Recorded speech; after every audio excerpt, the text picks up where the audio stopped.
This conference will now be recorded.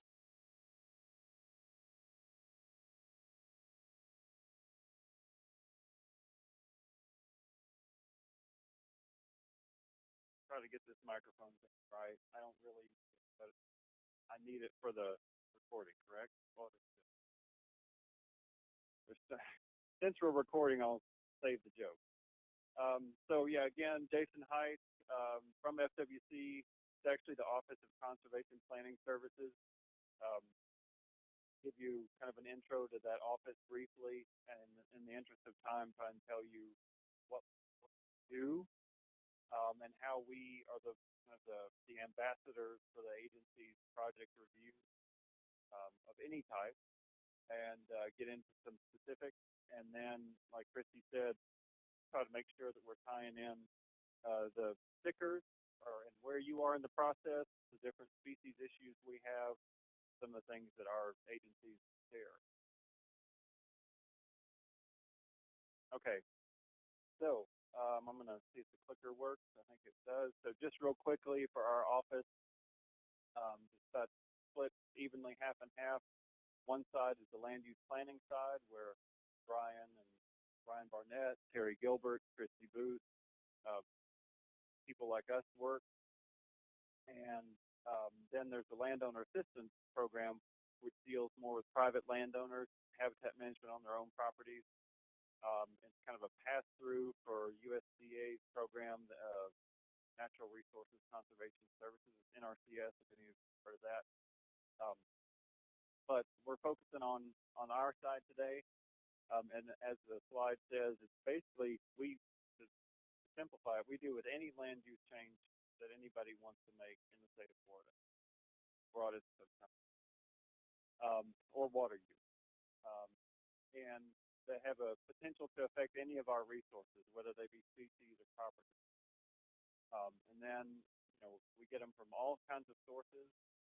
Our goal is really avoidance and minimization 90% of the time, and 10% probably permitted.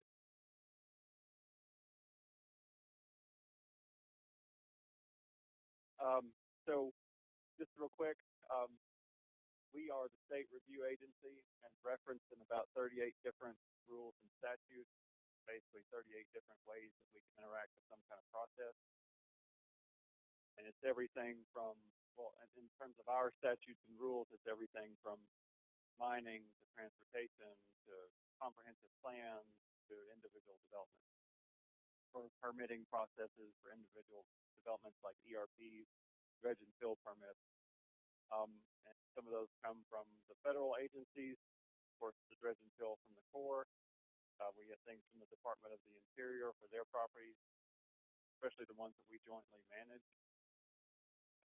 Get things from the U.S. Fish and Wildlife Service.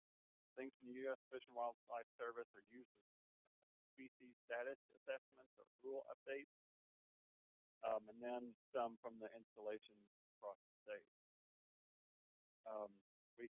We review projects with or without some sort of federal nexus, and again, providing proactive technical assistance goal for the station, I guess. And so these are the FWC districts: Northwest, North Central, Northeast, Southwest, and South. Our staff is split up across those districts to try and cover all the projects or all the project requests that we. And it's somewhat even in terms of staff. The workload, though, is come as a surprise to no one, is kind of centered in we did a heat map of our workload. It'd be Southwest and Northeast, everywhere from northern Osceola towards the land, actually, where Pittsburgh is. And then we have Brian Barnett, Christy Booth, and Terry Gilbert, who are our three dedicated FDOT staff. Everything FDOT related.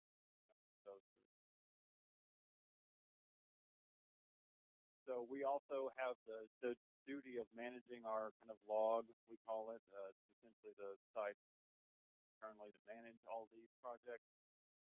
We assign them to division offices, fisheries, freshwater fisheries, habitat and species conservation, which is where our office is, most of them. Law enforcement also, which is few. We are the lead on the majority of them, followed very closely by imperiled species, deals predominantly with manatees, sea turtles, bears, and panthers. And then we have a leadership team that drives most of this function, this agency function that's composed of people from all different divisions, all different levels. So, try to give a quick rundown of the process. The little graphic there in the bottom, while somewhat simplified, is an hourglass, and that's kind of how it goes. We take we take probably on the order of 3,000 or 4,000 requests a year through a central inbox, coming from all over the place. With, some of the agencies I mentioned previously have staff that try to filter those down to things that are actually within our authority, and filtering them further into things we actually would want to review, or we know that the other divisions want to review, and decide whether we want to log them for actual review. Some of these things can be really small, and to be quite honest, the impacts aren't really there, or the potential for impacts aren't really there. So, and then we, once they're logged and staff take over from whatever office they're in, they have kind of a basic GIS analysis, and they go from there.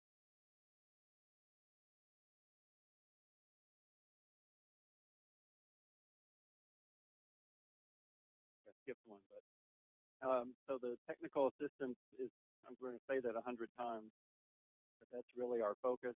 Yes, we have statutory and rule authorities that guide most of what we do, but in general terms, it's just technical assistance.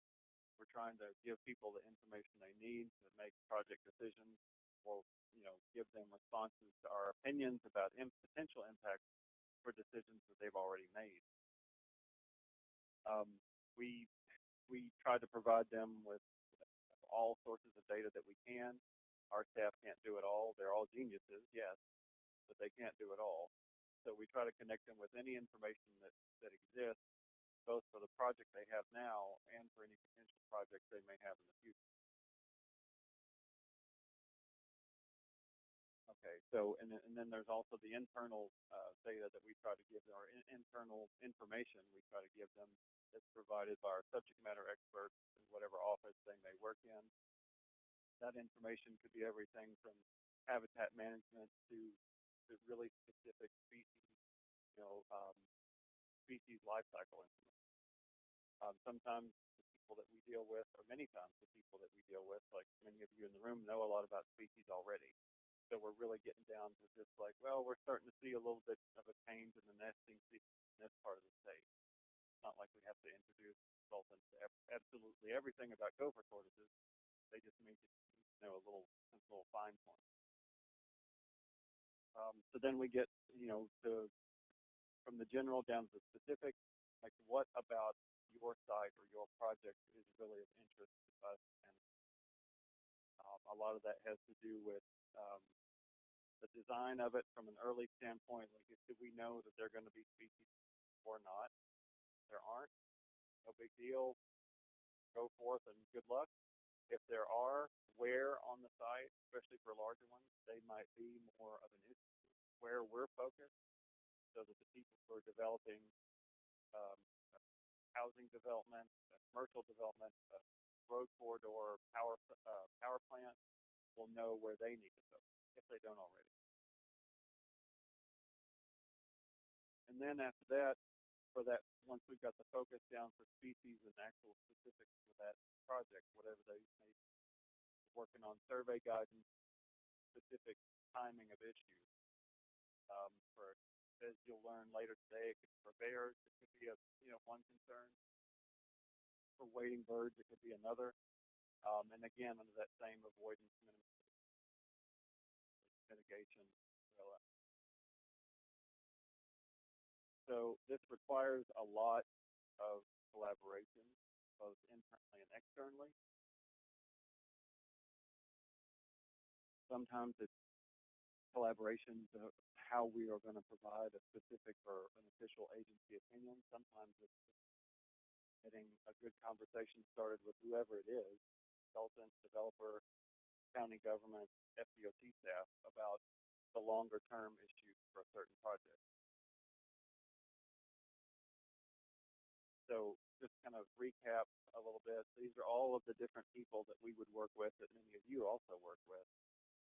NOAA, Corps of Engineers, I think that's NRCS, I mentioned that before. FERC, Federal Energy Regulatory Commission, U.S. Fish and Wildlife Service, and then I think not as much anymore the nuclear regulatory. I think we only have that once, and really a lot of nuclear going on right now. Certainly not any years. And then our state partners, and some of you certainly can understand this list and have worked with those same groups of people yourselves. So with the state partners, with all these partners, both federal and state, it's relationship building. When it's at its best, we've developed a really good working relationship. I know that all DOT districts are exactly the same. So some of the relationships are different. Some of the relationships, because of where it is geographically, have different concerns and different focal points. Not going to have the same issues with the Southwest Florida Water Management District as you are with Northwest Florida, certainly. So again, a lot of this is the same thing you guys do every day as well.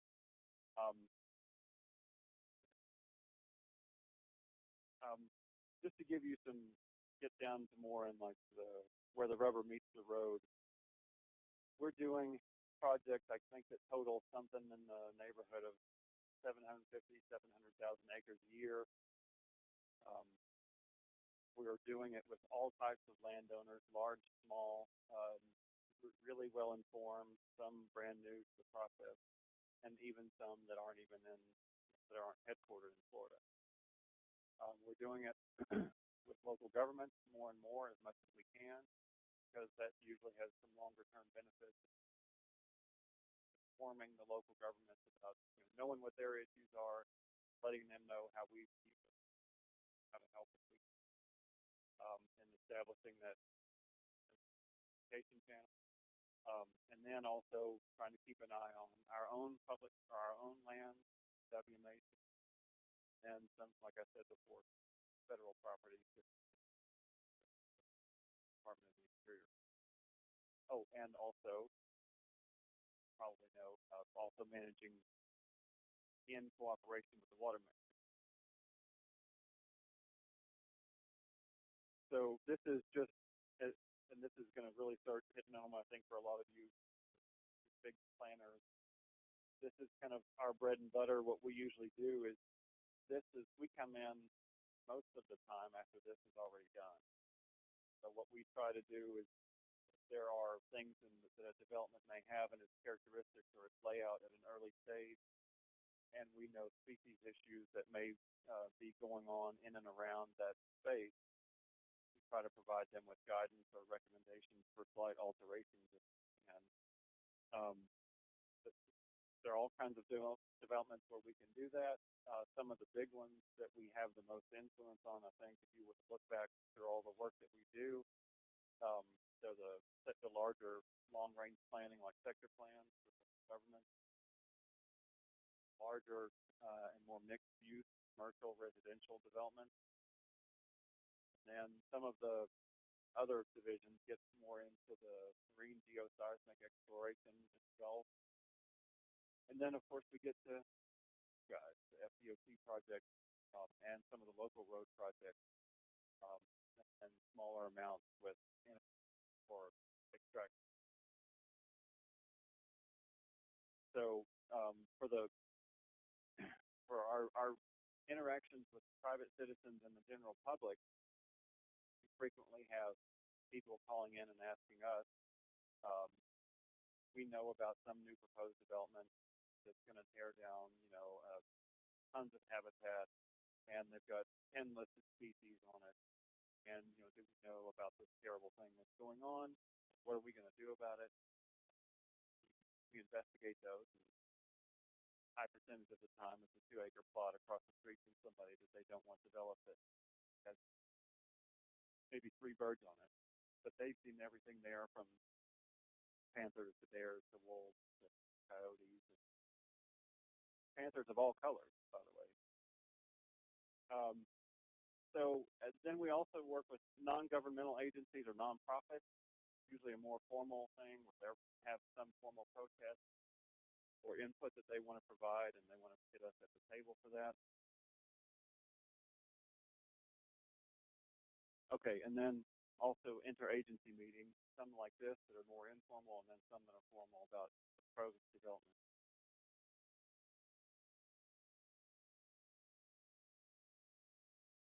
I want to go back to this one for 1 second. See the corridor there that runs through kind of west to southeast? That's normally something that we would be a part of.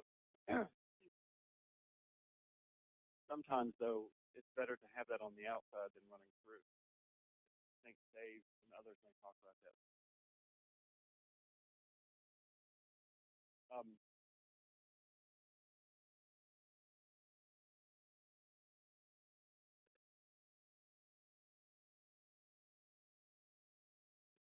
like I said, I'm going to skip through some of the stuff.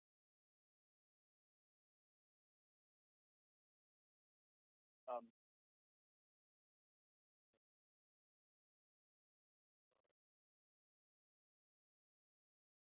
so, like this slide says, we're frequently not the agency that's a lot of different ways for us to participate.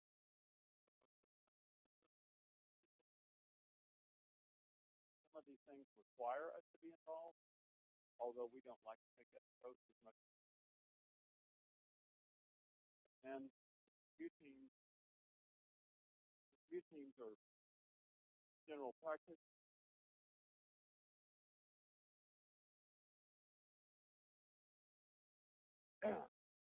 All right, so thank you. Usually do this. That we try to do this as a team approach instead of one biologist. Everybody who has a chance to review a project has to send it out to a bunch of folks, has to cooperate, has to collaborate. You can't do it in a vacuum. Like I said before, our staff are all geniuses, yes, but just to satisfy the way we do things, make sure that there's coordination and collaboration. Sometimes, given the nature of the project, some approval from on high about what we're going to say, it always works better this way to do it. Okay, so Christy, I think I've skimmed through that pretty quick, but that's the end of it. I just wanted to give people a big brief overview, kind of a 36,000-foot view of how we do things. Some of the questions may come up later in the process when we get more info.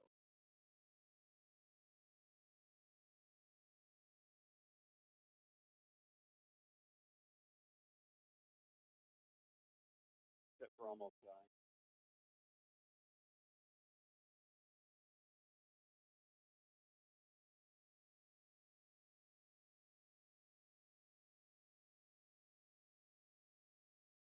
Great. Now I get a microphone again. Everybody's worst nightmare, I know. Uh, for the next speaker I will introduce is Brian Barnett. A lot of you probably know him.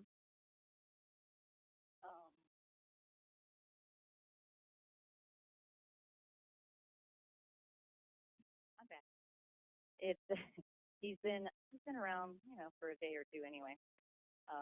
But after 33 years and then some with FWC, Brian retired in 2004 as director of the Office of Environmental Services, which is the precursor to today's Office of Conservation Planning Services that Jason just talked about.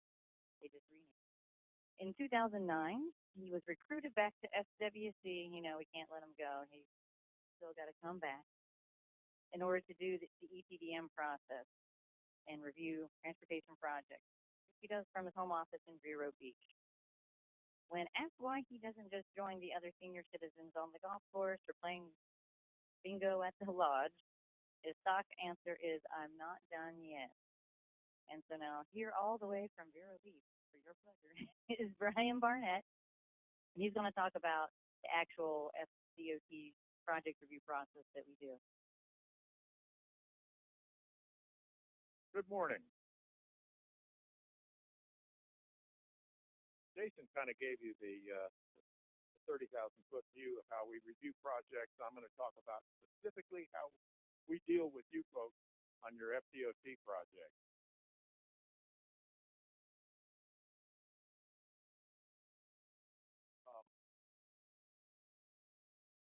We interact with you folks in a lot of different ways. A lot of it's just technical assistance. A lot of our folks spend time on the phone with your folks talking about things like we have cancer issues came up on State Road 29 in Collier County or whatever. But there's several processes where we are always involved and as far as the review of DOT projects.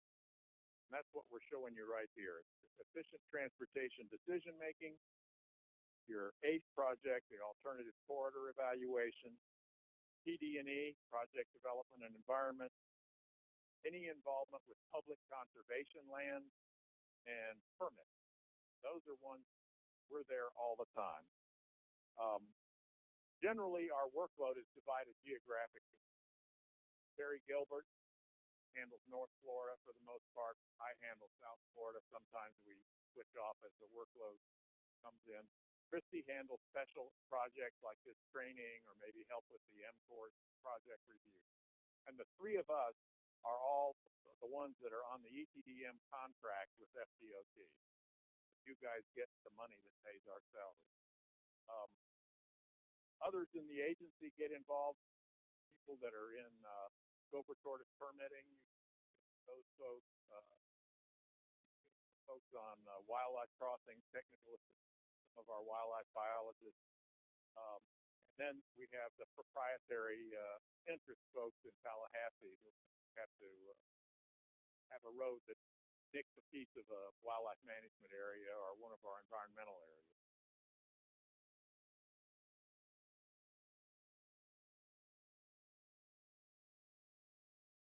We're one of more than 30 members of the Environmental Technical Advisory Team. Of course, that has state agencies, federal agencies, the tribes and local governments. Our official ETAT members are Jason, who you've already met, and Jennifer Goff, who is our director of our Office of Conservation Planning Service. And they're the folks who actually enter our comments onto the environmental screening tool when we actually type it in there. They also are the ones that sign letters to DOT and or regulatory agency DOT projects.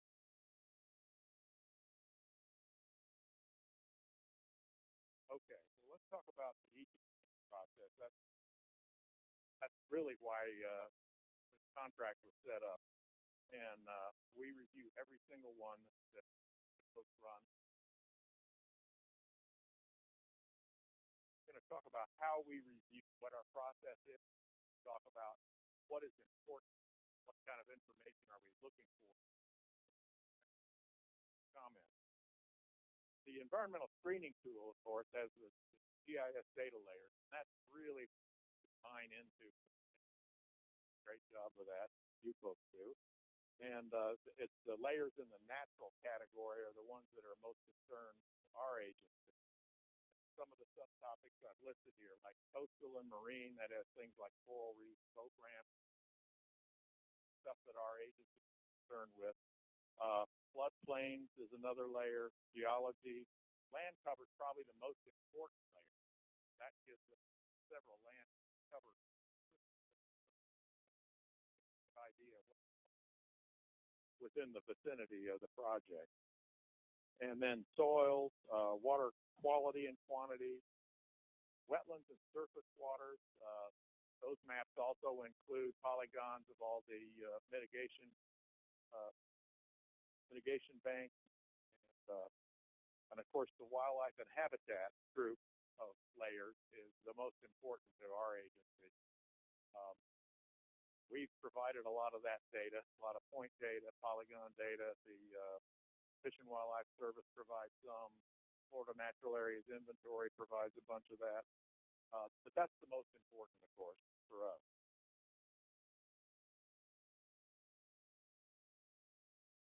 And the other routine elements of our review of a project, of course, we look at aerial and ground level photography. We've got Google Earth and Street View, and of course, thing for road widening projects, Street View, we couldn't do any better. The only problem with it is sometimes the photography is like 10 years old. Other than that, it's pretty good. And we consult with other staff, other FWC staff, who we call subject matter experts. And we've got a bunch of them on a lot of different topics. We have folks that are experts on fish and wildlife species. We have the managers of some of our management areas that we talk to when a project is close to or even proposing to go through one of our management areas. We have folks that are experts on specific geographic areas like, say, the Apalachicola River or the Everglades.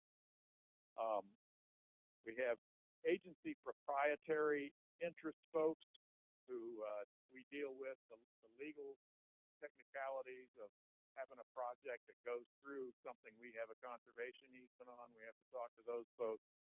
And, of course, there's the protected species folks that issue incidental take permits. We also consult with other review agencies, most commonly U.S. Fish and Wildlife Service. They're also on the ETAT, and they review all of the ETTM projects.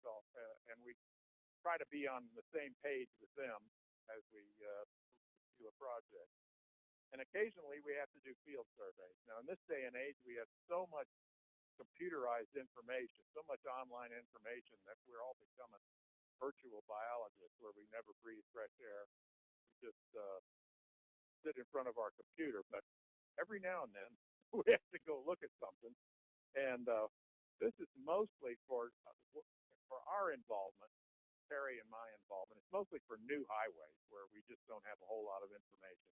And we'll go out on the interagency field reviews of those.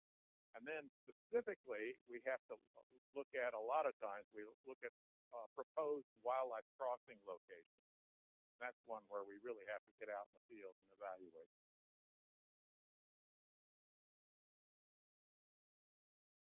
So once we get all our thoughts together, draft a memo, and we send it around to the subject matter experts for their quick review, get their input, we draft a final memo, we send that to our ETAT members, Jason and Jennifer. They enter them in the EST. There's our official comment. Now, what are our concerns? What are the issues that we really pay most attention to? Well, obviously, fish and wildlife habitat is the biggie.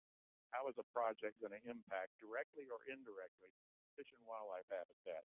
And what we're looking for there is, are there avenues to reduce this impact? Can we change the alignment? Can we narrow the right-of-way through some real critical areas? Is it possible, if it's a road widening project, to widen on one side of the right-of-way rather than the other to avoid an impact on fish and wildlife habitat? And then related to the habitat issue, of course, what are the fish and wildlife resources that are actually out there? For the direct and indirect effects on wildlife resources, what we're trying to avoid there, ultimately, is an illegal take. For instance, bulldozers running over gopher tortoise burrows, flushing a sandhill crane pair off of a nest because the buffer zone was not appropriate, injuring a manatee from in-water work, that type of thing. And those are the things we try to condition and our comments with and try to avoid those kinds of impacts. Now, while there's a wide variety of species that can be potentially impacted or harmed by transportation projects, there's a bunch of them that come up repeatedly. And the most problematic species include the sturgeon, flatwood salamanders, indigo snake, sand and bluetail mole skink, gopher tortoise, sea turtle, panther, manatee, fox squirrel. Nests are primary habitats of a bunch of birds like caracara, burrowing owl, sandhill crane, scrub jay, and all the listed wading birds. Those are the ones we address most frequently on transportation projects. Another issue is, what is the potential for habitat fragmentation? Now, habitat fragmentation is almost a given with any new road project that's there, and it happens almost every time. But you can also exacerbate habitat fragmentation by adding multiple lanes to an existing highway. But pretty soon, the width of the thing, the noise, the light, the heavy traffic load, the whole thing, it's like putting a fence up or a wall. And I-4 is a real good example of this. The thing is so big, so noisy, so lit up. We don't have a lot of roadkill on I-4, most of it. We do in Volusia County maybe, but the rest of the area we don't have much because the animals just avoid it. They just stay away. So that has effectively divided the state, really.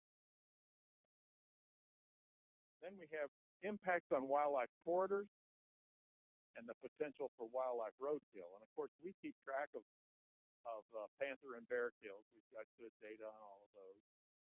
And, a lot of times, those maps can indicate where we need a wildlife crossing. Use that kind of data for that. And that leads us to the need for wildlife crossings to maintain habitat connectivity. It's more difficult to locate these on a new road proposal because we really don't have that data. So where do you put it? So what we look for there are continuous blocks of good habitat. For instance, riparian woodlands are usually a good candidate when you see a proposed road going across a floodplain that has some nice woodlands around it. Say, okay, that might be a good place to put a wildlife crossing. Impacts on public conservation lands, either directly or indirectly. A lot of times the project will go close enough to it that it affects our ability to burn. Those are given, we really give those special attention. That's a big issue with us. And of course, that's a lot of that's because we have a whole lot of management areas all scattered throughout the state. Also look at impacts on proposed conservation land, such as CERT project or Florida Forever project. We don't want to kill a good proposal by putting a facility, a linear facility through it. And the new conservation lands is another issue where it's proposed for mitigation. We're going to build this road, but we're going to buy 2,000 acres over here. That's something else that our agency is closely involved with. And this whole business here, all these impacts on conservation lands and proposed conservation lands and the mitigation, that's all where the trio of avoid, minimize, and mitigate really come into the fore.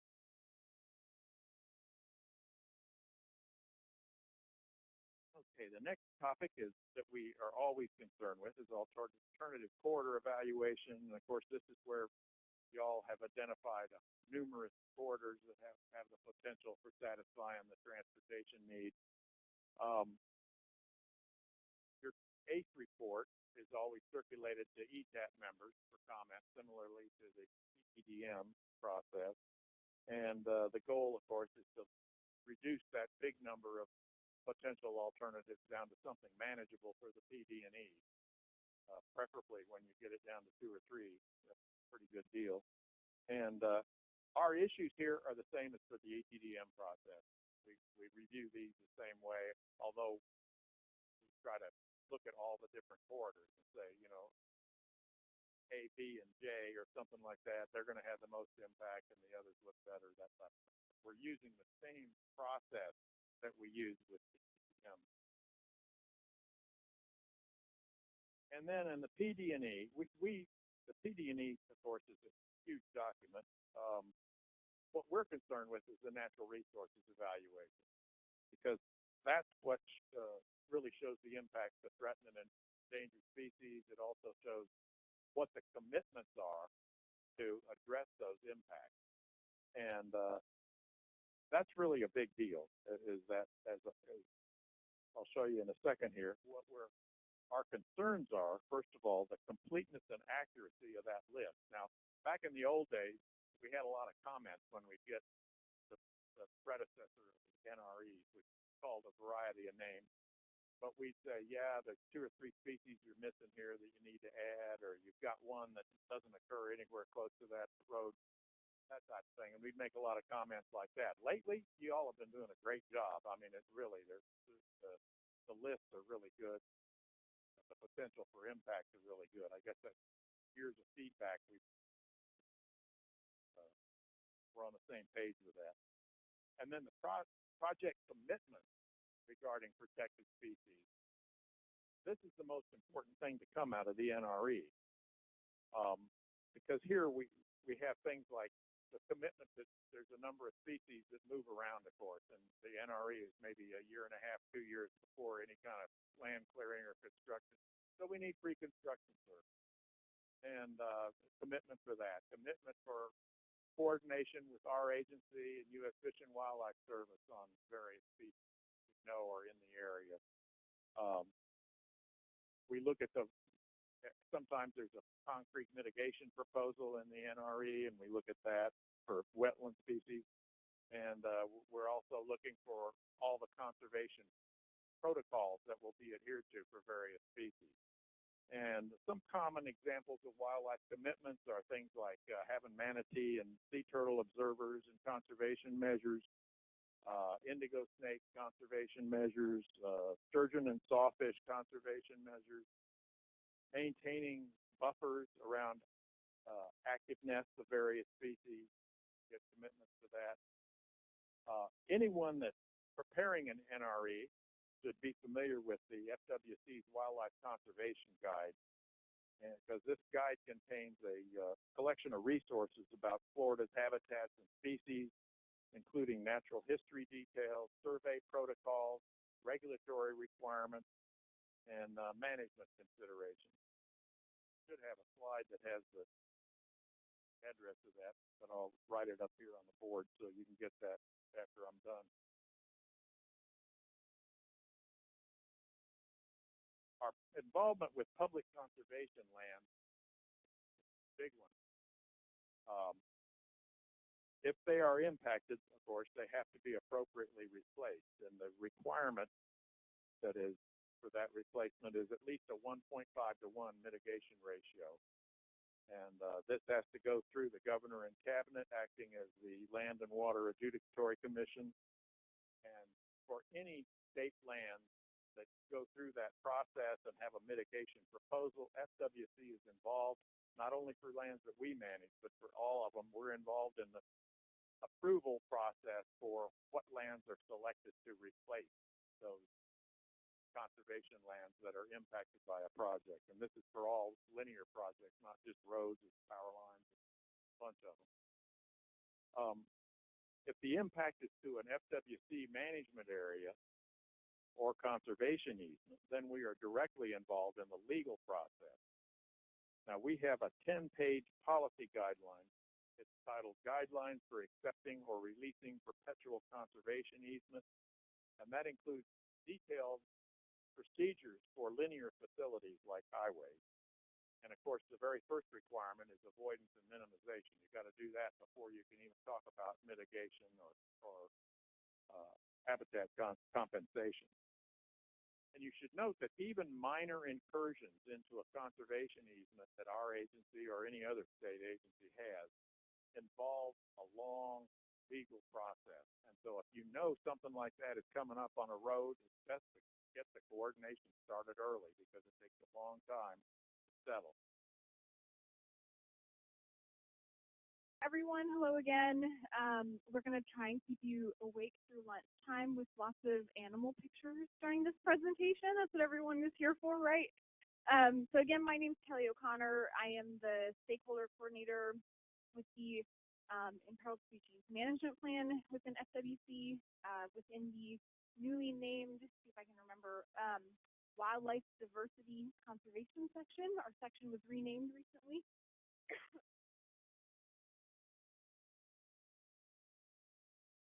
Excuse me. Okay, so I'm going to cover both the ISMP today and a little bit about our incidental take permitting process for protected species.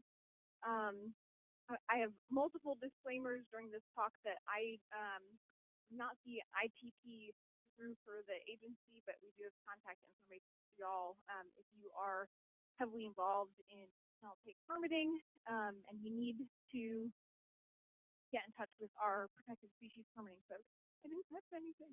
Okay. um,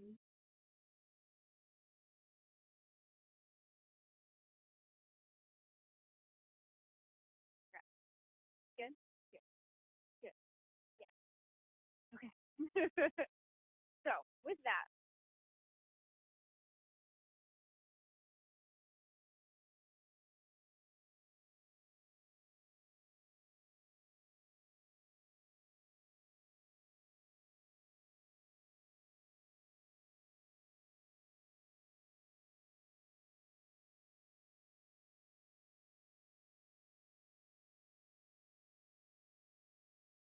thank you. So I've been doing a show of hands at all of our trainings across the state here. Who has actually printed, downloaded, referenced the ISMP document previously? Okay, good. Cool. Great. So we are, this can circulate if folks have never seen it or you just want to see it for a reference. There's a tracking tag in there so that no one can walk away with my personal copy. So the ISMP is our statewide comprehensive management plan for all of our state-listed species. Currently, that includes 59 species, so 38 of those are classified as state threatened. 21 of those have been removed from the state endangered and threatened species list, but they are still covered and managed under the plan. We'll call them removed, delisted. You might hear me use those sort of interchangeably, but those species are still in the plan document largely so that we can ensure there's still enough protections and management for those species such that we do not have to relist them at some point in the future. If you're familiar with or you've been working with our protected species program for a while, you might also recognize the term species of special concern, SSC. That status has been removed, so we don't classify species as species of special concern any longer. There is one remaining SSC, which folks that work in this region might actually know. Does anyone know it? Except for FWC staff. So the Panama City crayfish, if you're familiar with that species, all right. That's our one remaining SSC. That's a holdover while it's going through evaluation with U.S. Fish and Wildlife, at which point it will eventually be reclassified under our plan. Otherwise, it's threatened or delisted. The plan is tied to our state listing process. So if an individual or an entity wants to petition us, the state, to list a species or to delist a species, the criteria that you have to meet to make that request is also provided in the plan. And I should say that that plan is open to right now our full list of all 59 species, how they are currently classified and how they've been classified in the past. So some of those listing statuses have changed somewhat recently, and so the plan again is a great tool to see how those statuses have, if there's a species of interest there. So in addition, there's sort of several key components to the ISMP. Species action plans are sort of larger conservation guiding documents. So those are individual to every species plan, and they go over sort of key threats to those species, major conservation actions, and then any sort of data gaps or information that we're looking to obtain for those to improve their listing status. Species conservation measures and permitting guidelines are the other sort of major tool within the plan. And during the break, we sort of blanketed your tables in some sample guidelines. So you can see the two examples that we have for y'all today are Florida sandhill crane and osprey. So an example that shows that we do produce guidelines for both our listed and our delisted species. And we'll talk about those more in depth a little later on, but you're welcome to kind of pass them around and take a look through if you have not accessed our actual guidelines document. There are currently 4 policies that are also tied to the ISMP. We'll look at those a little more in depth a couple times during this talk, and those are mainly tied to permitting and more specifically situations when you may be dealing with a list of species that be exempt from. So they're supposed to help folks sort of reduce regulatory uncertainty and let you know what can you do without a permit if you're working with or near a state-listed species. And then finally, the ISMP is a living document. So it was officially approved by our commission in 2016 for a sort of 10-year implementation process, and it will go through sort of revision and reapproval. We're working on sort of a 10-year cycle with the plan right now. So since we'll be talking a lot about state-threatened species, what exactly does that mean? So the designation of state-threatened can apply to any species, subspecies, and in some cases, isolated populations of otherwise, non-unique species. So some of our key species are a good example, species that are disjunct from the rest of their population. They have to meet, like I said, those criteria that are within the plan. We have sort of set biological criteria that we use to evaluate if a species merits listing. And once it is determined that yes, the species does merit listing, they are then afforded the following protections. And we will talk about take a lot when we get to incidental take permitting. But just so you can see and to kind of emphasize the takeaway for our state listed are they are protected both from direct take, so from shooting, from killing, those sort of direct actions, and also any indirect actions like habitat removal or harassment that may interfere with their typical behavioral patterns. So you'll probably hear that definition repeated again a couple times today, but just to put it out there as sort of an introduction.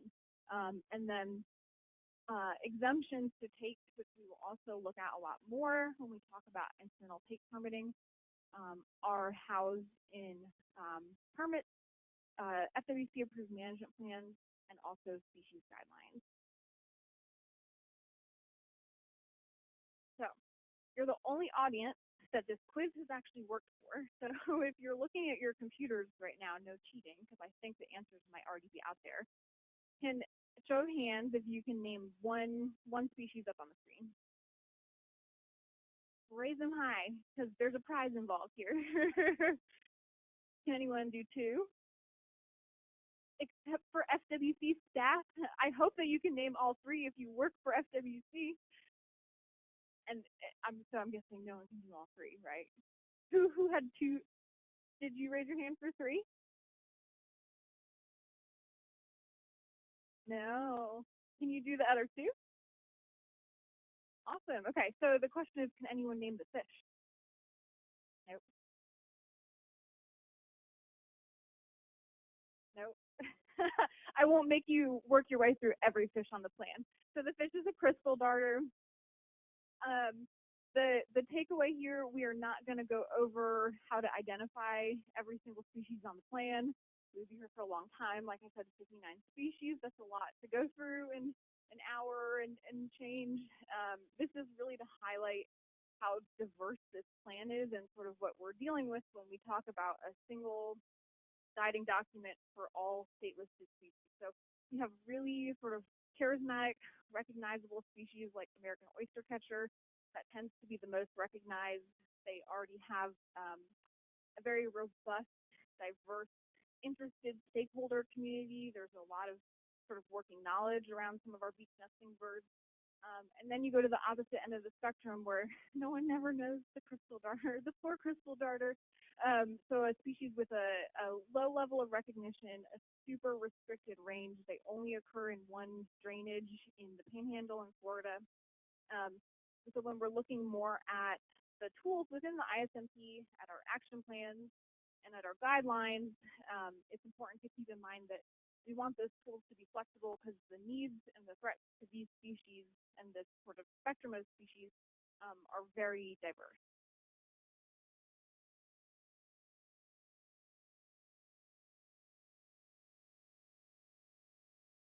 So, how to use the plan. If you, like I said, if you just want to know that full list of species, then within the first couple pages of the plan, we have for you the full list of 59, all of their current statuses, changes in statuses. That's where we usually recommend folks start with the plan. If you want to start diving a little deeper into a specific species, then we would direct you to look at these action plan summaries. So like I mentioned, the action plans themselves are big.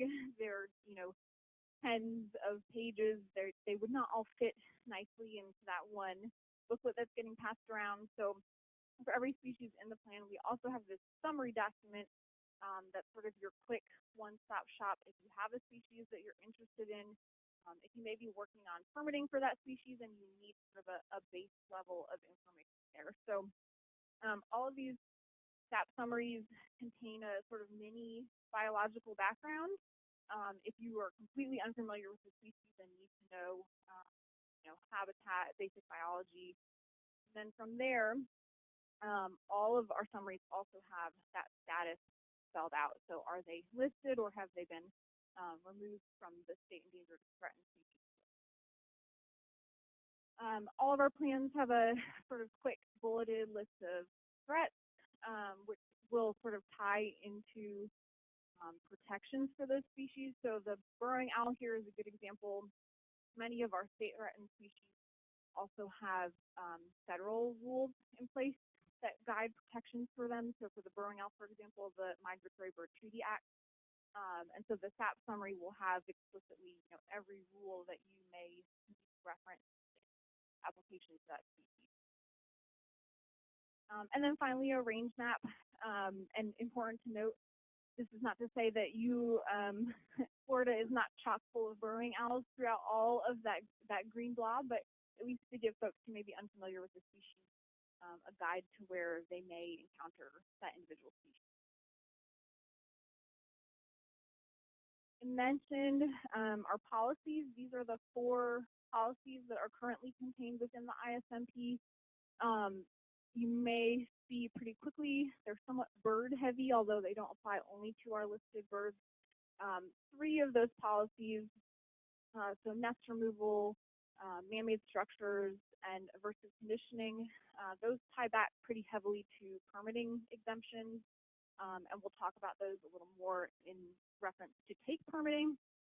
And then our cryptic species policy relates to those species like the short-tailed snake that are very difficult to locate. You may not encounter them even if you're surveying for them, and so that's sort of a guiding document on how to operate with species that are not regularly encountered and may be somewhat data deficient. And then I think of this as the big one only because this is where a lot of our efforts within my team are targeted right now. These are our species conservation measures and permitting guidelines. So there's currently, I think 40 sets of guidelines out of all of our species that are approved by our commission. They are out and in effect, available for you to reference. And then 19, which are still in progress. And then as species become listed, we may more or we may revise the ones that are in effect. But 40 that are currently out in the world. And for our listed species, they are really there to help interpret the existing protections around those species. So like I said, you have a listed species, you have Florida sandhill crane out on your tables. That document is there to go over all of the current protections for the sandhill crane, any activities which may be explicitly exempt from permitting. So there's information in there on agricultural best management practices, aversive conditioning for the species, which can be a permitting exempt activity. And then finally, if you are going down the road of actually having to partake in incidental take permitting for this species, those guidelines are the guiding document on mitigation measures, what could constitute a conservation benefit for the species, what could constitute scientific benefit. If you are working with our agency during project planning and it's advised that you survey for sandhill cranes, there's detailed information on how to actually conduct a survey for that species in the guidelines. So we hope that they can be at least a good initial resource. And then from there, where questions arise, then we have folks that can work with you on technical assistance. Like I said, and we'll mention again and again, these do exist for our delisted species as well. So our state threatened endangered species rule doesn't apply here. Osprey is the example that you have on your table today. These guidelines are focused really on recommended conservation practices for the species. Again, our goal here is to improve or maintain the standing of the species that have been delisted. We don't want to have to get to the point where they need to be listed again. And then also, we do have several delisted species where there are species or taxa-specific rules that apply to them outside of our general prohibition. So I've been using chipmunk as an example. If you're aware that the eastern chipmunk is actually contained within our ISMP, that is a delisted species. There is specific language in our rule that says that you can bring a pet chipmunk along from other states and it can live with you in Florida, but you can't go out into the woods and collect chipmunks for pets in Florida. So your fun fact for the day, if you want to talk to anyone about chipmunks. So rules like that are species specific that apply to those delisted species, those will be in the guidelines as well.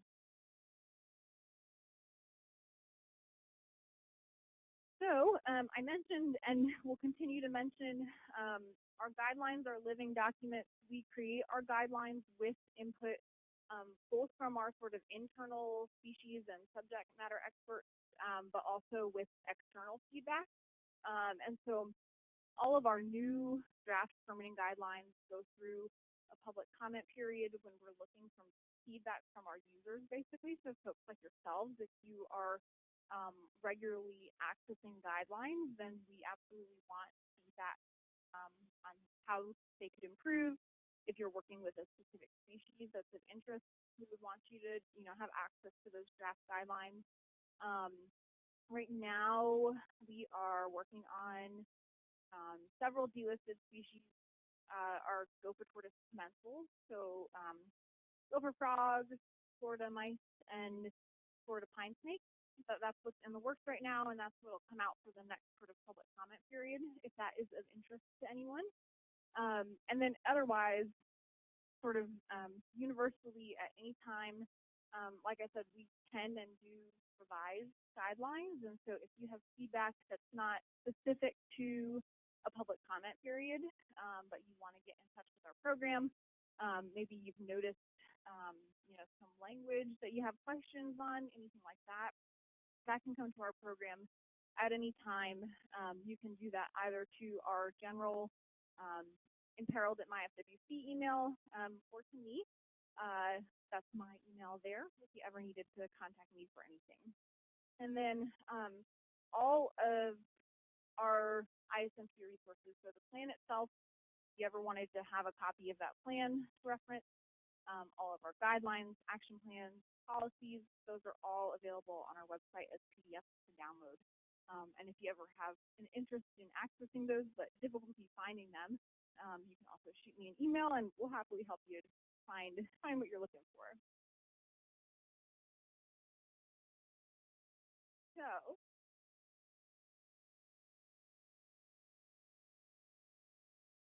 now, incidental take permitting as you can maybe already see, is tied in well to the ISMP, especially to those species conservation measures and permitting guidelines. If you have done any work in protected species permitting with us before, you may already recognize Angela's name. I'm not Angela. I've not transformed into Angela. Angela is really the best resource within our agency for incidental take permitting. And so she can be here with us today. But if, like I said, if you're working actively in protected species permitting and you don't already have her contact information, she's the best possible resource for you if you have permitting specific questions. So, take of a threatened species. We encounter a lot. So some of the protections that are sort of couched in our take language are pretty straightforward. So things like I said, hunt, wound, kill, those very direct actions tend to be sort of easy to conjure up an image in your mind of what that would entail regardless of species. And where we run into some more uncertainty are these terms that are very important to sort of how we enforce protections, but a little less easily understood. So harm and harass are the two that we get back to a lot. You will hear those terms probably many times today on a more specific level. Harm being any activity which directly kills or injures wildlife, or like I mentioned earlier, indirectly kills or injures by impairing essential behavioral patterns. So things like major land clearing activities. We see this sometimes with coastal renourishment or maintenance of linear corridors, activities which may, remove habitat to the extent that a species can't exist there anymore. That can still constitute harm under our take definition. And then harass is sort of the other major term that we deal with some uncertainty around. That's intentional or negligent acts likely to cause injury by, again, disrupting normal behaviors. And we'll look at some sort of species examples in this talk, and then we have some sort of species experts here to look at, what does harm and harass look like for some of our other listed. So incidental take, for incidental take permitting, is any taking which would otherwise be prohibited if it is incidental to, so not the purpose of, an otherwise lawful activity. And in terms of permitting for incidental take from an agency perspective, the commission can sort of engage in the process of incidental take permitting first when we meet species-specific standards of take. So our rule 68A27003 is there. Really, those species-specific standards of take are embedded into our permitting guidelines. So for our threatened species, you will see a heading within those guidelines that says explicitly activities expected to cause take. So that is a species-specific standard of take, which may indicate that you would need to engage in.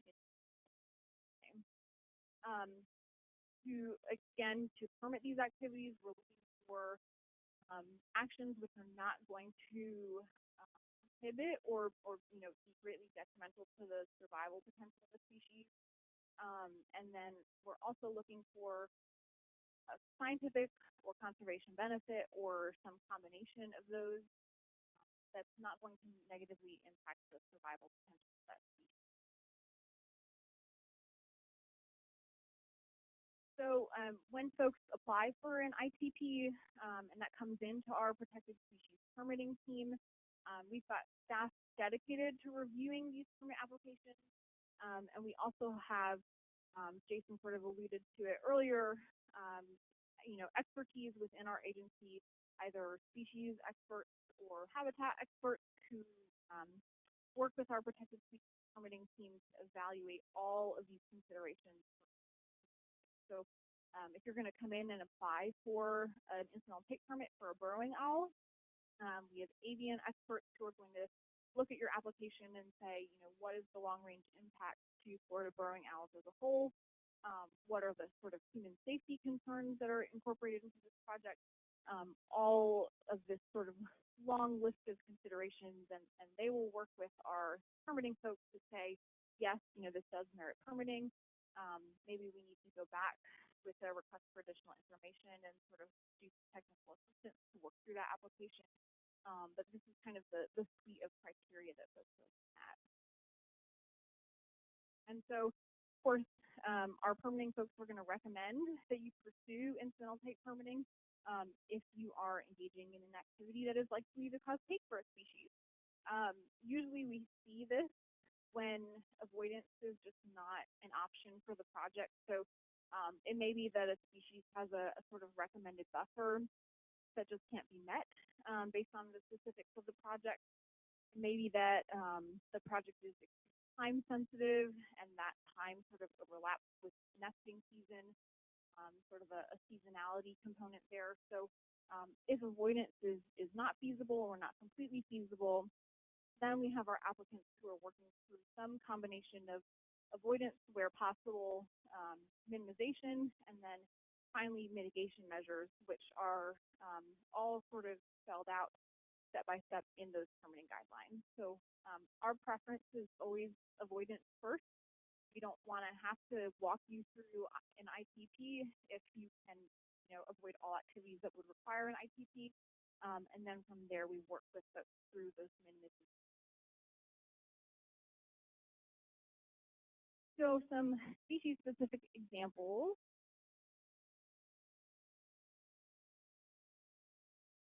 There's a lot of burrowing owls in here because Angela does a lot of work with burrowing owls.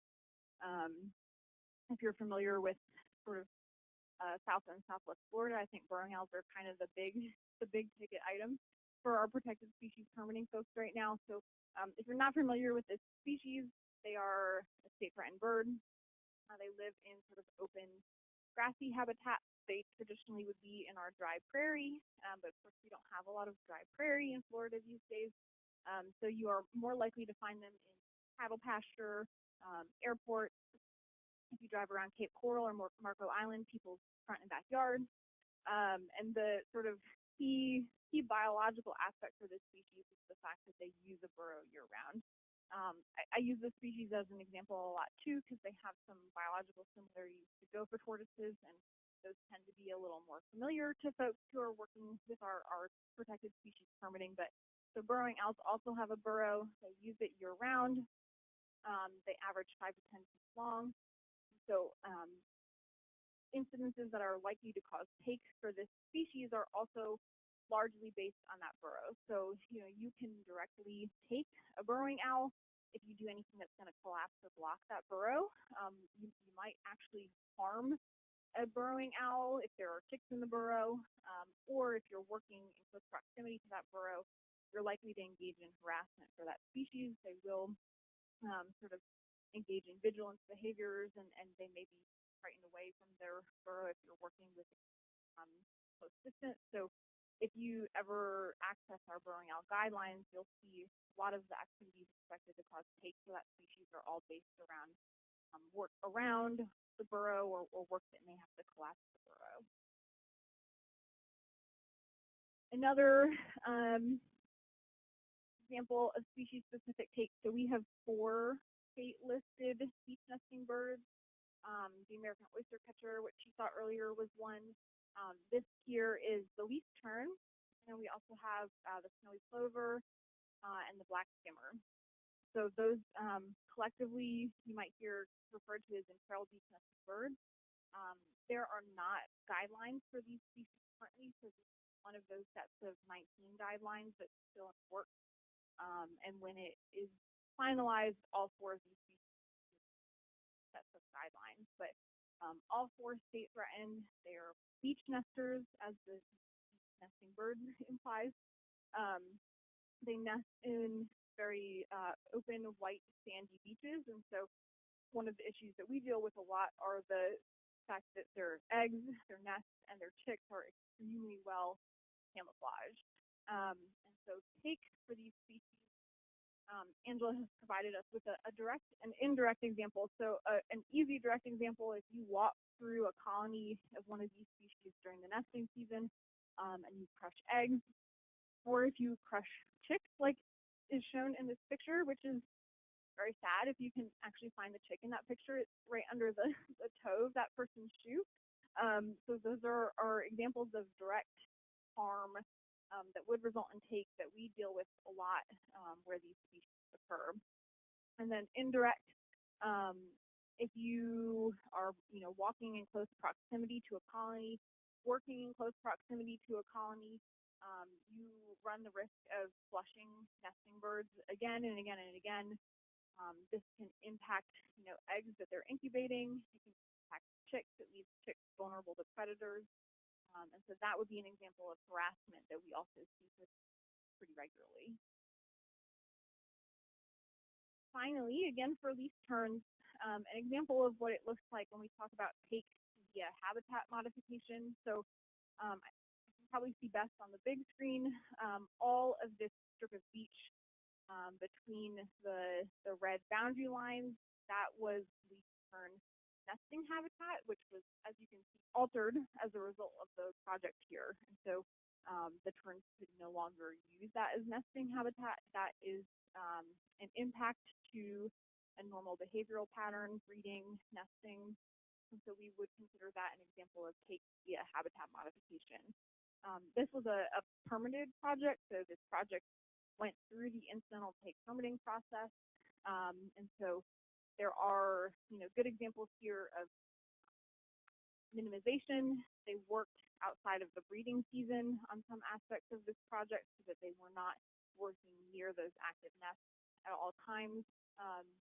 And then straight mitigation, they did have to create other nesting habitat for the species and actually attract birds to that habitat. So that would be a good example of sort of how we are working with our applicants through those avoidance, minimization, and mitigation measures. So what we get asked most frequently probably is, when do I not need a permit? Of course, our goal is to be as clear about the answers to those questions as possible. So the easiest one, you do not need an incidental take permit if you are not going to take a species. Simple. Otherwise, we would direct you back to our guidelines in activities not expected to cause take. So we want to provide as many examples of those activities in guidelines as possible to get at species-specific measures that can help you avoid any incidental take permitting. And then some other sort of exemptions. Some of these are separate documents, so I think there's handouts here of some of our best management practices for state-listed species. If you're following guidance in those documents, you're likely to be exempt from permitting. And then sort of other rule language like our airport safety rule, other standards set aside in rule that exempt you from.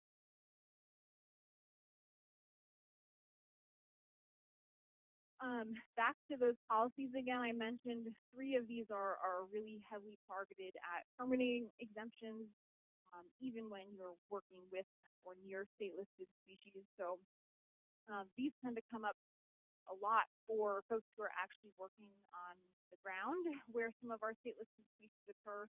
And so you have policies like our nest removal policy. It's a state-threatened species, the nest of a state-threatened species, but they only use nests once and it's inactive, it's not being used. You're pretty likely to be exempt from any permitting if you wanted to remove that nest, as long as you're not making major habitat modifications that might constitute take for that species. Aversive conditioning, for example, if you need to deter sandhill cranes, those are one of the species that do fall under our aversive conditioning policy. So there's guidance in that on hanging streamers so that you can engage in aversive conditioning without actually getting to the level of harassment where you would be that piece for that species. So like I said, those are on our website, and those are really good to read if you are working with some of the species that these apply to Southeastern American kestrel is one. Like I said, sandhill crane. A lot of our birds, but good to take a look at. So, some final additional resources. Our protected wildlife permits page. Our protected species permitting folks have done a great job. There's a lot of single page FAQs on here that probably do a better job at really getting at some of these. Do I need a permit? Do I not need a permit? Some of them for specific species like burrowing owls, where we issue a lot of permits. And then our guidelines page, like I said, all of our ISMC resources are online, and the full endangered and threatened species ever need to access that document. This is just general contact information for the protected species permitting folks. So this is separate from Angela. This is our protected species permitting staff, who I know will gladly take any sort of project-specific questions. The earlier you can reach out to them, the better, so that they've got enough time to get to the technical. And we definitely have time for questions. If there's anything that anyone has for me now, or you can come find me during a break.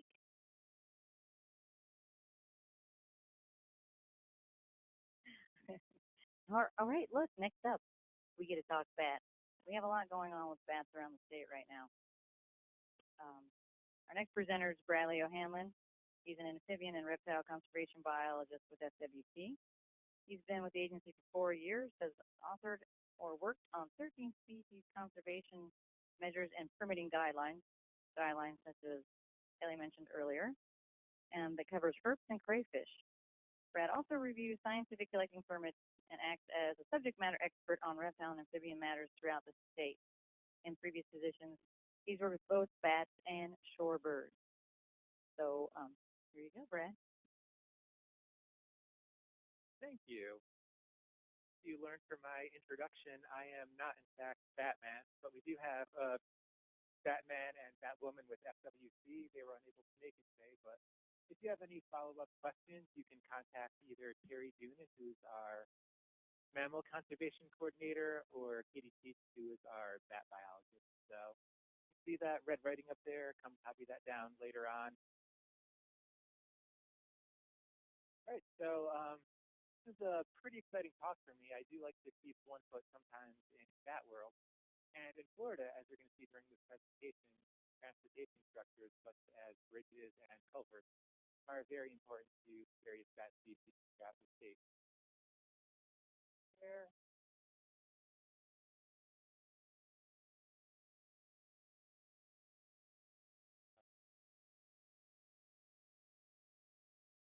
Oh, that's much better. So here in Florida, we have 13 species of native bats. 2 of those are federally designated. But that's technically correct. One of those is the gray myotis bat. They're found in the northern Florida panhandle, so we're going to ignore those for this presentation aside from these super cool animals. Typically don't use structures. However, we do have the Florida bonneted bat, which is really cool. It's a bat that's endemic to South Florida, and they use man-made structures, as you'll see. We're not quite sure whether they use opportunities for research. There are 7 species of bats that occasionally use Florida. These are Caribbean species. They pop up in South Florida, spend a couple days back there. As I mentioned, this talk is about the importance of bridges, culverts, and other structures, especially for bats. 5 species are known to Florida bridges. The most numerous is going to be the three-tailed bat. Bats and big brown bats will also use. And the southeastern myotis and raccoonette figured bat will bridges, transportation structures, and culverts.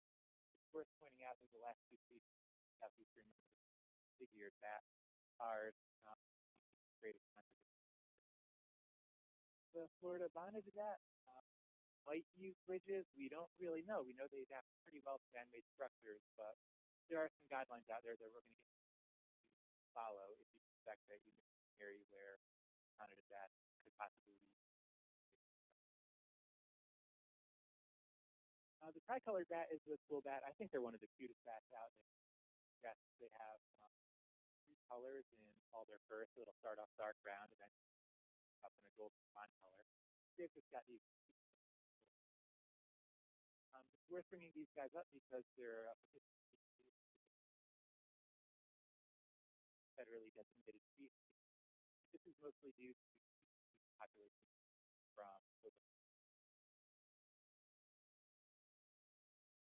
the Florida bonneted bat is our federally designated endangered species. It's in Florida, and this slide kind of summarizes what I've been speaking about in my introduction. So a little bit about the bat. We know it adapts well to human structures. We don't know how well it does or does not adapt to structures. And because of that, it may face the species at risk. So if you have a Florida bonneted bat roosting a bridge, you activity like that, that's accidentally federally designated threat to. And we're trying to avoid that situation. Throughout this talk, I'm going to give you a lot of scenarios that's present, what bats could be present, then what actions you can do to make sure that when you do not harming any bats, and you don't worry about anything.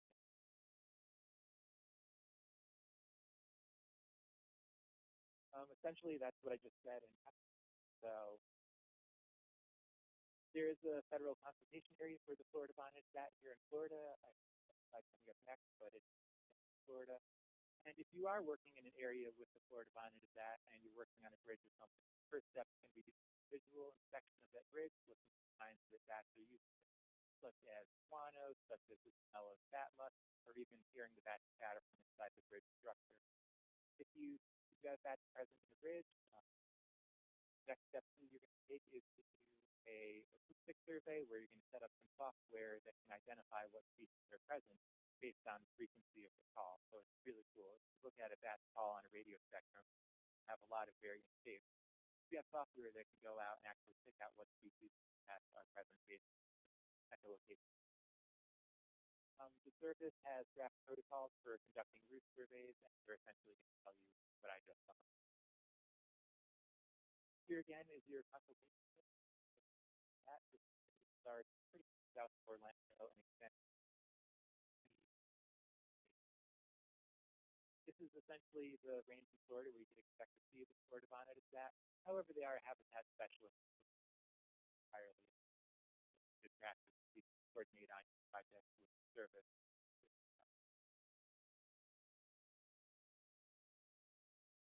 We can go over some bat biology 101 right now for a moment because a lot of people don't know about bats. That's unfortunately because bats are awesome. And first thing that people think of when bats come up is rabies. Oh, bats are these little flying scary monsters that are going to spread rabies. In reality, the incidence of bats is very low.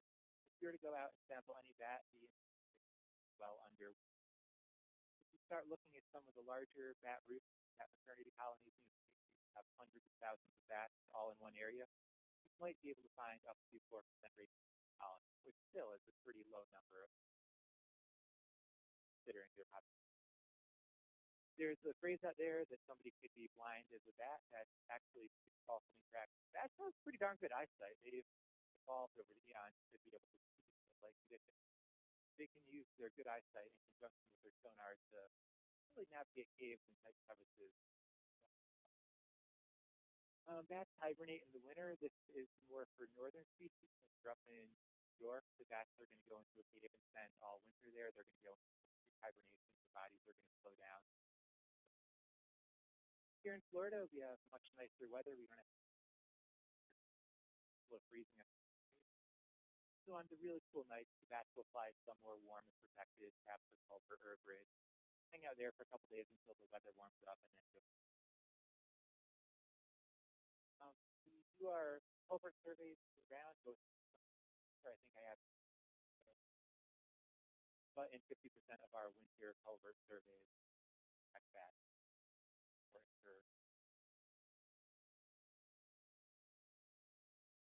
Here is a map of white nose syndrome and how it's spreading throughout the country. In 2008, white nose syndrome was discovered in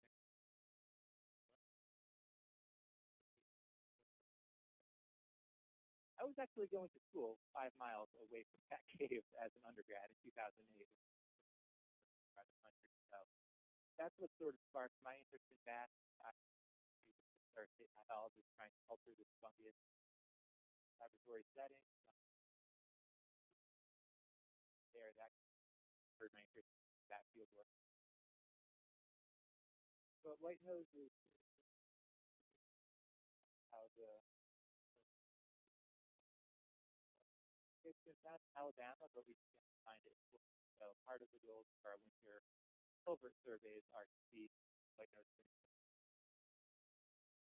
sort of a quick notes version of what white nose fungus that's brought over here by Haver, who didn't give it, but it essentially uses the bat ground fat reserve, causes them to wake up and they want to flush the fungus off their nose, off their body parts, growing on them.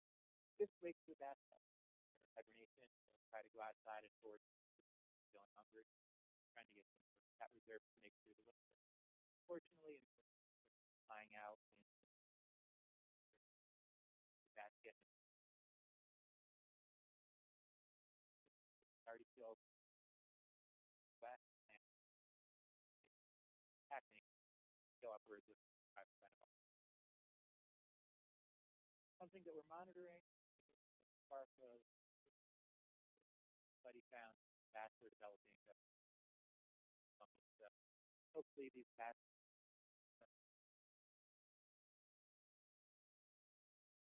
populate. Scary, but luckily outside of Florida. So in Florida, all of our bats are protected. They're protected from Florida rules. One is the general prohibition, and one is our wildlife use rule. We have a set of guidelines to bats from your house. I'll get into that detail slide or two. That's important because it not only protects the bats when they're vulnerable breeding season, but it also helps prevent bats from dying inside your house. If you have a lot of mother bats with their pups, that would leave the babies to die. You don't want to have that rats causes headache.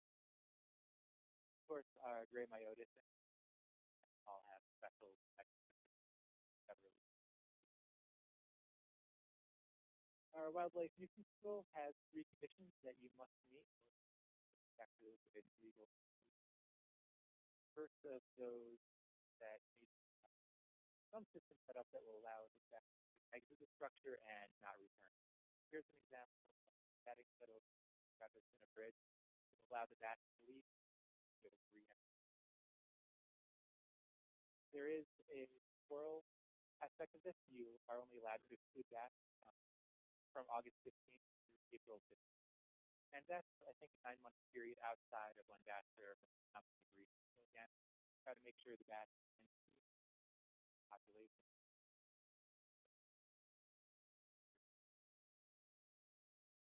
And if you are doing active exclusion, you have to sites with executive look about the people. You'll see some slides, but the bats really like coming back to their. This is just to make healthy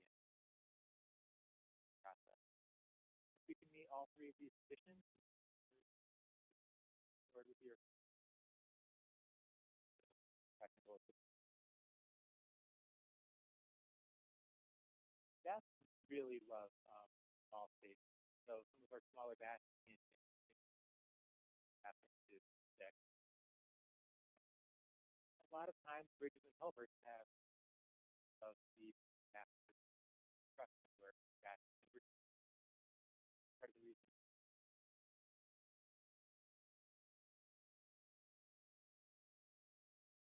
Here's an example of a lot of bats that are bridge, concrete telltale sign that has.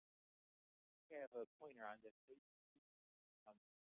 Brown fruit down from the small gaps within the structure in the bridge. That's guano, essentially.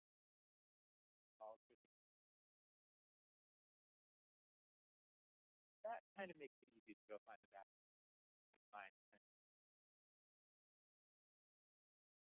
Here's another example. highways, I'm super extensive street maps. Have large colonies of bats. There's also a couple kinds. One is a smell. Guano's got kind of really interesting, tricky, organic. I think it's like once you smell it, you're not going to forget it. So if you have experience in that colony once, you'll sounds kind of silly, but also if the colony is large enough, it's patterning away. All sorts of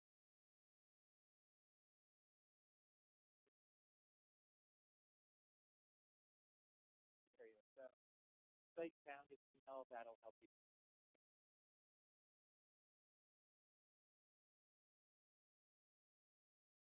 Here's some data about what sorts of bridges bats will most likely be found in. Far and away, most suitable for bats, although it's also found flat bridges. Generally, bats are not pleasant given your on to it. If you're a bat and you're looking on a nice rough surface to grab onto, fall off of.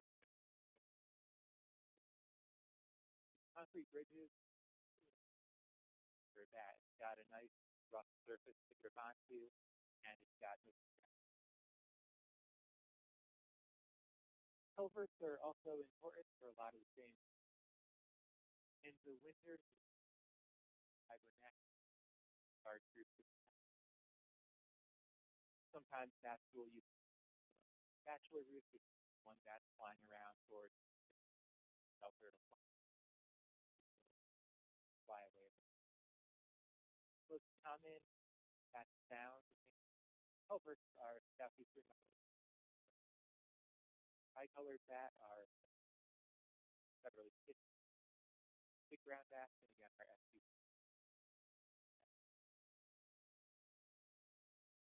Examples of where bats lake. Here at the top of this picture, you can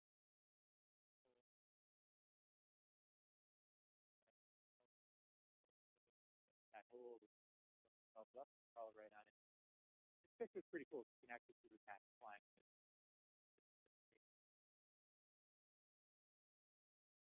Bothered a little bit by biologists who are pretty into pictures of actual structures. A closer example of how bats will use culverts, have an opening like a sewer drain, circle, or a pipe. Or if you have a gathered right there where they grip on with their just some examples of some of the cave culverts here in North Florida.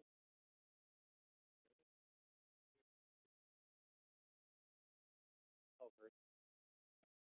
Southeastern Coyote School are true. So we documented over 1,500 counties, and they were observed in just about half of the locations. Again, that could vary from bat using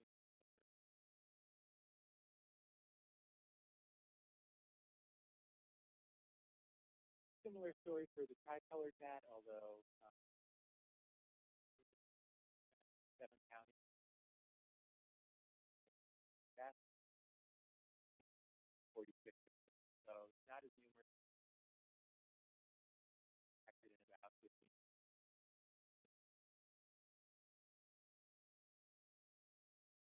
There is some seasonal variability over, however, throughout the year. Spring, summer, fall, or winter, after time project.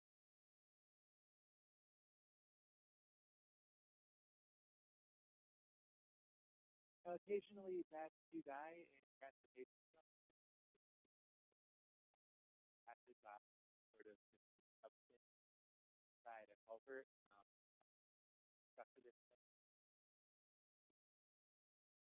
But the bat continue. Mortality does happen. It's not going to be enough. That's still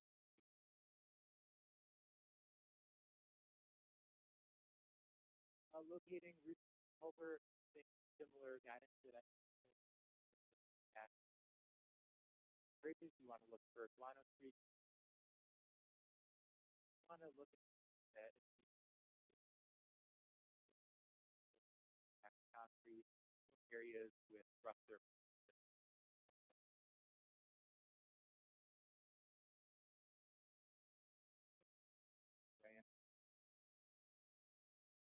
So even though these transportation structures, bridges, and culverts are sort of vast, as you guys so if you're going to be working on a bridge that has that, all the technical, our guidance is that work when the bats aren't there, ideally when the bats return.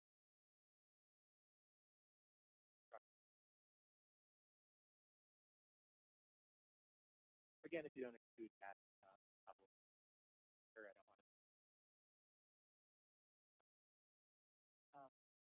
As you'll see in the next few slides, all exclusions are not created. This is an example of a skid exclusion. It's one of those net structures of one-way transport that are able to be not able to offer side the net well field, but that's aren't getting time in gas to one side, so it's done in a way that's not going to cause any similar example here. Over highway, so put it there, the bats are going to be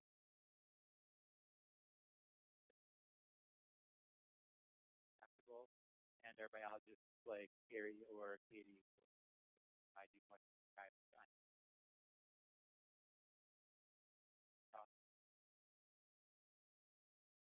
They're also used for homes, which is a type of a device where bats will be able to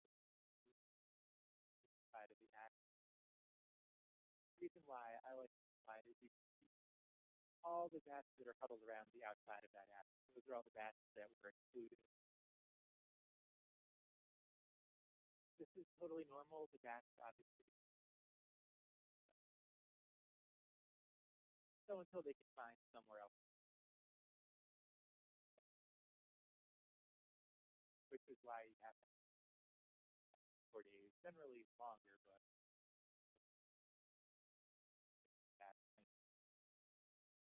there are some techniques you guys can do to best the bats better.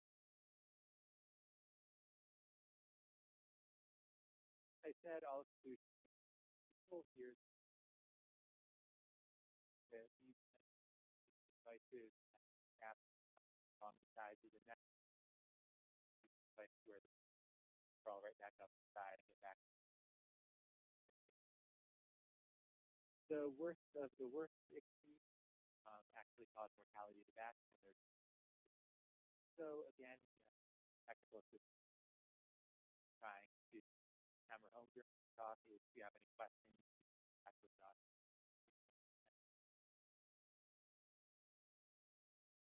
So moving forward, wrapping up, here are our recommendations. First thing that you want to do by any potential areas of conflict well in advance is that it's a process. So if you can come to us and say, hey, we have these bats, let's work together, like try to make that line up where you're not going to all. If you're in South Florida, you're going to have an extra step to ensure that there are no Florida bonnets that present when you work. Guys, if you somehow find a bonnet bat in a culvert or a bridge, let us know. Pretty big data gap.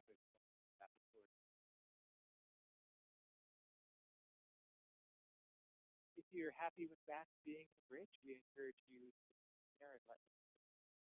There are a couple of awesome landmarks bridges. If you guys have ever been to Austin, Texas, they have they've actually made a tourist destination set up stop outside the bridge. Watch hundreds of thousands, like 100,000 fly out from the bridge up Colorado River, Austin, Texas.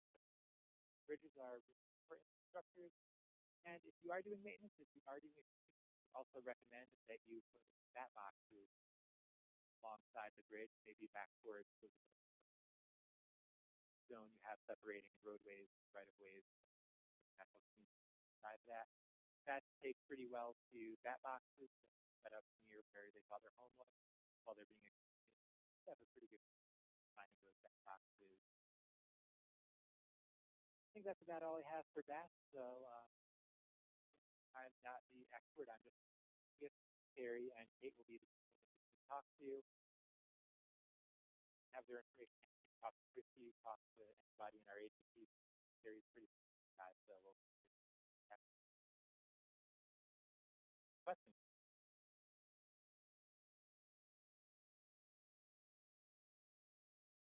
Yeah. You often find different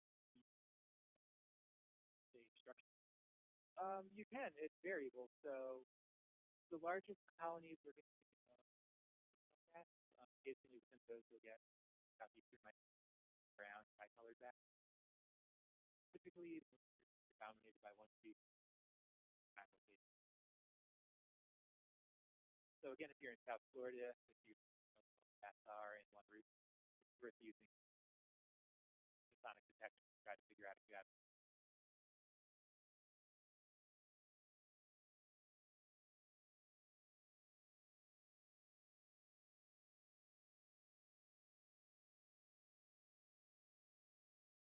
Great, thanks.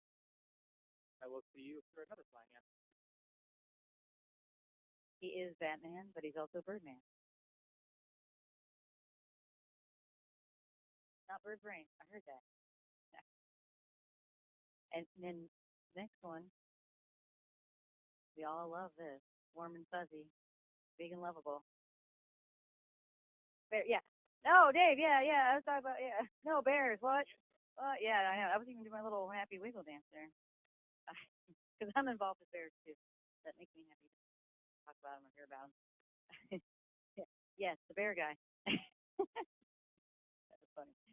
Dave Telesco earned his Bachelor of Science degree in Forestry and Wildlife Resources from Virginia Tech and his Master's of Science degree in Wildlife Science from University of Tennessee. He worked for 5 years for the Black Bear Conservation Coalition, a nonprofit organization, before joining the FWC as Bear Management Program Coordinator in 2008. He has over 20 years of experience in bear research and management.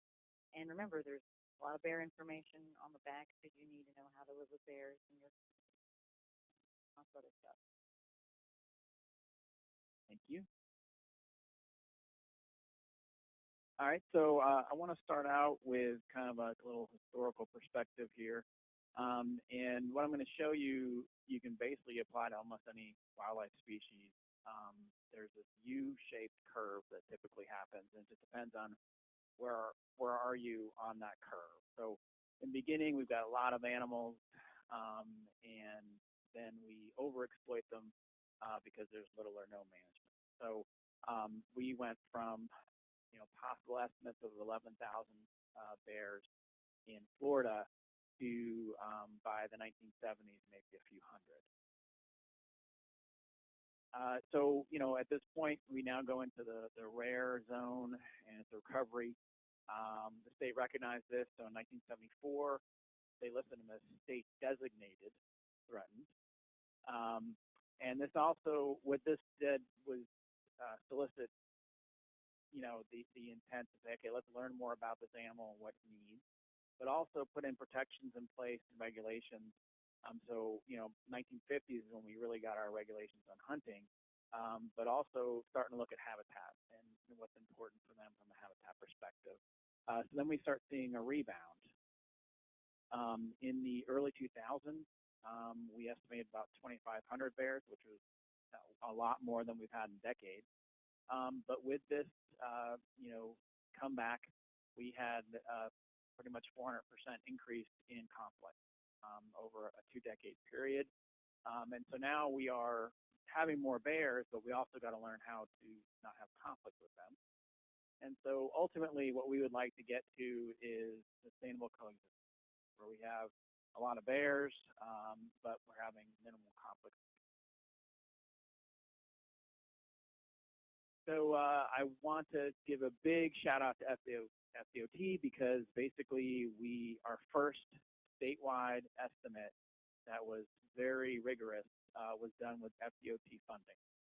So 2002, we estimated 2,600 bears. In 2016, we went back, and we are now at 4,000. So that's a pretty big bump up. Now you can see the differences here.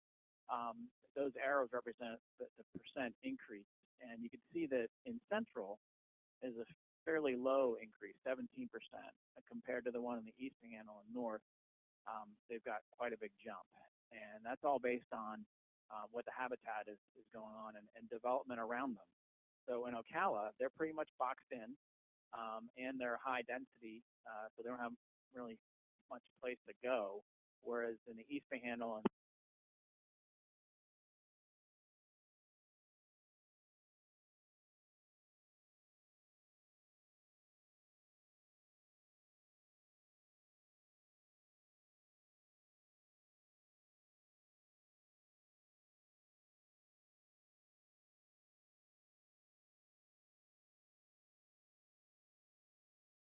hello? Yes. Okay. So, when you have a big area that's pretty unobstructed, you're going to have a lot more growth than if you are in your box den. So we updated the bear range map, and I've been here for now 11 years, and it's quite different. A lot more connections with our subpopulations, which is pretty important because we want that genetic diversity. So in the dark brown, that's frequent. These are the core areas we would expect to see bears most often. That a little bit lighter brown is common. And when you combine those two, that's what we consider occupied habitat. And for an animal this big, in a population of this many people, to have 49% historic range occupied, that's a really giant success. That's up from 17% that we estimated in 1993. So not only do we have a lot of bears, we have a lot of bears living across a fairly good portion of the state, which results in vehicle mortality. That's a good segue. So we estimate about 6% of the statewide population is killed by vehicles each year, and that is mostly concentrated in Central Florida. Also, looking at that map where occupied range is, almost all of that mortality is occurring in occupied range. Since 2012, we get about 230 bears hit and killed by vehicles. That's second only to Pennsylvania, who has a population of 20,000 bears. And I'll say that I've worked with bears in several different states, and by far, the relationship between FWC and DOT is the best. Very confident when I talk to people about this that we work really well together. We provide technical assistance and commenting, but you guys are also present on our stakeholder groups, and I'm very confident that when someone talks to me about road improvements, that you guys do take that into consideration as far as if there's roadkill and what are we going to do about it. So I definitely feel good about that. We do our own outreach. We've actually done some spots at our. We have a video on our website. We have a mobile billboard kind of alert people about driving in bear country. But obviously, we also look at the data, and we do periodic assessments, or we call them cluster analysis, of where are we having the most frequent strikes, where we want to put crossing signs, and I sincerely hope that it was a joke when I heard it on the radio, but it's not where they choose to cross. It's where they are crossing. So don't get confused with that. But we talk about underpassing, but also is there avenues to look at maybe modifying existing bridges, which I'll go into here. So we've done 3 sets of cluster analysis, which is 5 years of data, where we look at the 1 kilometer and 5 kilometer analysis window to see where is the high frequency locations where we're seeing a lot of bears hit. And what I'll tell you is that what's typically happening is it's sometimes it's a habitat element, but other times it's a curve in the road where the bears don't have enough time to react and the driver doesn't have enough time. So I'm going to focus on Central Florida here. This is definitely our hot spot. So this is our cluster analysis, and you basically can see that if you're in Central Florida, you have a really good chance of hitting a bear. So in the green circles, those are already underpasses or culverts, and then you've got the bear crossing signs there. So what we wanted to look at was, we recognize that, doing road improvements and new construction, that's one thing we talk about underpasses, but existing roads, it's not something that you just, pop in an underpass. So we looked at, what are other ways to deal with this issue? So we looked at DOT districts 2, 3, and 5, and this is 90% of our road mortality is here. And we looked at, okay, if we did these hotspot analyses, are there going to be ones that are kind of in line with existing bridges? And is it possible that if we were to fence some of those bridges, if we had the right elements, which would be conservation land on both sides, the height of the bridge and the width is pretty adequate, and then what are we looking at as far as the span goes? So we looked at these elements with 34 bridges, and I want to show you an example here. So this one, Seminole State Forest. You can see we've got a hot spot, several hot spots, but in that purple, there's a bridge. And so we said, okay, well, let's look at our criteria. The bridge itself looked it was okay. And then when we looked at ownership, Seminole State Forest was on both sides, so that was a plus. And so then we looked at what does it look like from aerial photo, and we can see it's sort of like a bottleneck. And again, that's another thing that brings our attention to it. Now, the question is, how long with fencing? And right now, what we've done is the white paper we did was just talking about what we identified. But what the DOT asked us to do is let's take a look at it again and kind of propose as a research element, because it's not going to meet our typical guidelines of how far the fencing would be. We want to see, is there a minimum where we can actually funnel the animals, but it's not the full extent of what we have right now. So that's what we're going to look for.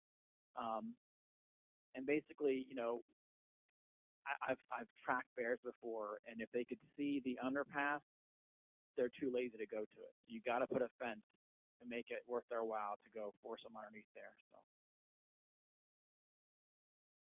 then we've got our crossing signs. This is definitely our favorite among the bear biology world. We've got our grizzly bears that I didn't know we had in Florida. On the left, we've got a polar bear, or as someone really creative in Franklin County, put a horn on it, and it looked a lot like a rhinoceros. So when we contacted you guys, you were like, hey, that's US DOT, that's not us, man. And then the variety of signs apparently is from a local roads. So we're gonna kind of go to them and say, hey, can we maybe go with maybe something that looks a little bit like a black bear? So we're in the process of that right now. So what are we supposed to do if we see a bear? The good news is black bears are very afraid. It does not take much to scare them, as that cat can attest. That cat treed that bear twice. And if you ever get really bored, go ahead and YouTube cats chasing bears, and you will see a lot of that. So, they grew up in these forests where they could hide in the bushes, they can climb a tree, they can run away, and they were hunted by dire wolves and all these other really big things. So they're kind of built to be scared, which is good. So you don't want to run, okay, because running can elicit a chase instinct. So even if they weren't thinking about chasing you, if you run, they can actually chase you, and they do kind of look like boom, but they can sprint 35 miles an hour. So Usain Bolt, 27 miles an hour. None of us are Usain Bolt, so don't do that. You also don't want to play dead, okay? Now, here's the thing. I was told to play dead for any bear. Guess what? It's only for brown bears. Thanks a lot, okay? Because black bears are in 41 states. Brown bears in like 4 or 5 states. So it's really the wrong advice. They eat things that play dead, and so the chances of of a black bear coming at you and wanting to eat you, and you're just like, let me make it easy. Like let's not do that. So if it's black, you fight back. If it's brown, you lay down. Remember that. So what do you do? If you see a bear in the distance and it kind of knows you're there, you want to raise your arms, talk so they know you're there. Basically, if it starts approaching you, you want to be aggressive. Okay, then you don't just raise your arms, you yell at it, honk your horn. If you're out in the woods a lot, like say you're hunting or hiking in bear country, bear spray is a good thing. It is not personal protection spray. People have done that, and I'm shudder because you have to literally be this close and squirt them in the eyes. Okay, bear spray comes out like a fire extinguisher, and it goes 30 feet, and it creates like a 2-foot barrier between you and the bear. So that's the kind of spray you'd want to use. So what happens when you come in encounter with a bear and it starts doing all sorts of weird stuff? And I would say that in general for wildlife, when they start exhibiting to you, that's them trying to communicate something, okay? So the rattlesnake, he does not rattle before he gets the mouth.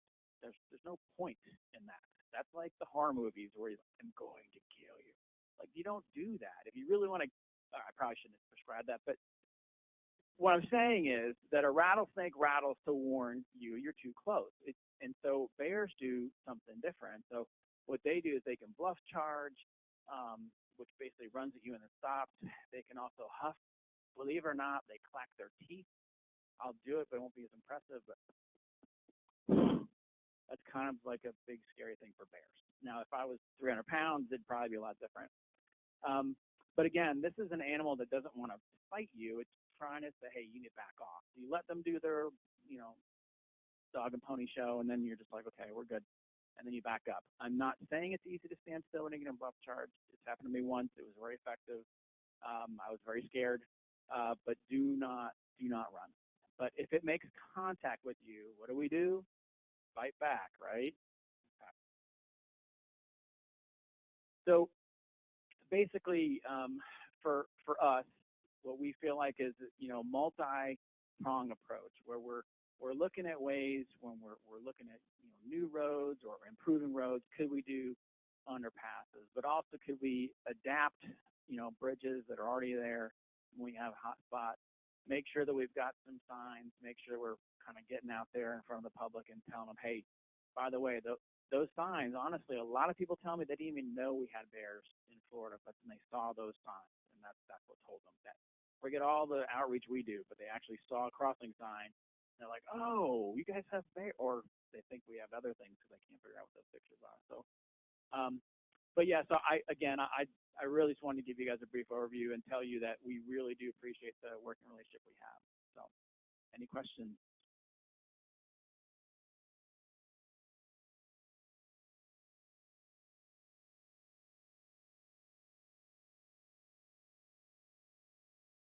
So I was under the impression that the updated terminology is abundant instead of.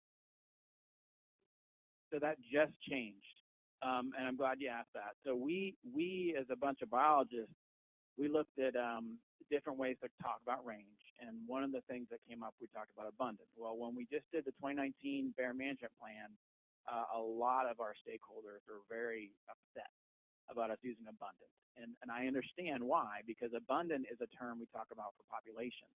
And we don't want to confuse. It's kind of like when Kelly talked about, there's not burrowing arrows all throughout Florida.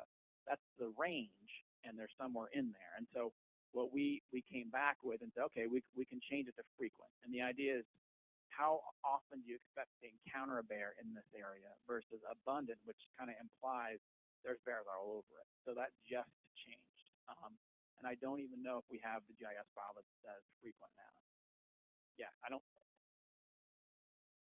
Yeah, so I exactly. So I think that's something that we're in the process of. But that was in December 2019, so we're just catching up.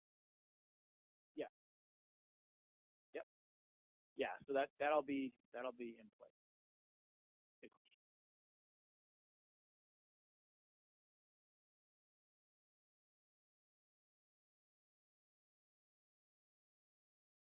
You talked about fencing bridges a little bit there a minute ago. Would you use them for a channelizing device? That's what it looked like on the picture you showed. Yeah. But would you also fence along the right of way for X distance? And that's what you just said is exactly why we're going to turn that white paper into a research proposal, because we've got to figure out, I think what we'd like to do is be as flexible as possible. We're going to run that fence until it doesn't make any sense versus having our guidelines that say the fencing has to be like for Alligator Alley, it's literally connected all the way down. What we're suggesting is depending on what's going on, if all of a sudden now there's storefronts, well, we're not going to run a fence there. So that's why we're going to kind of propose it is let's take a few of these bridges that seem like it would make sense and do variable distances to see if that funneling effect will work, even if it's not that far. Most of the right of ways where these locations would be normally are probably not fenced. Right. Exactly. So that's why it's going to be more of a pilot.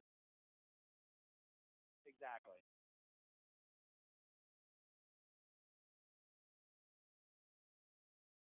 Sorry, you can't park here anymore. Yeah. Adding to that question, have you done any studies where it's all like that? Yeah, I mean, where they're installed, they work really well. But the big question is, and that's based on our current guidelines. But the question is, if you mess with those guidelines and shrink it, is that going to cause them to walk right by? And that's what we don't really know.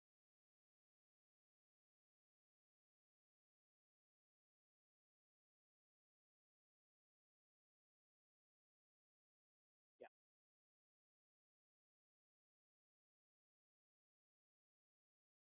Yeah, that's happened with alligator island panthers and other critters too. Yeah. Yep.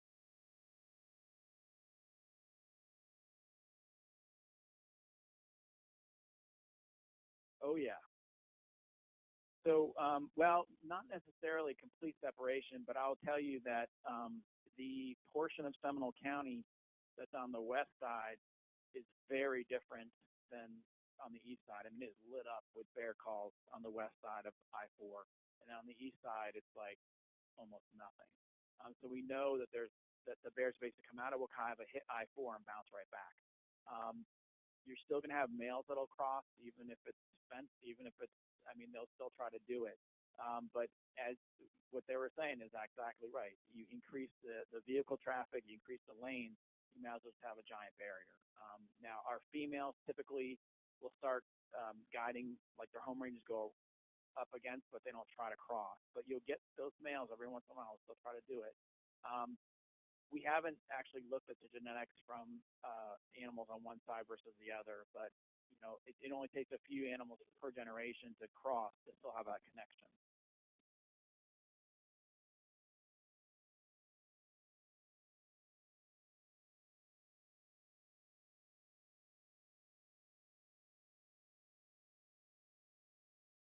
Yeah, yeah,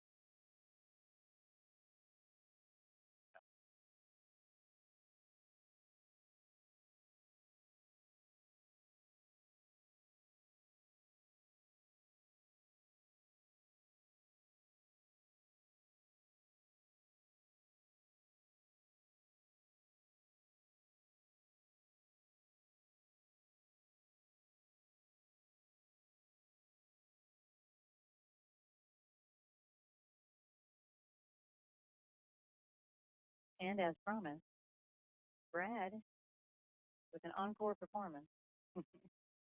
It's a twofer for you guys today. He's now the Birdman. Change that.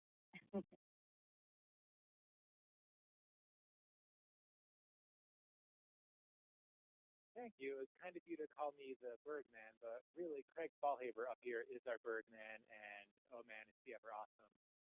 I don't know if you guys necessarily watched our commission meetings or follow FWC news, but Craig was just awarded the Rodney Barretto Excellence Service Award. That might not be the exact title, but it's a really prestigious award. And in part, he was given that award from working on burrowing owl guidelines. That was a huge, huge undertaking. It came up a lot in Kelly's presentation. So congratulations, Craig. If you ever have to work with him, you're free.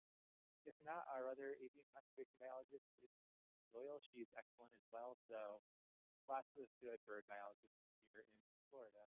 Also, this presentation has lots of bird pictures, so since we're coming on break, we could do bird ID. What do you guys think the bird in the center of this frame is? Just say it out loud for me. No, eager. Great. If you said that, give yourself 1 bird point. So all of Florida's birds are protected, and there are varying levels of protection based on what special protections you have. So the highest level is going to be your federal protection if you're federally designated threatened or endangered. Next highest tier up would be state protection, and even our non-listed birds are protected. We got some bird on the right is up here. Snowy plover, great. 1 more bird point for those of you playing along. I don't have candy or anything, so don't get your hopes up at the end of this. So if you're a bird and you're native to Florida, you're going to be protected by state flying rules. The sort of overarching rule here is the general prohibitions, which is touched on in a few other presentations. There's the Federal Migratory Bird Treaty Act, which just went some interpretation revisions. We'll touch that in this presentation. We have a state rule adopting the Migratory Bird Treaty Act, and we recently developed a bird trap rule, which is really cool. That later on. There's going to be a lot of definitions in this presentation. The definition of take is going to vary slightly depending on what level of protection you have. So the definition for take is going to be a little more stringent for federally threatened species than it is for our non-listed species. However, definitions up front, once again, this might be a review. Our general prohibitions say no wildlife or freshwater fish or their nests, eggs, young, homes, or dens shall be taken, transported, stored, served on non. And then take is spelled out in our definition section, saying the term take shall include taking, attempting to take, pursuing, hunting, molesting, capturing, killing any wildlife or their nests or eggs by any means. The Migratory Bird Treaty Act applies to all birds in Florida, all birds in the United States. It's a federal rule, and it's another way to protect take of the species. In this case, it's defined as prohibiting the pursuing, hunting, capturing, possessing, selling, purchasing, and transportation of native birds. This also applies to their nests, eggs, and parts thereof. So bird feathers, it's technically legal to go out, pick up a bird feather, stick it in a hat, and walk around like that for the day. There was a change in interpretation of the Migratory Bird Treaty Act by the United States Fish and Wildlife Service.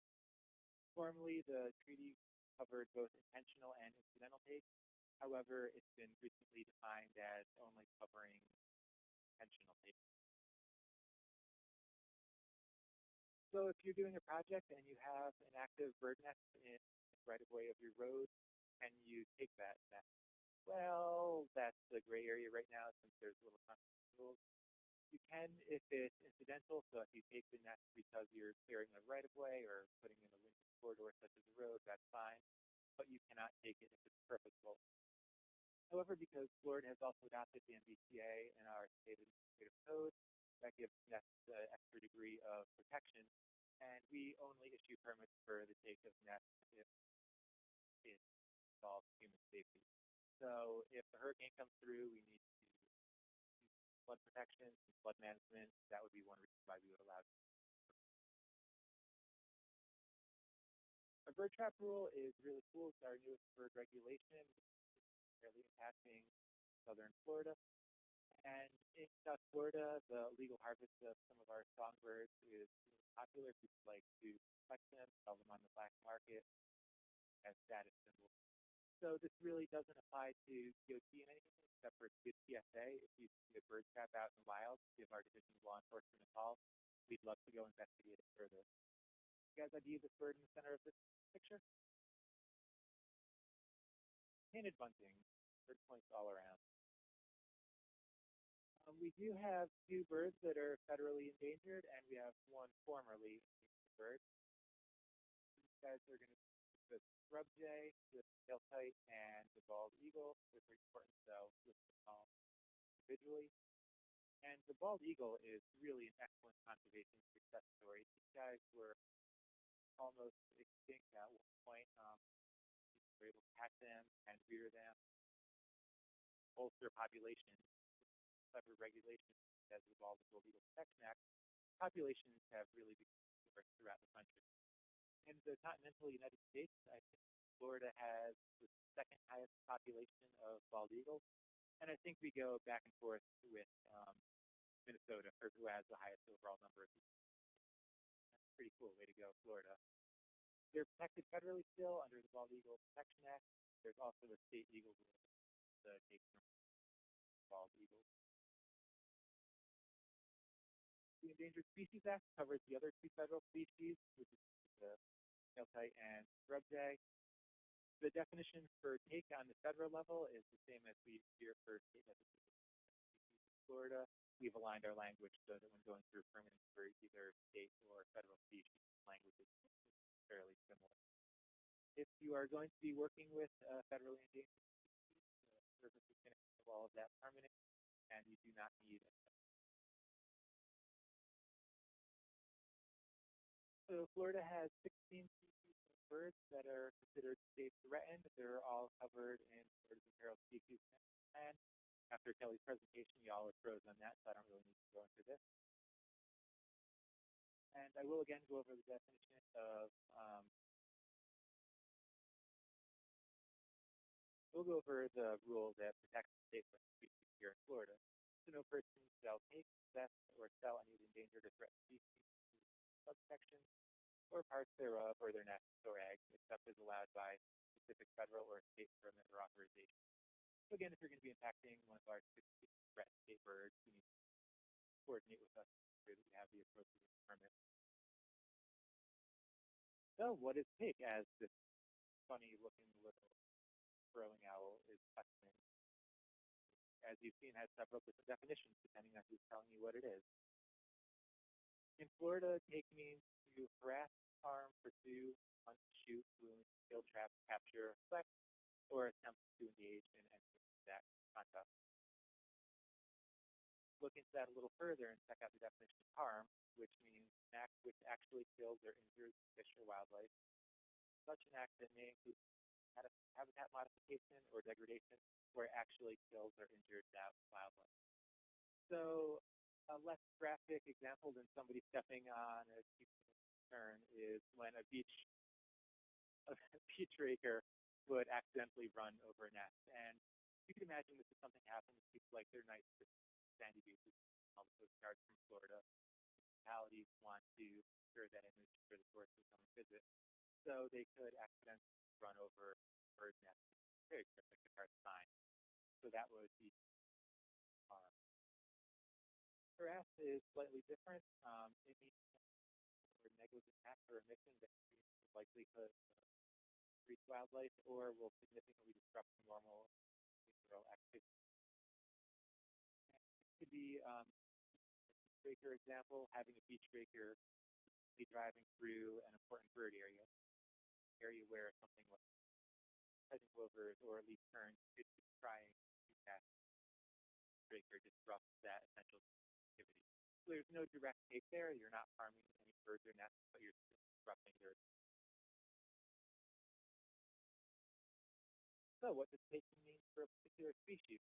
Really confused burrowing owl. I've thrown a ton of definitions at you, and the definition is going to vary based on species. Owl are going to be slightly different. Birds, who are wading birds, we're trying to help you out with that. Permitting guidelines. I think you might still have some examples in front of you. This is something that I'm really passionate about. Guidelines that all of our staff that have worked on these. We're trying to design these to be a source for technical assistance permitting. So if you have questions, first consult with permitting guidelines. Any follow-up clarification, technical assistance, come to the biologist directly. You have detailed explanations of what could constitute for each species scenarios where it is likely to occur, and they're currently available for the burrowing owl, sentinel crane, osprey, white-crowned, and the wading bird. because the wading birds are guidelines to be our commission, we're just going to take a quick tour through those and wrap up with birds today. So we have 4 state-threatened wading birds. Their names are all here. So this is what we have: heron, the red egret, bicolored heron.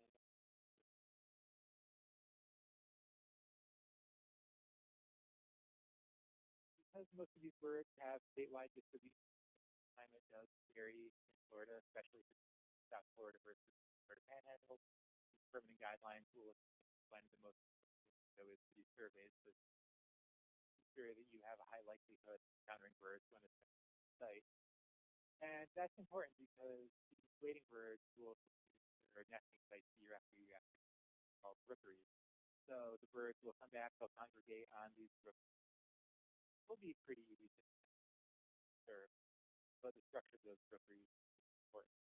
And you need a permit for actions that render part or all of an active rookery. So even if you're impacting a known rookery,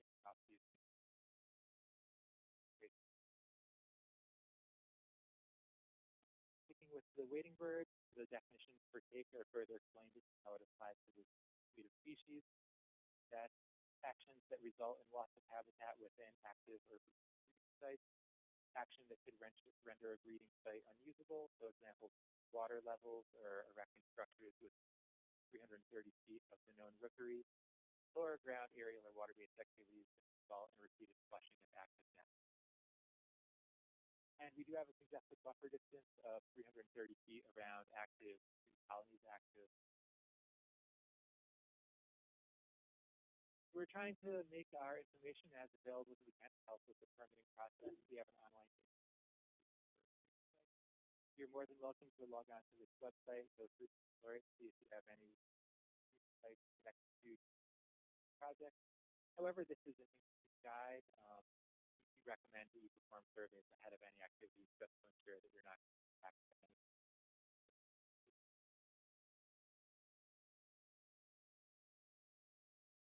Now, not all threatened birds will use the typical tree island structure, the rookery structure that you think of. I guess in your head you'd probably imagine a nice stand of cypress and of a large lake. We do have examples of birds creating rookeries in rights of way. Pretty neat because this area is not by water year round. It's kind of atypical, like they do well there. So when this is active, our permanent guidelines would avoid any activity within 30 feet of that go. That's been avoided out permanent. We provide examples of activities that are not expected to cause take. These are in all of our permanent guidelines. However, specific to our wading birds, actions that are going to happen outside of that 330 feet buffer. So, yeah, you don't need a permit if you're going to do an activity that's not going to cause take. Fairly straightforward. So if you have to do any maintenance or construction, as long as you're outside of that circle, so there are emergency authorizations. For example, I brought up water maintenance or flood control in response to hurricanes. There is an authorization in that scenario. I think maybe mistaken, but for some species, you require it after the fact. And if you're going to impact foraging habitat, that can be covered by the CRP.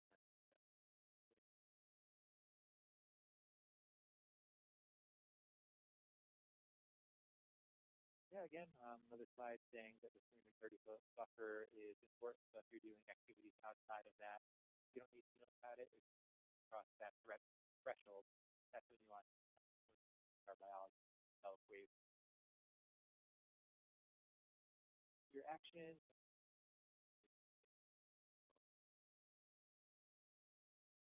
So if you are causing take, you might ask that you do mitigation in response to those actions. Encourage our habitat protection restoration. Habitat acquisition is always good, whether that's reserve or the mitigation bank. In limited scenarios, there could be a funding option where you can do scientific studies on your behalf. There's other programmatic options. If you're impacting a suite of species, try to. All of our guidelines are available online, so I encourage you to check them out. They're just really full of information. If you have a biological threat, so if you don't have time to read a whole species action plan, you get the quick notes from these guidelines, a little more in depth than the ones with summary. That any questions? Sure. Probably, yes, we do. I think we have an online tool. So, and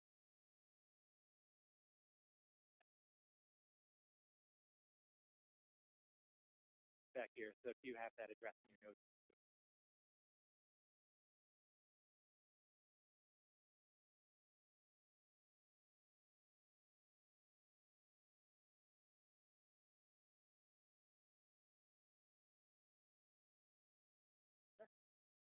A way for us to submit data from our surveys about rivers. oh, that is a great question. I'm sure we do. Data, talk to Craig Dahlhaber. Sure, he has. Yeah, per data you can talk to. Yeah, can't be it's on the title slide.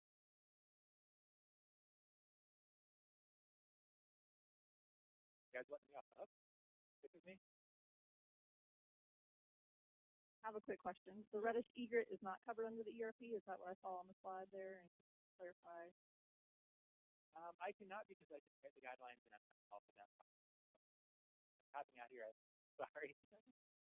Kelly, do you know?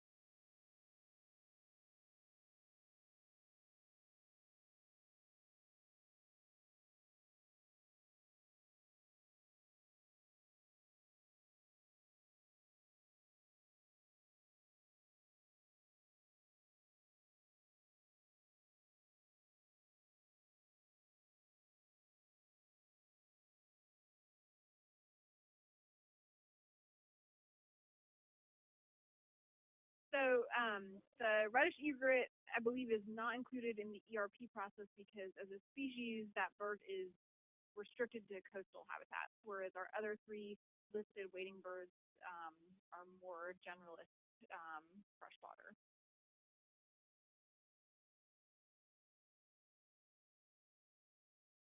Any other questions?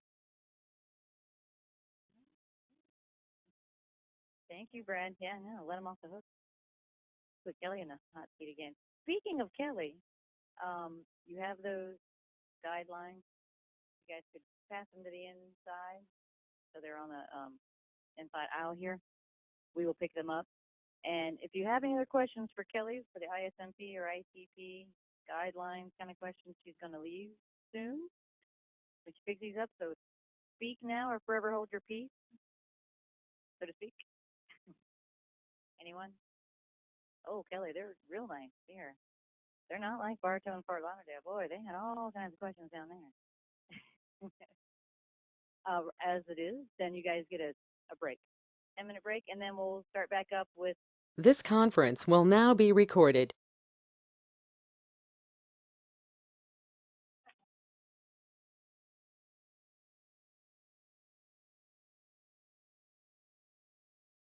Like, oh. All right, everybody. Ooh, hello. I'm there. Oh, surprise. Take your seat. Here we're in the afternoon. Everybody hit the candy that are on the tables. Get your sugar buzz going. You've got your blood flowing again. Mariano, down in front. Down in front. You troublemaker. You retired and you just cause all kinds of trouble. I see how you are. Yeah, it does. Ornery. I knew that about you. Next up, for your pleasure and fun, get your sand in the toe. Your sand in the toe. Your toes in the sand. It's a little bit of sea turtle stuff here. I personally like sea turtles. I hope you do too, and enjoy the next presentation. And you guys have a BOGO because it's a 2-for-1. They were so excited they sent 2 wonderful people we have Rachel. That's Rachel Stevenson. She's worked with FWC's Imperiled Species Management for 10 months. Ooh, almost like a newbie there. She's a biological scientist 3, providing environmental commenting for CCCL and ERP permits with a primary focus on statewide coastal lighting and marine turtle protection. She also manages wildlife lighting certification program. I had that a million years ago. That's fun. She received her master's in marine biology from Nova Southeastern University, where she focused on marine mammal physiology and diving I don't know that word, ontogeny. Wow, I should have practiced. She has diverse, extensive experience in seagrass habitat management through the U.S. Geological Survey, marine turtle conservation through the Broward County Sea Turtle Conservation Program, and education as a middle school science teacher. A jack of all trades, I'd say. And then Mr. Luke Davis there. We helping her out, backing her up. He's worked in the Imperiled Species Management section for FWC for the past 7 years, commenting on projects that impact coastal wildlife, marine turtles, manatees, and their habitat. He works with staff in the development and oversight of the standards and specifications for outdoor lighting for the protection of marine turtles and other protected coastal wildlife. He also assists in the managing of wildlife lighting certification program that works with lighting manufacturers to develop and identify fixtures and lamps that can be utilized on beachfront properties that meet standards for life safety requirements, as well as minimize impacts to nesting and emerging marine turtles. So, any lighting questions, I would say, that is your man right there. So don't hold out in the end. Ask questions. That's why he's here. All right, thank you. So we are going to be switching gears a little to the marine side of things. So we'll be talking about sea turtles and lighting.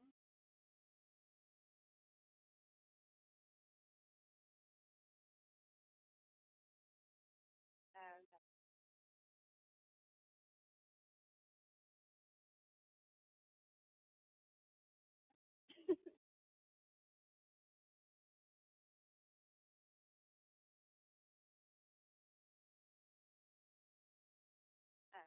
okay, there we go.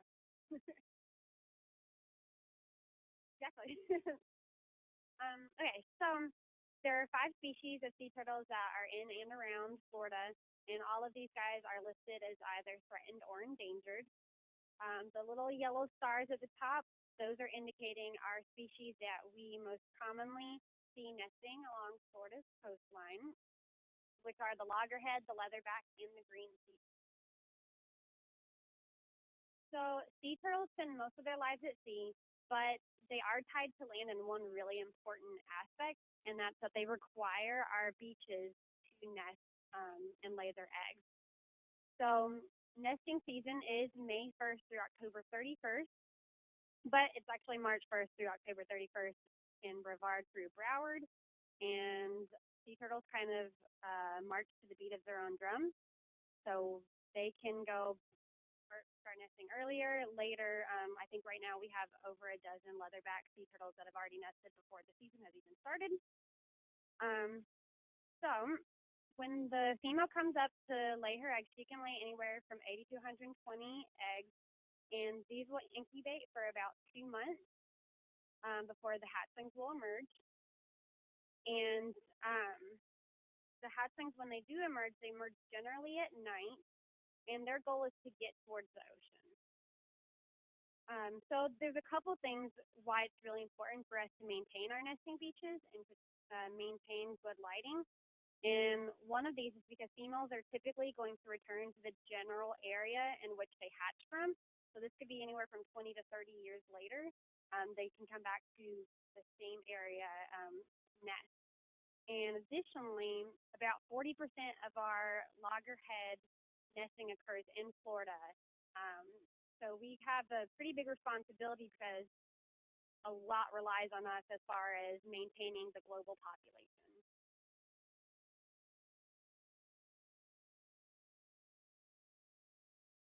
So hatchlings rely on some visual cues when they once they hatch to orient towards the ocean. And so they're going towards the brightest horizon, but they're also using the contrast or like a dark silhouette, which on a natural beach would be a nice established dune.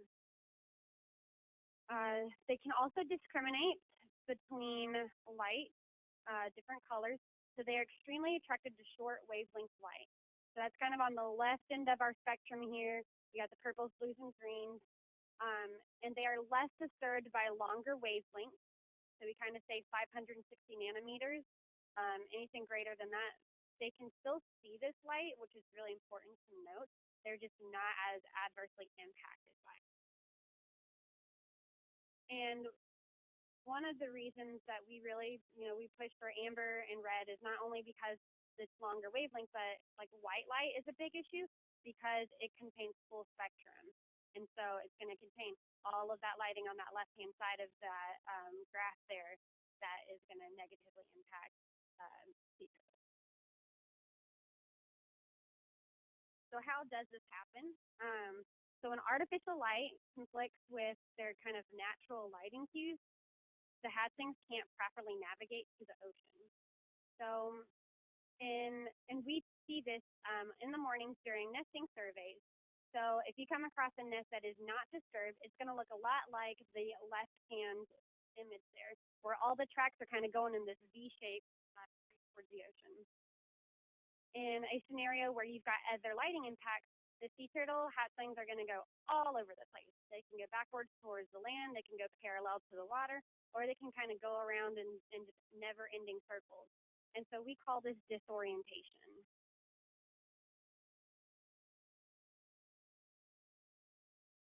And nesting females can also disorient too, so it's not just about the hatchlings. And this can lead them into some unsafe situations. So a big example is the female that is in the road. So this was down in the Keys, and she actually crossed the road to lay her nest. And thankfully, someone spotted her and contacted law enforcement, so she did not get injured. But this scenario does happen, and unfortunately, sea turtles can die from getting disoriented and ending up in just the wrong place at the wrong time. So as I mentioned, the disorientations are documented by morning surveyors, and then they basically submit the report to FWC. So we used to do it by paper, and we've moved to kind of like electronic, which has been really awesome because now we can get live data. So this is available on our website. So if you go to myfwc.com and you search disorientation, it's going to be the first result that pulls up. And you click on the page, and on the right is kind of what our page looks like. And then that little red button where the arrow is, that is our disorientation map. So it's an interactive, real-time map. It currently shows 2019 and 2018 disorientation data. So it includes if it's a female, if it was hatchlings, if there was hatchlings, how many. And oftentimes it has possible light sources as well. So you can kind of use that as a tool to see where are the problems. And I think as 2020 is our season is upon us, once nesting starts and hatching really picks up, we'll be updating that as the seasons go.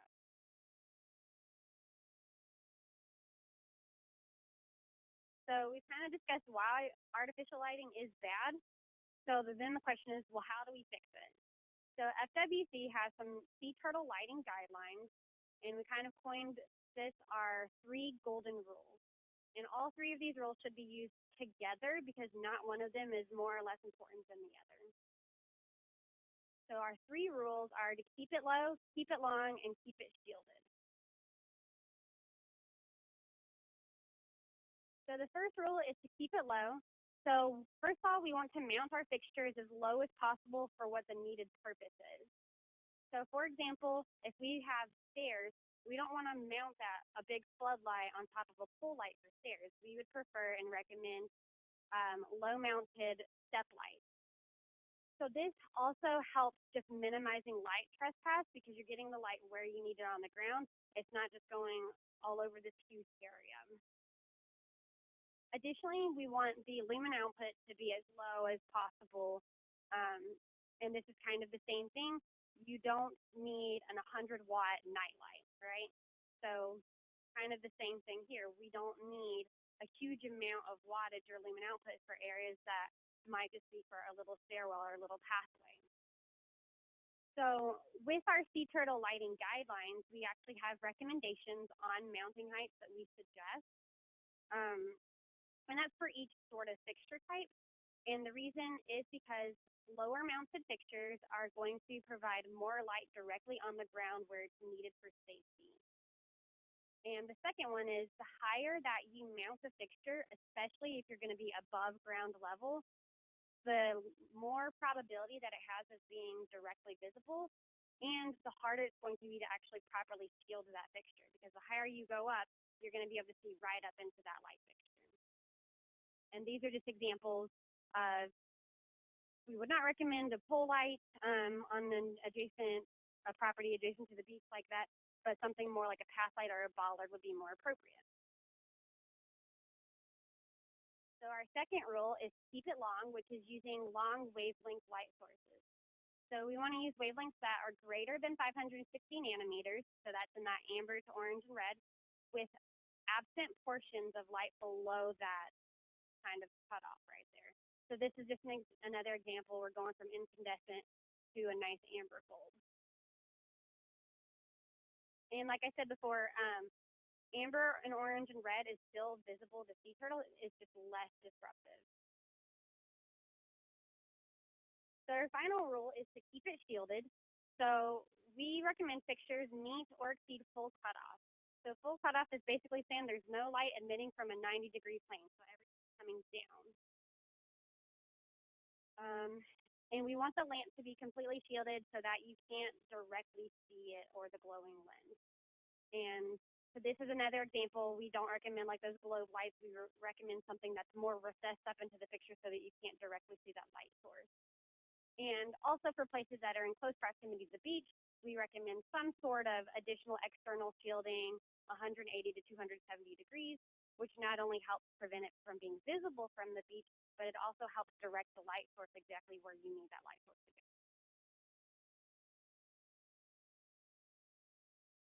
So coming into this, can we effectively do street lights with our guidelines? And the answer is absolutely.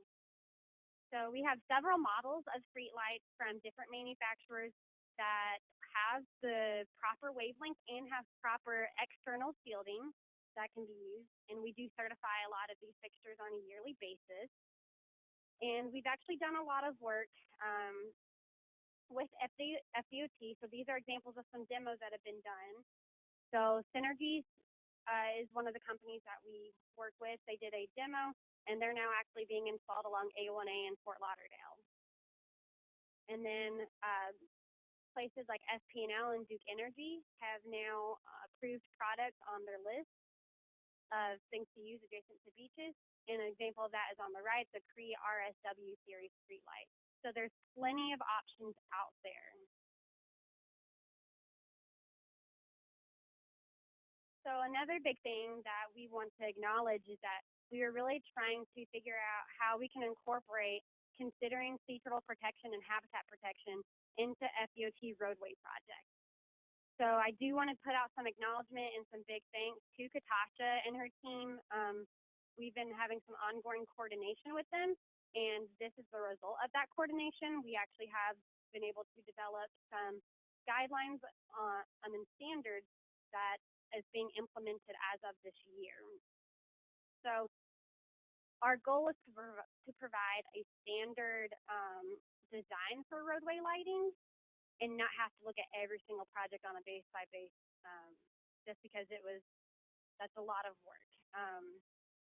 We also worked with FDOT to allow for a design variance, especially for kind of tricky areas that are in real close proximity and don't have a lot of any sort of structures that are preventing lights from being visible from the beach.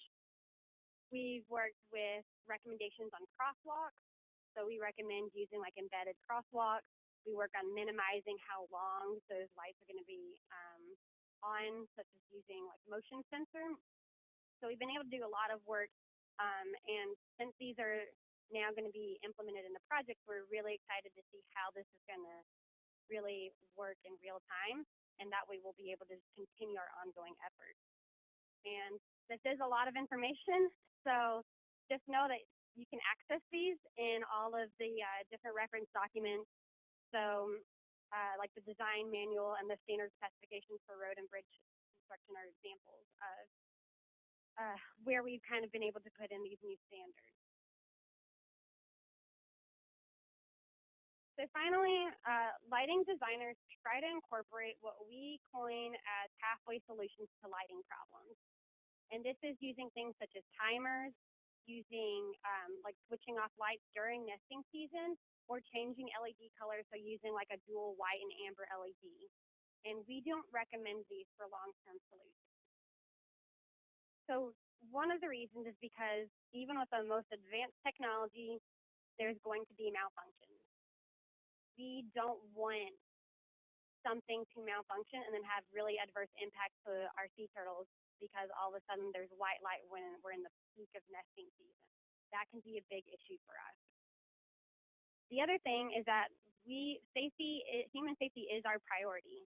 Turning lights off during nesting season is not going to be safe in particular areas.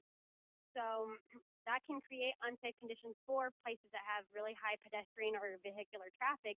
So we really work with FDOT to identify those areas because that is our priority.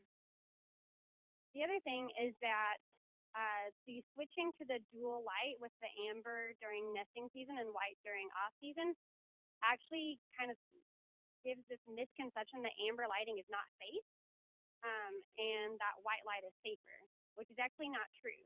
If lights are very well designed, you absolutely can make it completely safe and not even need the white light. So that is all that I had, which is really quick, but if you guys have any questions, just let me know.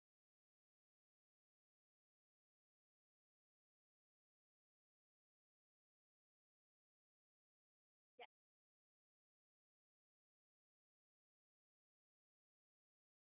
I'm sorry?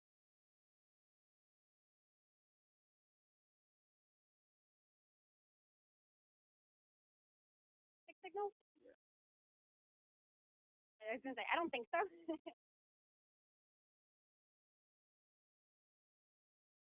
Like,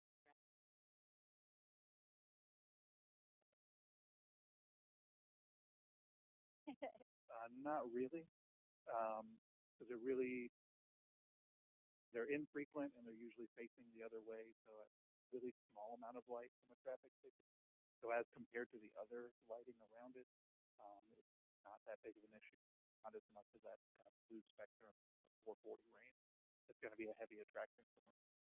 We don't see a lot of disorientation effects from it.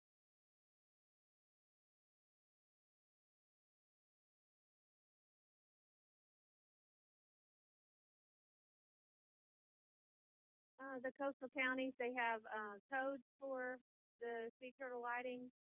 Not everywhere. So how do we handle places where codes aren't already there? Lighting. So they do have the lighting ordinances, is what you're referring to. Um, most of that is for like residential and commercial lighting, but there are some that have construction lighting written into them. So those that don't have that, then the only other protections are rules and statutes that are in place that you can't harm or harass for every other lighting is part of that. So we have our guidelines and theirs that are for construction lighting. Follow those standards. Statute or law.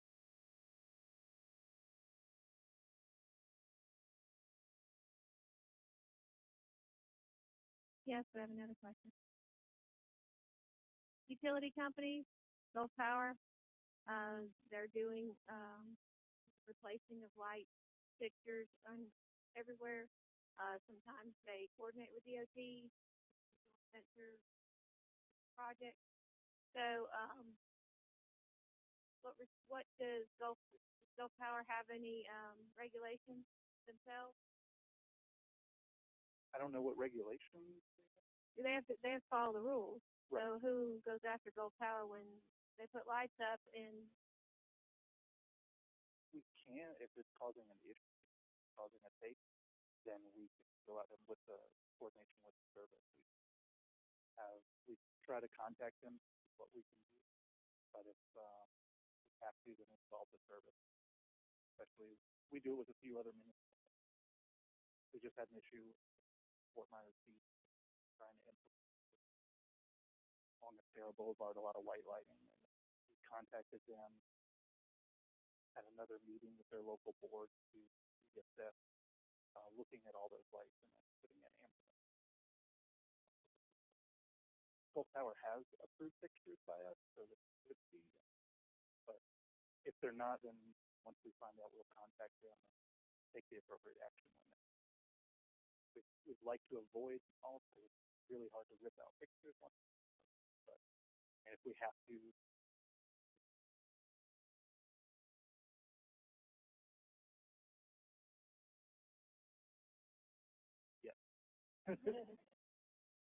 We try to coordinate with them as best we can, but I mean, anytime someone lets us, we have our,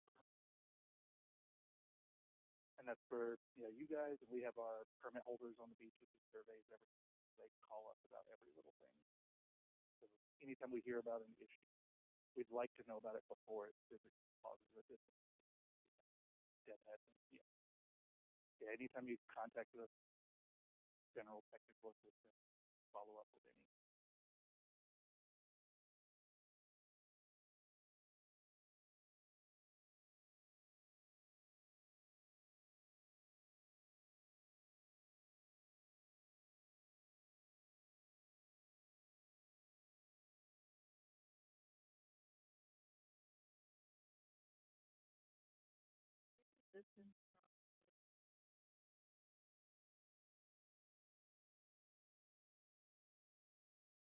Not really. So it's really difficult to quantify because it all depends on the area of how well established the dune, whether there is a dune. You have some areas that are really wide and flat, not much of a dune. You have some areas that have really high dunes. It depends on the development because sometimes condos can help us. What Rachel mentioned, those dark silhouettes. If you have well-managed beach lighting on a condo where their side of the condo is dark, that helps with a silhouette. So that helps them avoid that area where it's kind of blocking that lighting. But in areas where you don't have development right on the beach, some areas it's really rare in Florida. But in general, if you're standing on the beach, there's a direct light source or reflected light source, then it's a problem. That could be miles because sky glow is a big issue. So inland cities, all that unshielded uplighting, I mean, that could be miles away and could be visible from here. So we tried to quantify it, but in general, if you can see it, it's an issue. But I think most ordinances, sometimes they'll have a hard line where they give a distance. For us, from the biological side, it's visible, it's an issue. But most local ordinances either be just the roadway delineation, the east side of the roadway, or just the landward side of the roadway. Or sometimes they have a distance of 500 feet up to like a quarter of a mile. It all depends locally. Sometimes they have a hard line, but for us, from a biological standpoint, if it's visible, it's an issue.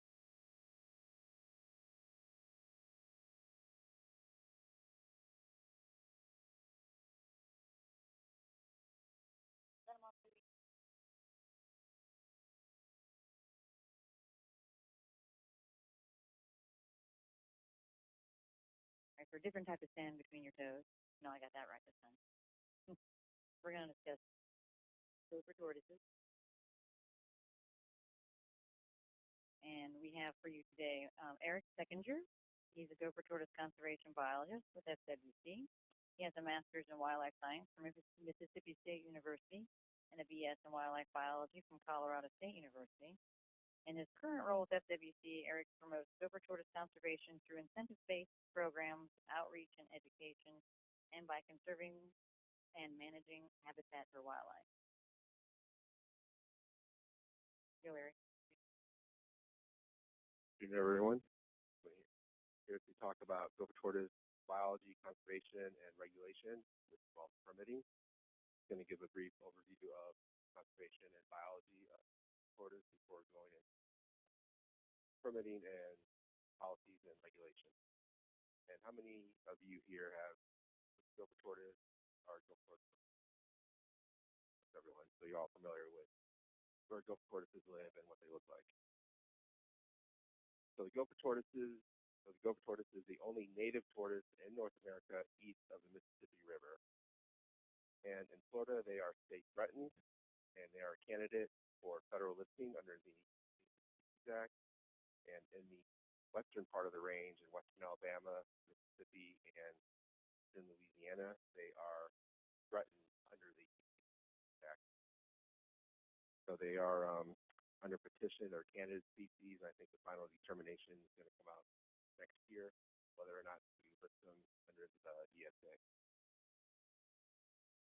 Gopher tortoises are long-lived species. In the wild, they can live to 40 to 60 years old. They average 10 inches long, and they are slow to reach sexual maturity, so they don't start reproducing until they're about 9 to 21 years old.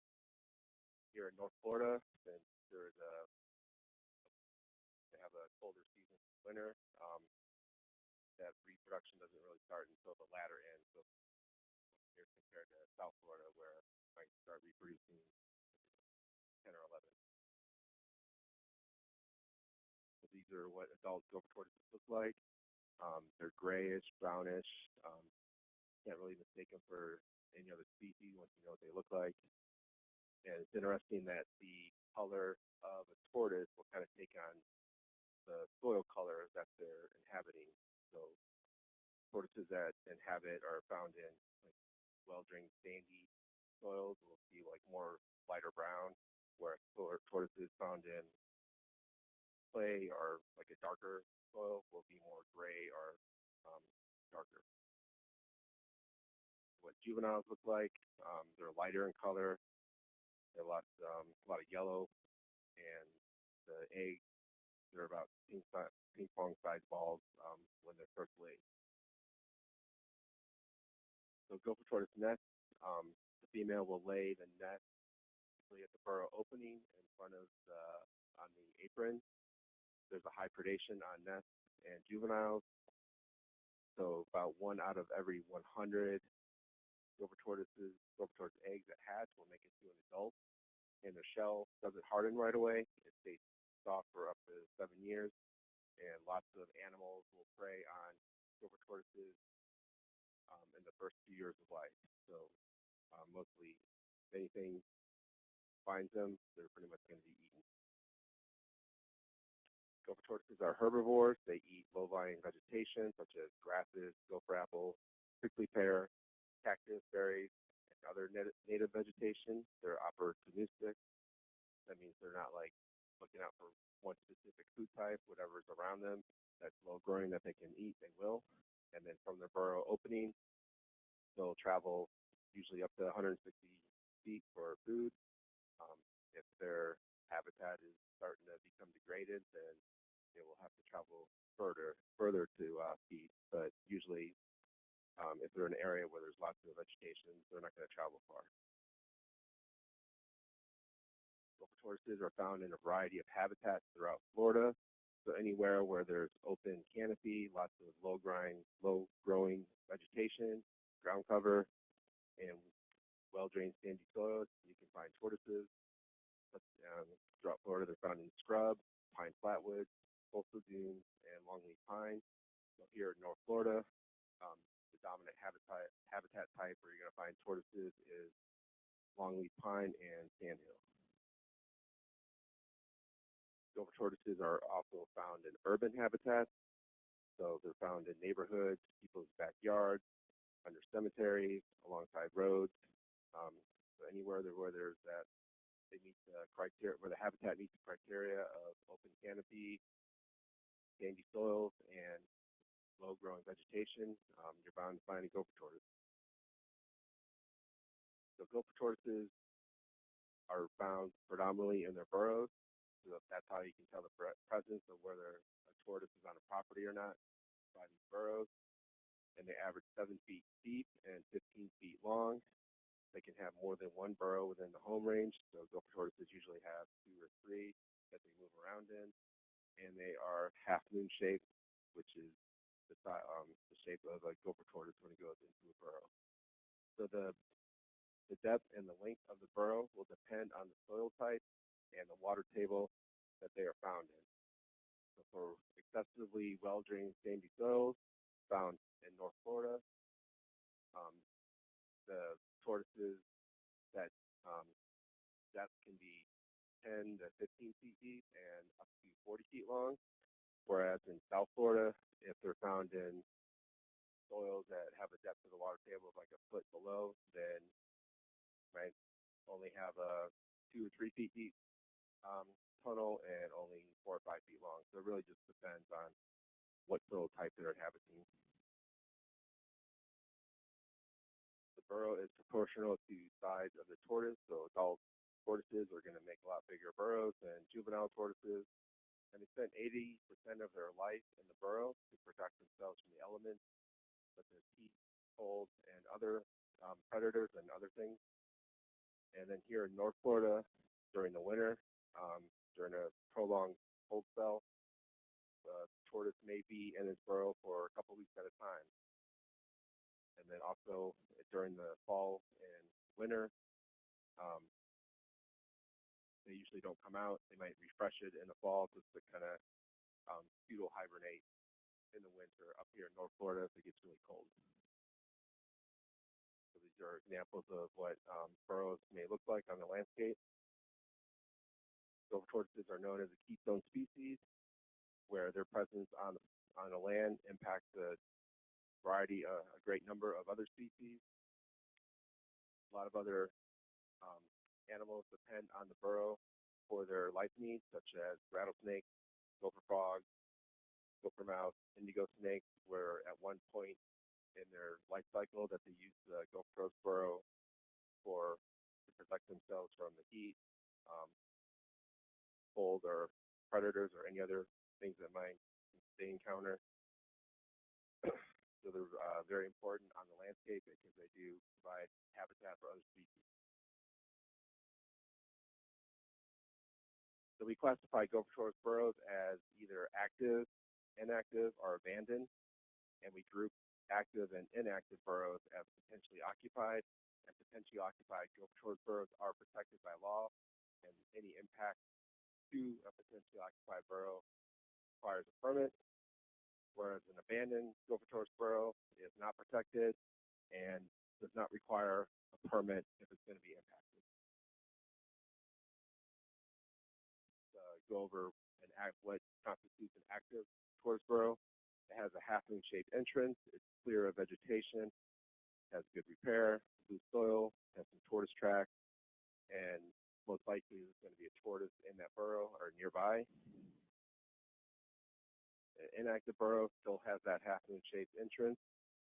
There may be some vegetation growing around it. It's still in good repair. Hard-packed soil right outside the entrance. Maybe partially covered with leaves. There's no track.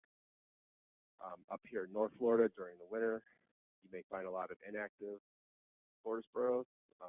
However, there still could be a tortoise down in them just because if they're not coming out at a week at a time, that means their burrow is going to become graded a little bit since they're not keeping that opening, moving it out and keeping it open.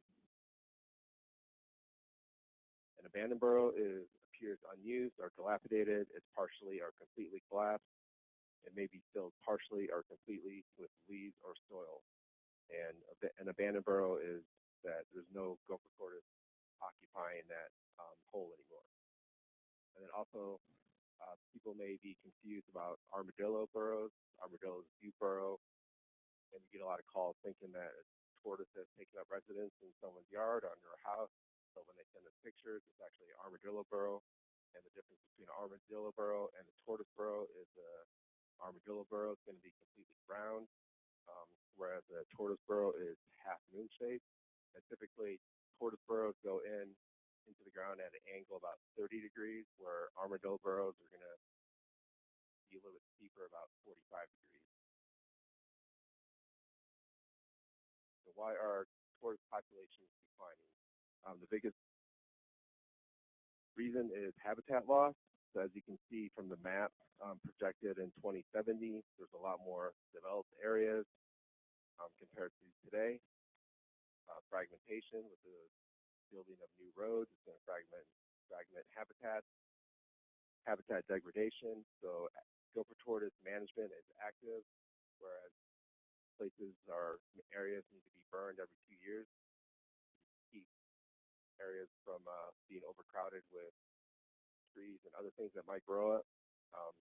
The fire removes all the hardwoods and promotes low growing vegetation that's needed for gopher tortoises. And then other factors are not as big as the first three is disease and illegal harvest. So this is an example of gopher tortoise habitat that's been not managed. So what happens over time is if there's no fire going through this habitat, it's going to grow up. Trees are going to get bigger, the canopy is going to get crowded, and it's going that low-growing vegetation. There's no ground cover for the tortoises to eat, and they're going to move out of that area to find somewhere else to go. Another factor is the upper respiratory tract disease, URTD, that's found in tortoises, and you can tell by the tortoise has it. They got discharge from the nasal passage or eyes, flowing over the area around eyes. So it's important that if someone picks up, for example, if someone picks up a tortoise that they find alongside a road and they don't know the consequences of URTD, and they don't know they think they're doing the right thing for the tortoise and moving it to like a state park or other natural area, and they release it there, and that tortoise does have a disease, then it's going to infect the other tortoises in that population and could cause a massive die-off. So that's why we tell people if they find a tortoise not to pick it up and move it to a natural area. That's why when we permit gopher tortoise relocation, it's highly regulated, so to prevent the spreading of unnecessary or spreading of tortoises that may be diseased. And then illegal harvesting. Tortoises were harvested up until 1988 until they banned it. So there's still some harvesting that goes on in the state. In rural areas, it's not that much, but it does occur sometimes. So what actions are being taken to conserve gopher tortoises? The biggest one is permitting, and that is when gopher tortoises are found on development sites. People come in for permits, issue permits, and then they go out and relocate those tortoises and move them to permitted recipient sites. Other actions include coordinating with local governments, law enforcement, habitat preservation, habitat management, population management, disease management, incentives, monitoring of populations on public lands, education and outreach, and then future research. So the Gopher Tortoise Management Plan was actually first approved in 2007 and then reapproved in 2012. And the goal of the plan is to restore and maintain viable populations so the gopher tortoise no longer needs listing. Right now it's state threatened, and the goal of the management plan is to delist that tortoise from the state threatened. We do this through conservation actions such as regulation, permitting, and law enforcement. And part of that management plan came from the permitting guidelines came from that management plan, where permits provide authorization to impact tortoises and their burrows. And the rest of the talk, I'm going to be talking about permitting and rules that apply to gopher tortoises. So the gopher tortoise is protected under FAC Rule 68H-27, where it states no person shall take or attempt to take gopher tortoises. It's also important to know that in addition to the gopher tortoise being protected, any parts or eggs is protected as well. So no one can, someone goes to the woods and they find a gopher tortoise shell, they just can't pick it up and bring it home as a souvenir. They have to leave it in place because the shell is considered a part and would need a permit for someone to possess it. Then also important is the go towards the burrow is protected. So if someone were to impact the burrow, molest or damage it or put things down it, that's also a violation. So without a permit, no person shall basically impact that burrow, collapse any part, block, or someone sees a tortoise coming out of the burrow and they don't want that tortoise to go back in. If they put like a barrier around it, that's also a violation. So some activities don't require a permit with respect to impacting the land, such as bona fide routine agricultural practices, such as like row crop, silvicultural activities, such as timber harvesting. However, if that timber harvesting is done to prepare for development, then a permit would be needed. But silvicultural activities such as clearing, like a pine plantation and then replanting it, that doesn't require a permit.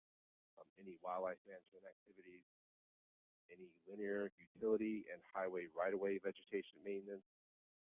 So mowing the grass along I-10 that has burrows does not require a permit. People doing routine yard maintenance, mowing the grass, cutting bushes, doesn't require a permit. And then some tips for vegetation maintenance: do not stand or drive equipment on top of the burrow. Keep at least 5 feet away around the burrow.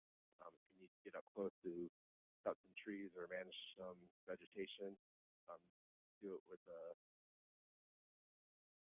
heavy equipment. Use hand tools.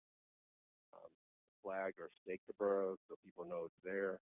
And then use pesticides and herbicides according to label instructions, and don't spray it immediately around the burrow.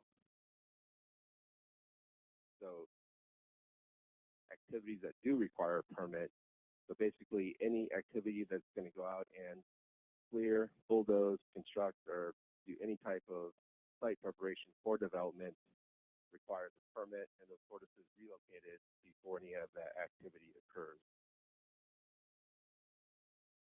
Permitting guidelines list a number of different permit types, including authorized gopher tortoise agent, and then for relocation permits we have several different types, such as 10 or fewer burrows, conservation, and disturbed site, and then we also have recipient site permits and scientific collecting permits. So I'm just going to go over the ones highlighted in blue here. So an authorized gopher tortoise agent is typically an environmental consultant, maybe someone from a local government.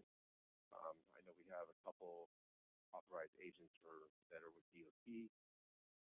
Basically, they come in, provide documentation, either training or experience, that they know how to do gopher tortoise surveys, capture gopher tortoises using a number of methods, and either mark, transport, or release tortoises.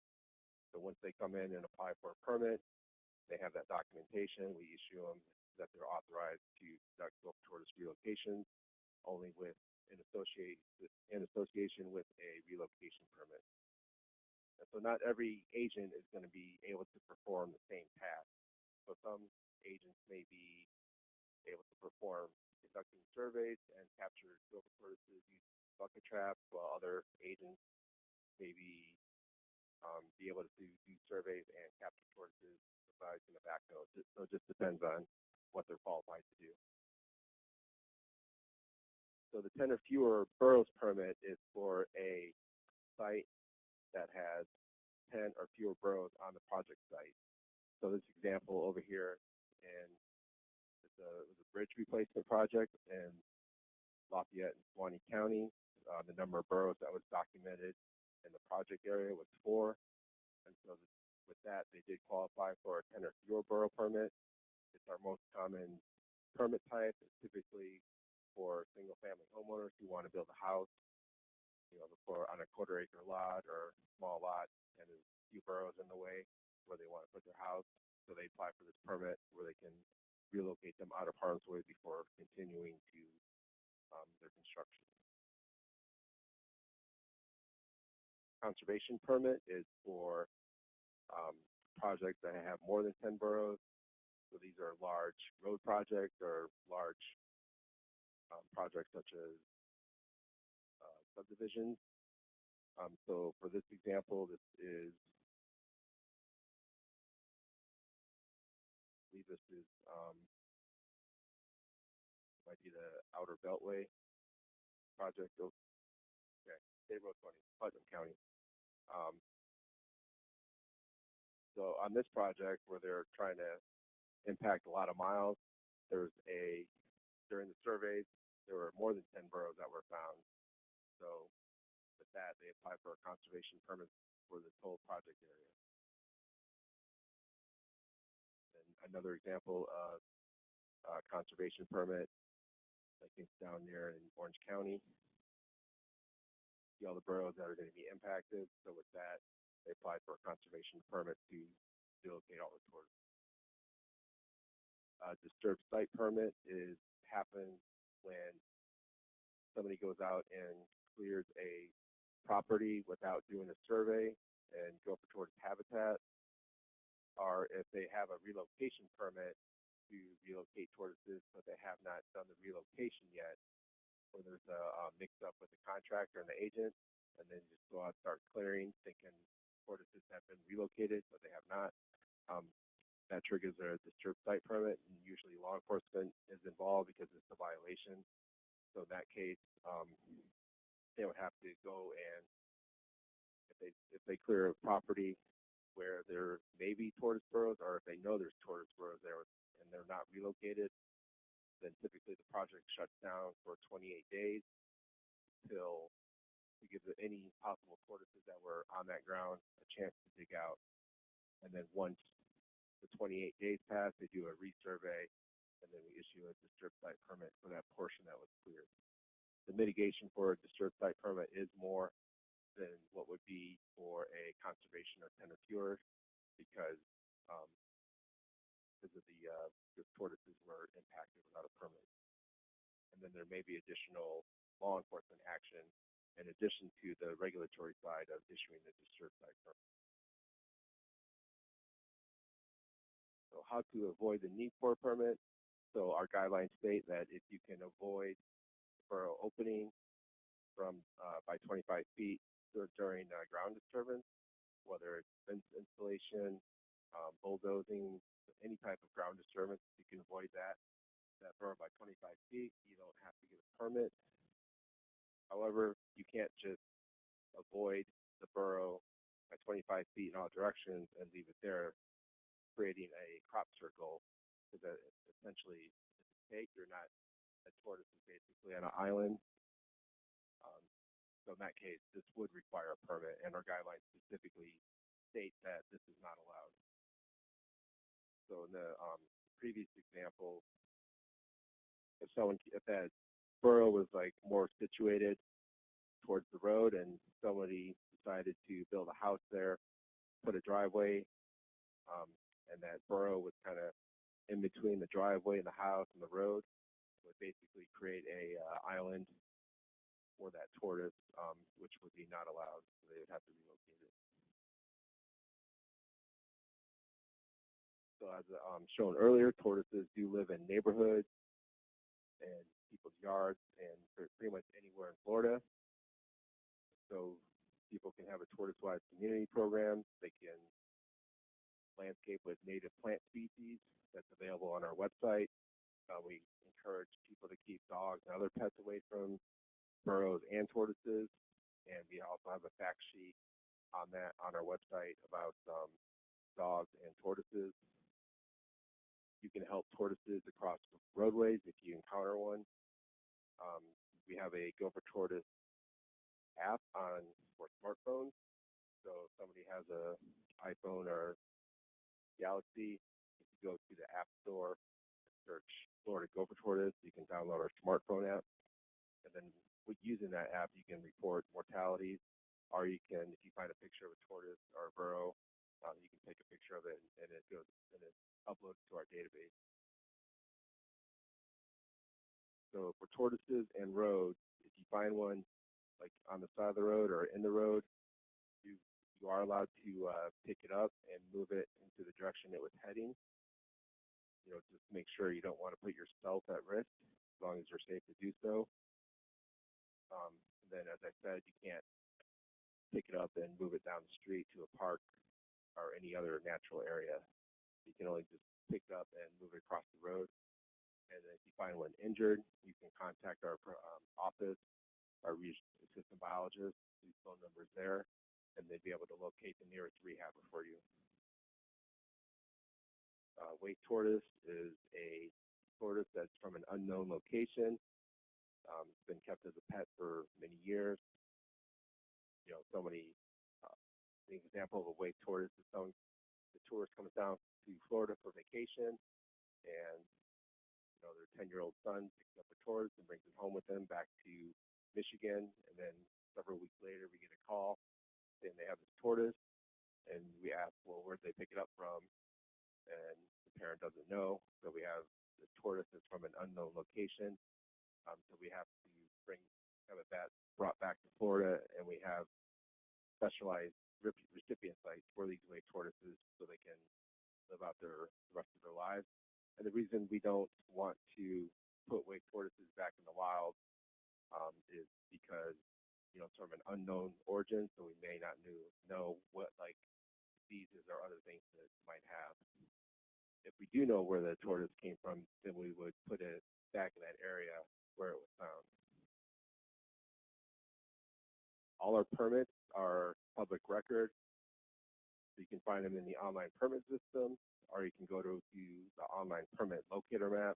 So every 10 or fewer or conservation permit that we've issued can be found on this online permit locator map, and you can do it by region or county. And you can also look for old permits that may not be active anymore. So if you have a question whether or not a property has a permit, you can go here and look. If you see any type of violation that may be occurring, if somebody's clearing a property where there's burrows and they don't have a permit, or if you see somebody having tortoises in the back of the pickup truck, then you call that hotline number and they'll send an officer out. As I mentioned before, you can report mortalities on our website. There's a mortality page that you can do that on, or you can do it on the Tortoise app. So if you download the Go for Tortoise smartphone, the Go for Tortoise app on a smartphone, there's a bunch of different options you can do. And the last one there says report a sick, injured, or dead tortoise, or you can submit a photo. And then also there's an interactive map on the smartphone where you can shows you all the different photos that people have submitted over the years and the location of that tortoise. And so we have 4 regional gopher tortoise biologists in the state, and I cover pretty much all of North Florida, from Pensacola to Jacksonville down to Crystal River, and then we have the other 3 biologists cover different regions in the state. And with that, I will take any questions.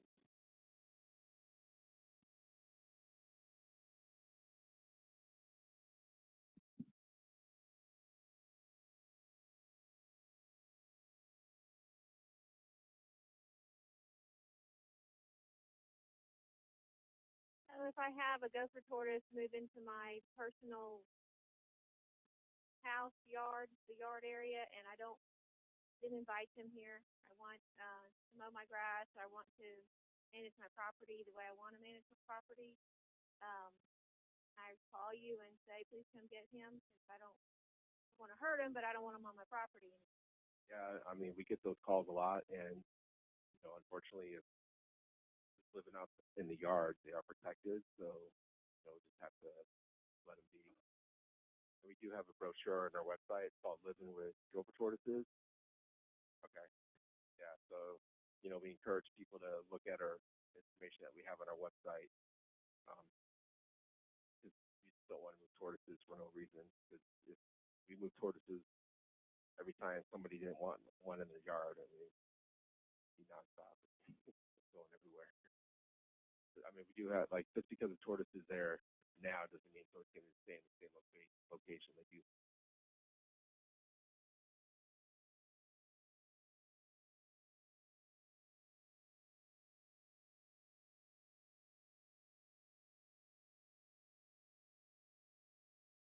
You can still mow. Yeah, I mean, you can still mow. Yeah. Jump around the row.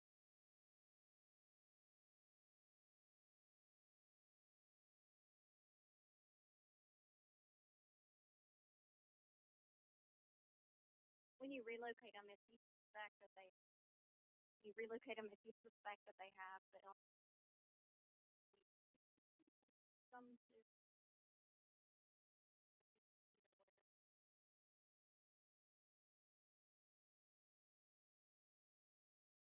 So when authorized agents are doing the relocation and they're pulling tortoises out of the ground, they do a look over for each tortoise, so like a health evaluation. And if they find any symptoms that are maybe that the tortoise may have URTD, there's a permit condition that specifies what to do with them. Um, they can take it to a rehabber to have them tested. They can relocate them back on site instead of going to a permitted recipient site. Um, or they can, but basically, I think most people just take them to a rehabber, get them tested if they do have URTD. And if they do have URTD, then we try to find maybe like an educational facility that would take a tortoise like that. And if not, then they can release them back onto the project site instead of moving them to a site and infecting tortoises. Right. Yeah. Yeah. Suitable habitat. Yeah. Habitat that's left on site. So what's the percentage of tortoises that typically? It's so when they file after action reports, they have to they have to put the health status of the tortoise, whether it's healthy, injured, disease, or mortality, and the tortoise with the status of disease is very low, like it's kind of less than that. The problem is with URTD that tortoises may have it, but appear asymptomatic. So could be relocating tortoises that have this disease, but not showing symptoms. And then also tortoises that show symptoms may not have their stress. Sometimes they have those cards and stuff. Yeah, just in stress. Can you say statewide whether you have any more authorized recipient sites on tap? You have a lot of permits coming in for more of those. We just permitted one like a week or two ago down in Okeechobee County, and so we still have several under review right now. One down in Lucy, and then there's one in Marion County, and then a couple in Polk County. Talked about people coming in maybe in North Florida, Lake County. Yeah, I mean we're always in need of recipients. Like,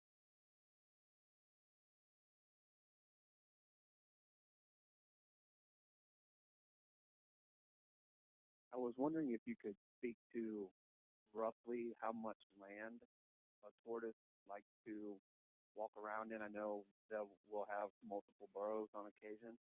I'm just wondering if you had any comments about how much space they want. It can be tricky to identify if there's 5 or 6 burrows, maybe if it's one or more tortoise utilizing those. Just wondering if you could speak to the amount of land and maybe about how many congregate. I think the density is. I mean the density really depends on habitat quality. So if you have a well-managed area with low canopy, well-drained soils, and lots of ground cover, you're going to have a higher density than an area where marginal habitat. I mean, you're still going to find tortoises, but maybe not as dense. So I mean, usually the home range of a tortoise is 2 or 3 acres. But for permitting purposes, we estimate burrow occupancy as 1 tortoise for every 2 burrows. So if they go out and they find someone locate 20 burrows on a survey, then they have to mitigate for at least 10 tortoises minimum. And of course, they won't know how many tortoises are in those 20 burrows until they actually dig them up or try to capture the tortoise from them. So there could be 5 tortoises, or there could be 15 tortoises. So you just don't know. So you can kind of guess based on the activity status of the burrow whether a lot of them are active or not, but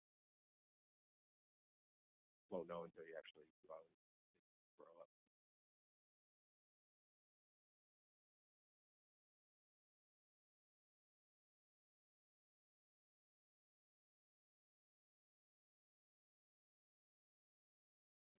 You're off the hook now. You're out of the burrow now. Next up is a discussion about wildlife crossing with our own Sean Green.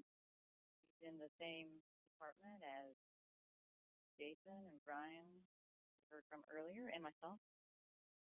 Sean has worked at FWC for 4 years, with 1 year in conflict wildlife management, and the last 3 being in his current position with land use planning. His primary job duty is working with permitting agencies and counties to identify and minimize the potential of the species impact associated with proposed development projects. He has a background in terrestrial mammal ecology, natural resource management, and road ecology from his time with the Washington State Department of Transportation and Colorado Parks and Wildlife.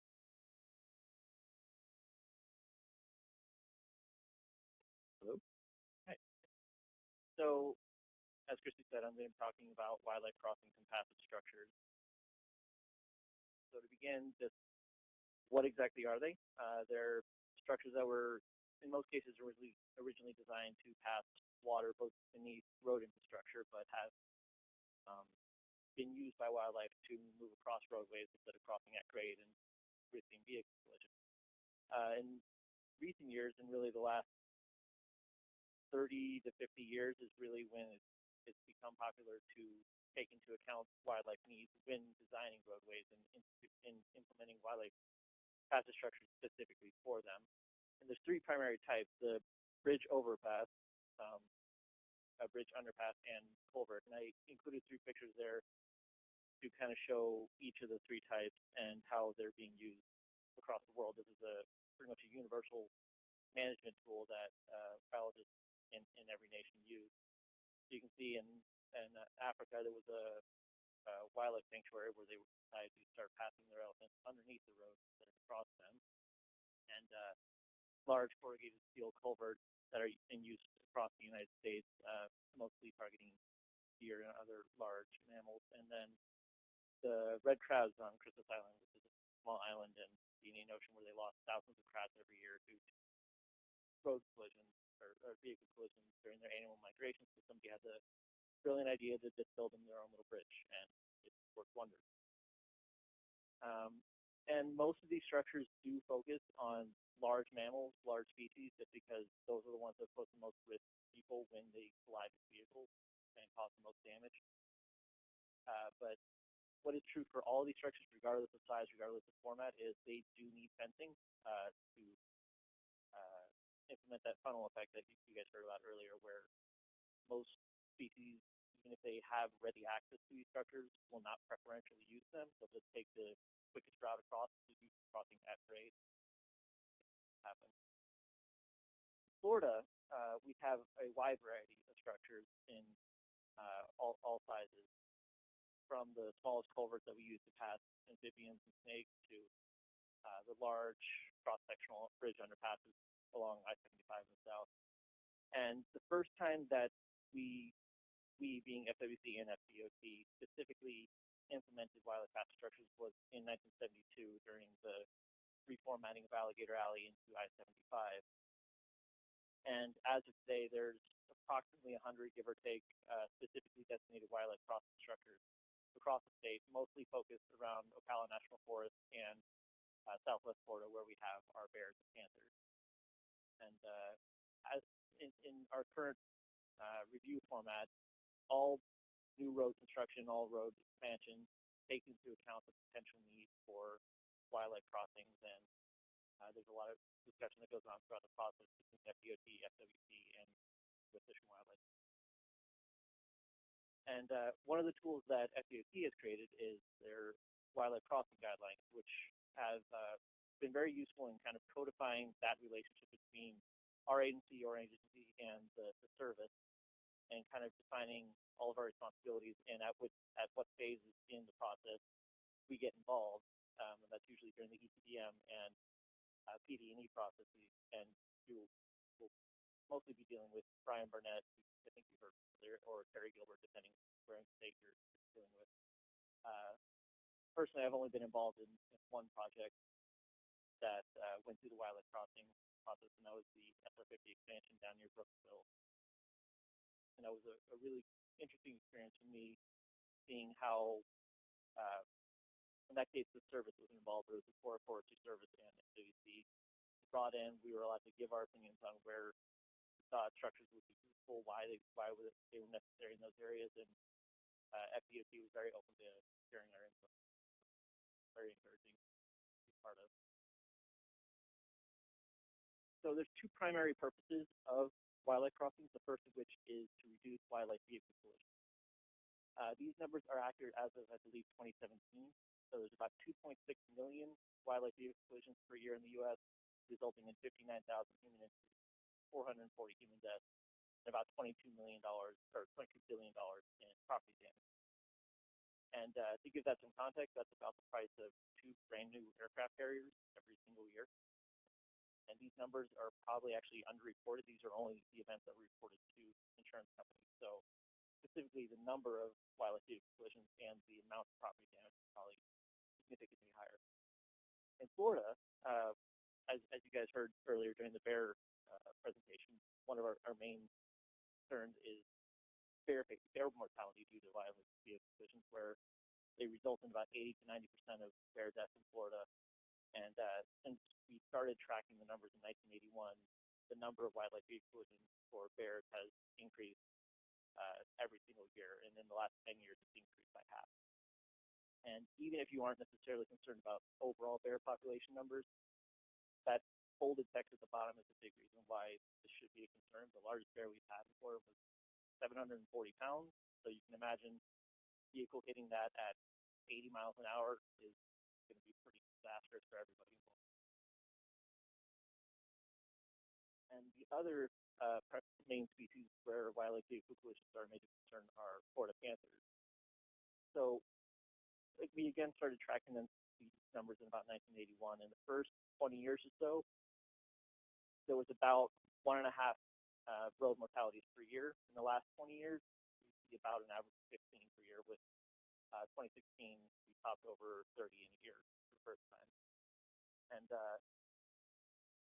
as you can see, a large part of the increase is a result of increasing population numbers overall, which is a good sign. But when you're losing 30 or so a year, and our total population estimate is about 180, you're seeing that 1 in every 6 panthers in the state of Florida is killed every year on the road. And one major long-term issue with that is, as you can see there, about 2/3 of the deaths are panthers that are 3 years of age or younger. That's important for a number of reasons. For female panthers, their sexual maturity age is about 2 years. Males, it's about 3 years. And if they lived their full life expectancy, they would each live to be about 20 years in the wild. And females can reproduce about every 2 years. So that's a lot of math that basically says for every female that is killed before she reaches sexual maturity, that's up to 40 kittens that are never born. So you can see how that builds up in the long term as a major detrimental effect to the population.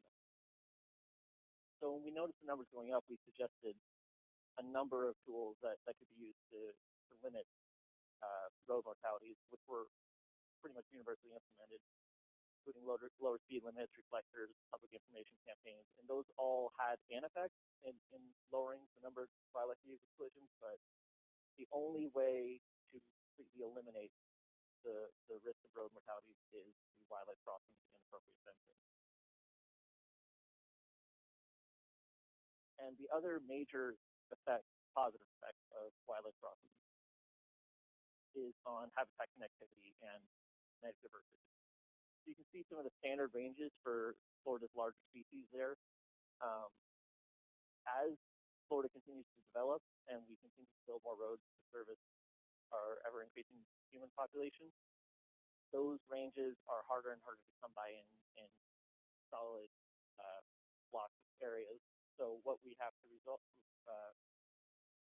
what we have as a result is smaller population centers that are still connected to wildlife crossings across roadways. The risk of genetic isolation, if we don't have those crossings and these people are forced to live in smaller and smaller areas, is what are called island populations. Basically, where there is no genetic interchange between a subsection of a population with the other populations across the state, and that increases the risk of inbreeding, which can instance of stillbirth or physical formations, which makes it unlikely that they live to maturity. And it also increases the risk of disease because without that genetic diversity, as a whole, the population doesn't have the necessary tools in the genome to resist what may be a novel disease that misses the area. And also, when they have these smaller ranges, there's necessarily fewer individuals in the entire population. So if you have, for instance, a large storm event, which is common in Florida, roll through an area, there's a higher chance that the number of individuals that are lost is high enough that the population can recover. And an example is our Chattanooga bear population, just north of Tampa. Estimates range between 20 and 50 bears in that area. So there is still some connectivity between that population and usually the larger one that we have in Ocala. But I know from my experience and my duties looking at development projects that there's a lot of development risk in central and eastern Pasco and Hernando counties, which if they don't take into effect the need bears to move through those areas, there's a good chance that it has a pretty deleterious effect to that population. So I wanted a case study here, and I figured this one's probably relevant to you guys living in Tallahassee, some of you may have even been involved in the process. But the Lake Jackson Eco Passage, or as its opponents termed it, that darn turtle tunnel, only they didn't say darn, was an area of US 27 that bisected a 4,000-acre sinkhole lake where the smaller section of the lake regularly went through periods during drier weather where it would drain, and the turtles would need to cross the roadway to get to the largest section of the lake. And over a 5-year period, there were 11,000 recorded wildlife vehicle collisions of turtles with an estimated mortality rate of about 98%. So that's pretty drastic.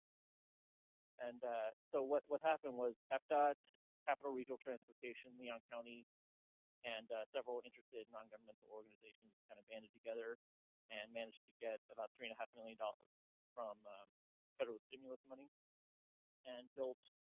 You see those yellow lines on the map are about 2 or 3 foot tall cement wall, and the 2 green lines that go across are 2 new culverts that were constructed.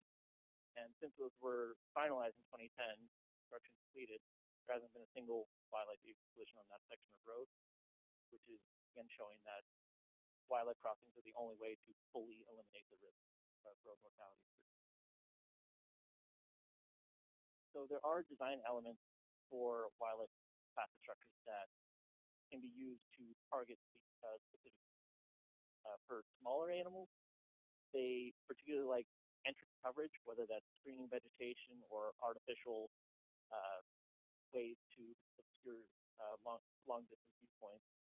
They're primarily prey species, so they feel safer if they can hide, essentially.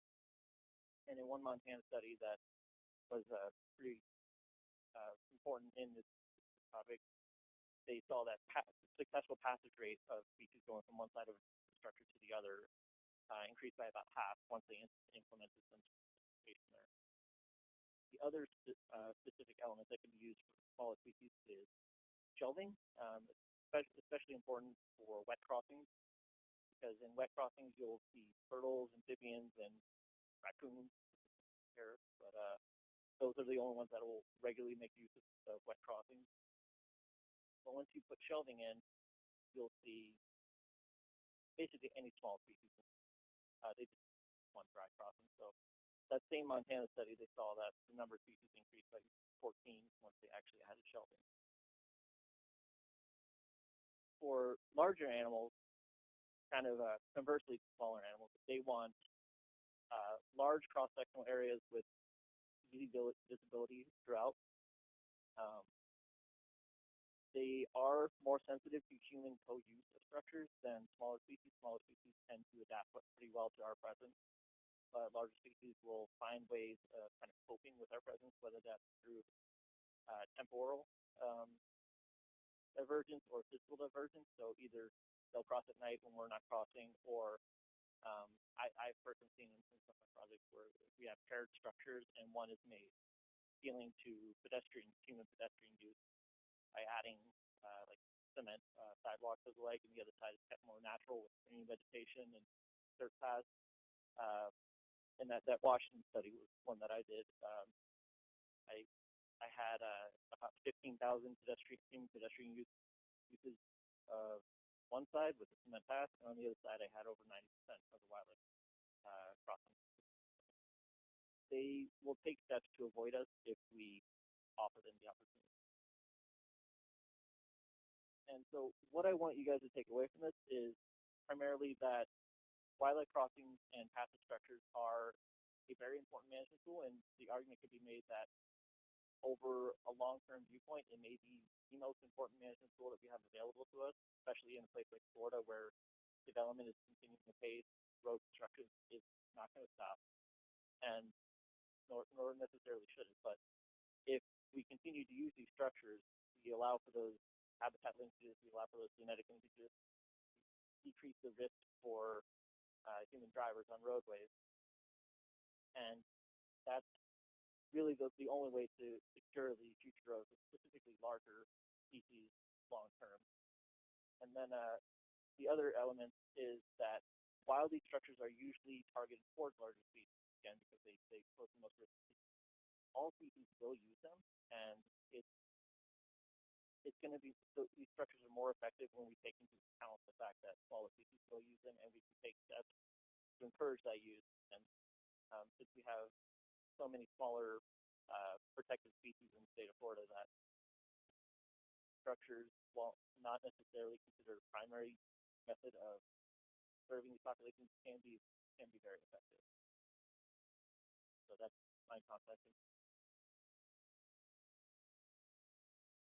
Happy to answer any questions.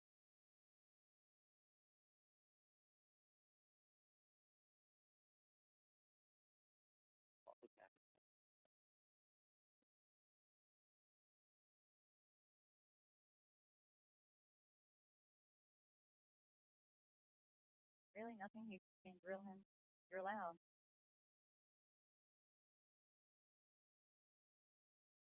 Next up, you may be wondering about the heck's the Wildlife Assistance Program.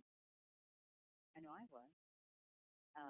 And I find it actually very useful. You guys can run across use of this program and people like Greg in your everyday life besides work. Because get them on board to do the presentation, I said, they were questioning, why do we need to talk to the DOT? And I said, well, they could be out looking at a project for PD&E, doing maintenance on a bridge culvert or something. District 5 would receive calls from the public. Oh my gosh, there's a coyote in my yard, come get it. And we're like, no, that's not what we do. And then we didn't know what were supposed to do. So hence Greg is here. Because it could happen to you, just like it happened to me. Greg Kaufman is the Wildlife Assistance Program Coordinator and has served as the Assistant Section Leader for the Wildlife Impact Management Section of FWC since 2017. He received his BS degree from the University of Florida in the Wildlife Ecology and Conservation Program. Prior to joining FWC, Greg served as the Natural Resource Program Manager for the Florida Park Service. And his interests include all aspects of wildlife and habitat management, including ways to mitigate human and wildlife conflict through education, outreach, and technical assistance. So now listen, when you have questions after his topic, I know you will, ask him. Plus, we have a lot of information back there that relates to his topic. Thank you, everyone. I know I am the last speaker of the day, so I'll do my best to get everybody out on time. Well, I wasn't supposed to do this presentation, so that was probably true, but now that's so. I'm going to talk a little bit about the wildlife impact management section and what we do.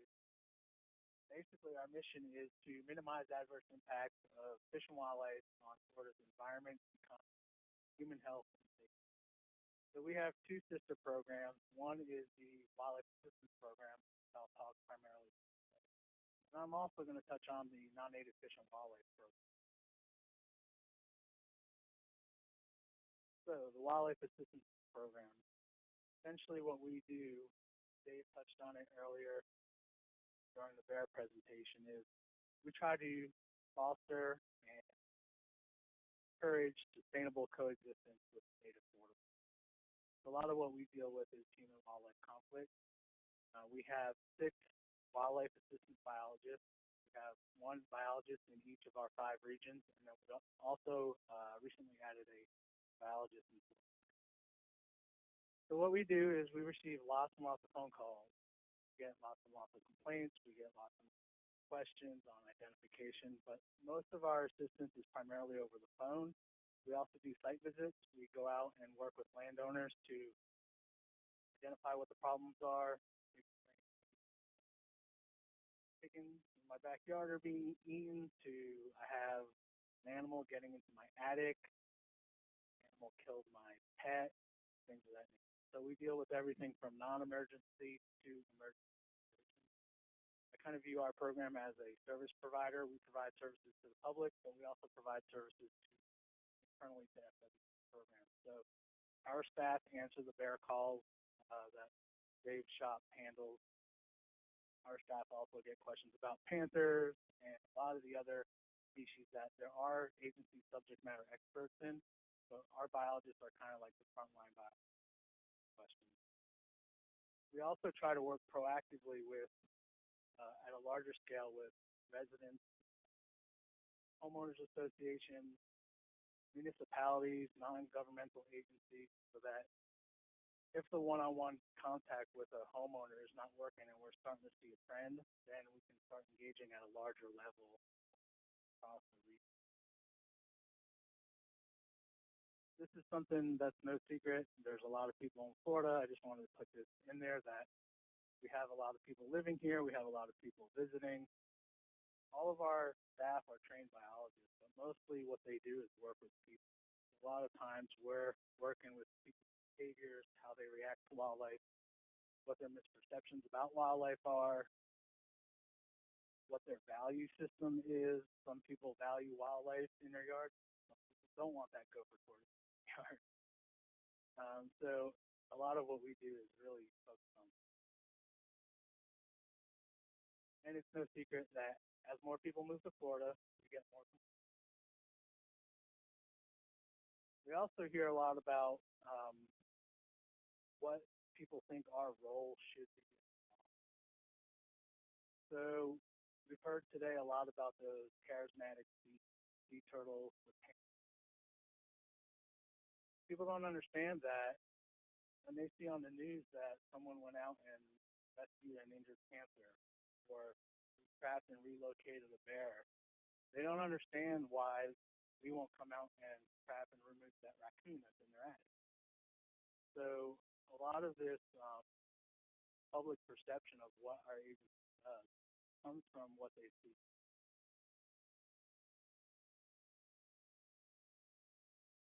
The Wildlife Incident Management System.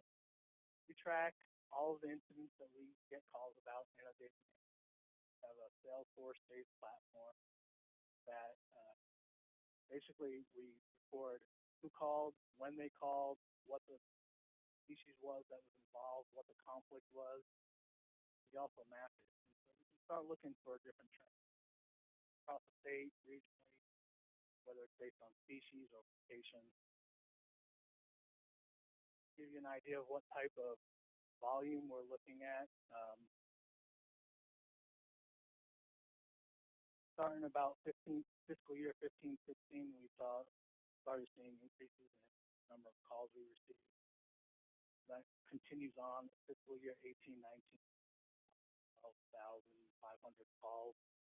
It's important to note this includes all calls that our program receives, which includes bears, but it does not include our statewide alligator program. So alligators in the state are about equivalent to all these. We get about 6,000 calls to our agency just on alligators. That statewide nuisance alligator program is handled through our.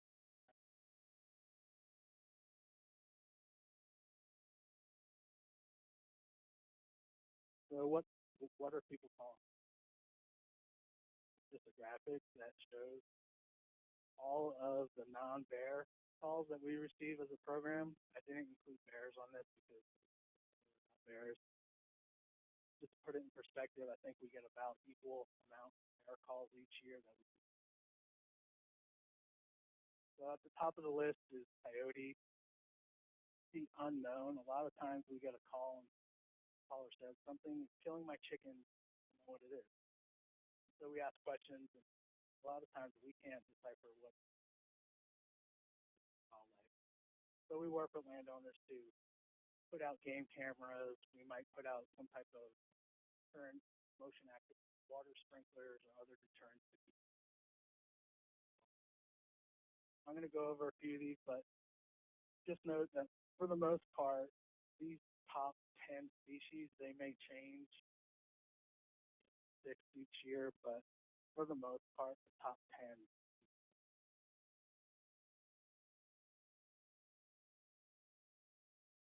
So I'll talk a little bit about coyotes. We do a lot of public outreach on a lot of coyotes. So by show of hands, how many people think coyotes are native to Florida? How many people think coyotes are not native? Some of you didn't answer either. You're probably right. So FWC considers coyotes to be naturalized.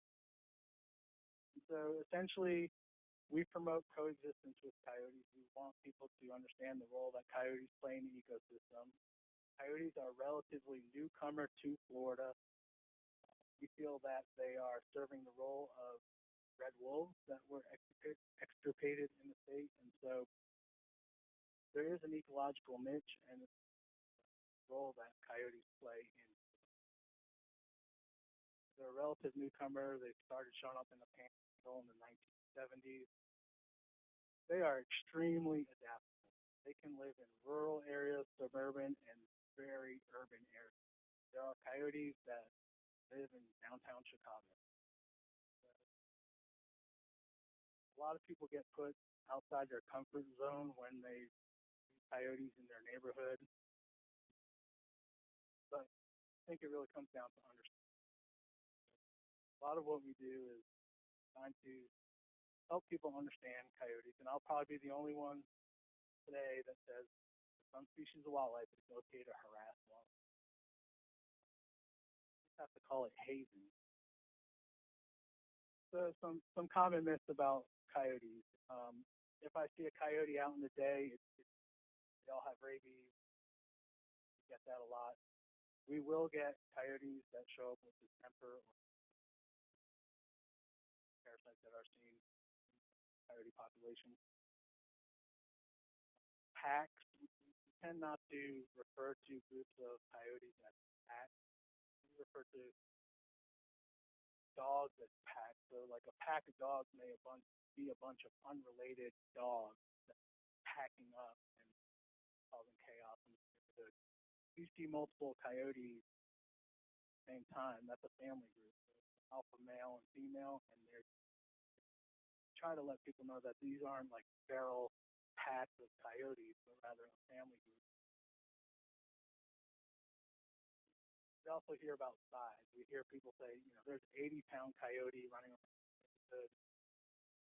We have yet to document that. They are long-legged, they are fluffy, and so they do look bigger than they actually weigh.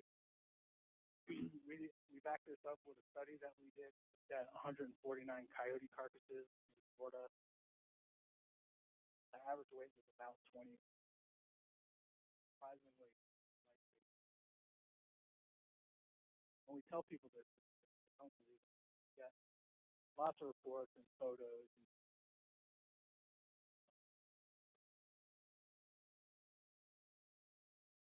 some of what we do using the data that we track in that WIN system is one, looking at the calls that we get as far as specific species. And we also try to relate that to how good of a job are we doing with outreach and education. So this is just a heat map of coyotes as an example. Different colors indicate the number of calls that we receive as an agency for coyotes. And then the blue dots show where we've done outreach, workshops, HOA presentations. So you can see in the state, Tampa region, hotspot. It's not surprising, a lot of the more intense colors are around. Typically people in rural areas, they have a problem with coyote and cat. Probably just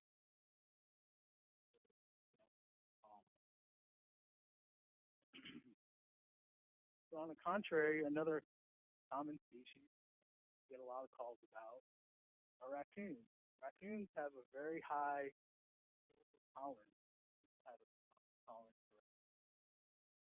If someone sees a raccoon in their neighborhood, they're probably not going to call them. Unlike if they see a coyote in their neighborhood. But we do get a lot of calls about raccoons. Raccoons are something that we're probably dealing with in individual ways. They have a raccoon that got into their attic. They got a raccoon that is eating vegetables.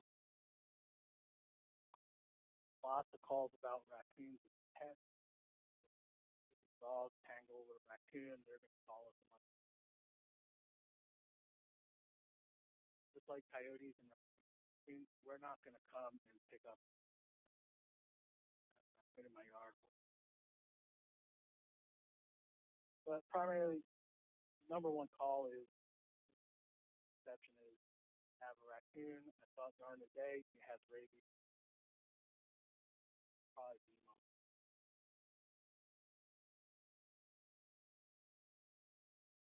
Panthers versus bobcat. That's another common call that we receive in public.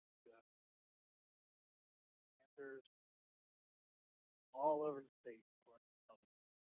They are in my yard. I see them every week. They are here. So a lot of what our staff do are provide, identification. We may, if we have somebody that's really insistent that they have a panther in their yard and they are in North Florida, we may loan them a game. They're seeing it regularly. Give them a camera, get that information, and 9 times out of 10. So we try to work with the public when they call us. We don't want to be dismissive that you are not seeing panther, because there are times where the public has clued us in on a panther. So we put together information about what to look for on bobcat, size differences. Some of the calls that we get, we have people that send us photos of black out. I have a panther in my.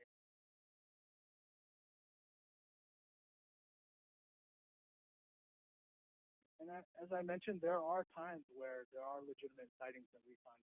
So our agency has created a panther sighting form, a website that the public can submit details about their panther. Definitely want to know about. And it also helps with keeping the call volume down to our wildlife assistance file, just so someone can go online and submit the information, look at it, and review it. Our panther team proactive steps they can take countering conflict.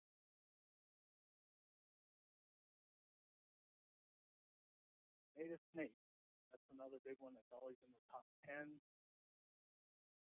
A lot of time the way the call goes is I have a snake in my garage, it's brown, and it's going to bite my kid and kill him. That's the call. So our biologist asked, well, what does it look like? It's brown with spots. So So you can see here's an example of 3 native snakes. That would be corn snake. But red rat snake or corn snake, water snake, or water moccasin. 2 are non-venomous. Obviously, the water moccasin or cottonmouth is a venomous snake. Pretty much everyone says it's a cottonmouth. Cottonmouth or Raj. So a lot of times what our biologists will do, will calmly walk them through the steps and essentially just tell them to leave. They're adamant that they want our staff to go out there and remove. So a lot of times we'll ask for, well, can you get close enough to get a picture? If they're willing to do that, that's a huge help. Because 9 times out of 10, it's a harmless snake. Tell them, look, stay out of your yard for the next hour and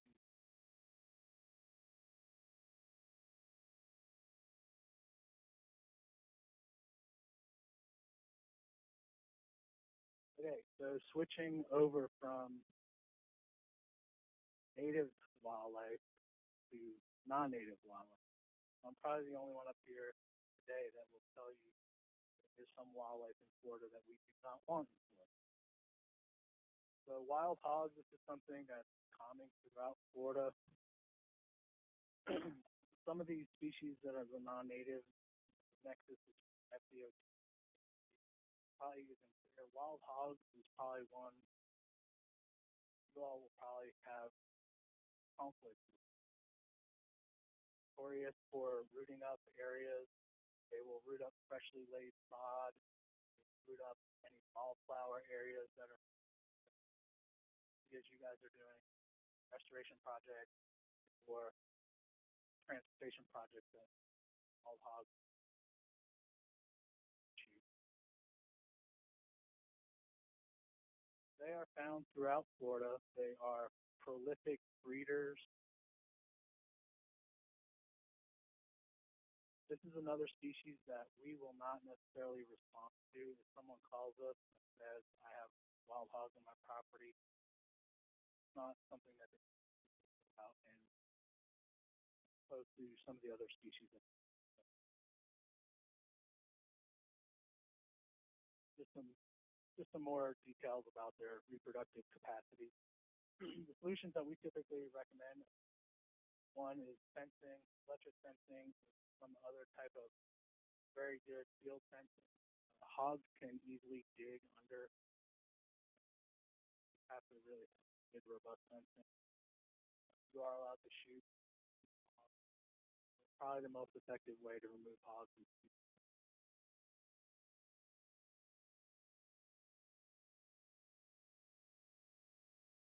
so unlike feral hogs, Burmese pythons are definitely a high priority. Allocate a lot of resources to removal of Burmese pythons. I'm not going to go into all the details about how to identify a Burmese python. I did bring cards, and there are still some left. Identification of all. Just to mention, these have a tremendous ecological impact. The Burmese python that's on a wood stork nest. Many of you have heard some of the damages that are being done in Florida, South Florida, on mammal populations. We've seen significant small mammals. Fortunately for North Florida, most of the population is down in South Florida. However, you do see some of those blue dots, Central Florida and even North Florida. So those are most likely pet releases that pop up and get found. But we wanted to highlight some of these species because as an agency, we're very engaged with early detection and rapid response. So knowing that there's individual invasive species that are high priority for us outside of where we're actively searching is really important. We get people, other agency contractors calling us, Lando or other places, hey, I saw X, Y, and Z, we will send staff to those areas capturing.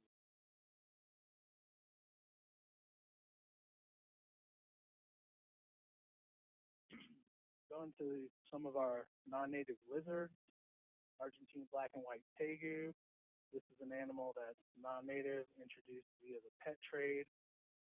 They are very good at finding nests and eggs, whether it be alligators or crocodiles, birds.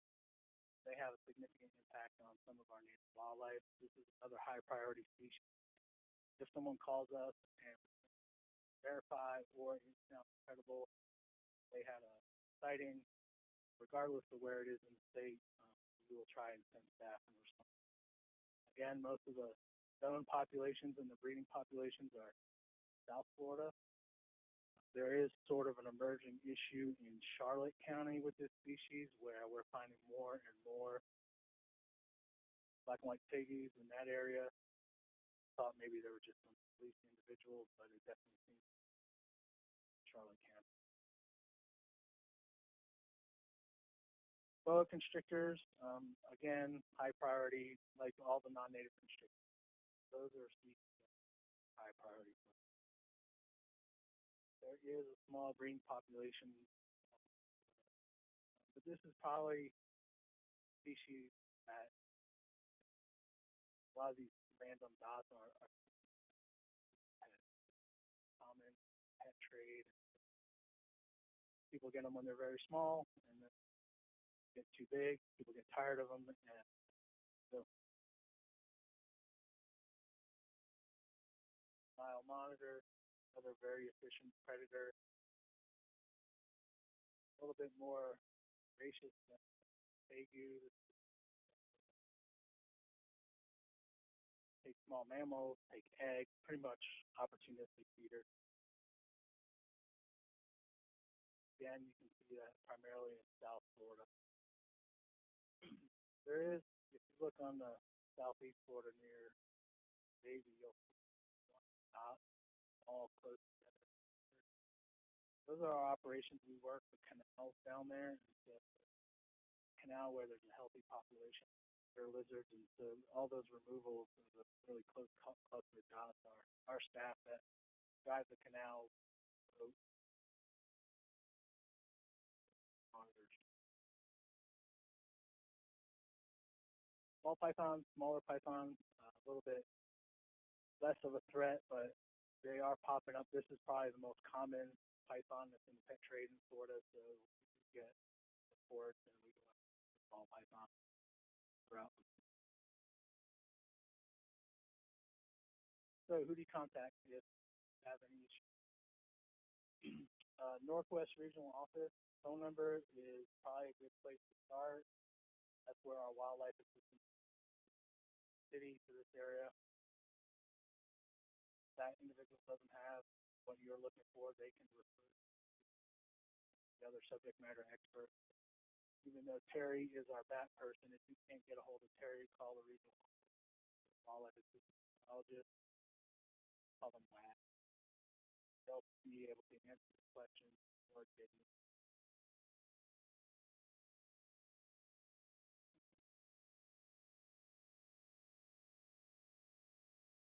Wildlife Alert Hotline, boards program. I think we already talked to you about that. That's essentially for reporting violations. Exotic species hotline, that's the hotline you can call for reporting any. There's a typo, so it should be 468 card, and I have some of these cards in the 4681.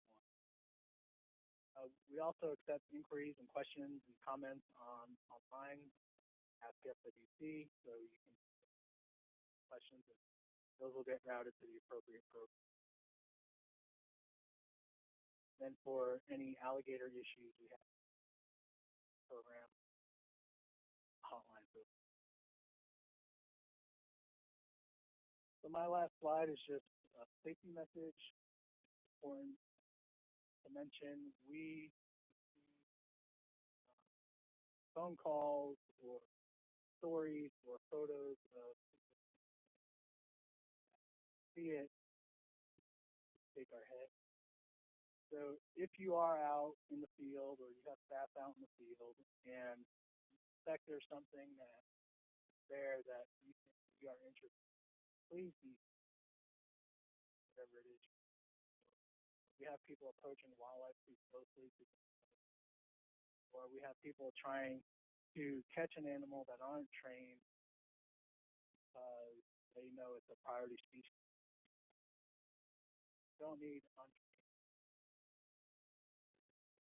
trying to catch a Nile monitor or python. It's important to us, but we really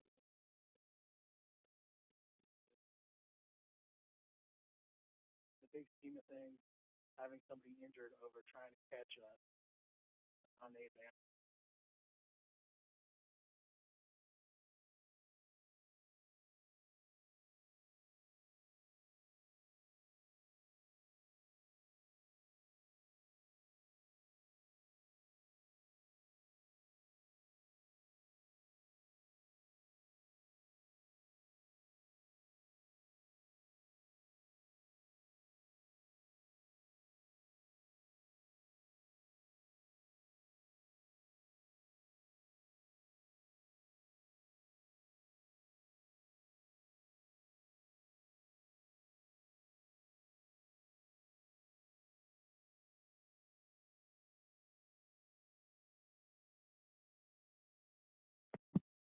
There are a couple of species that I didn't mention. One is iguanas in South Florida. We have common reports of iguanas burrowing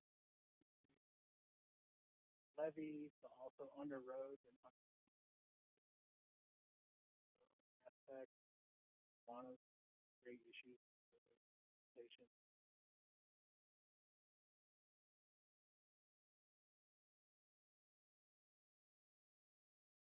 Common, and then from a native wildlife species, primarily just in North Florida.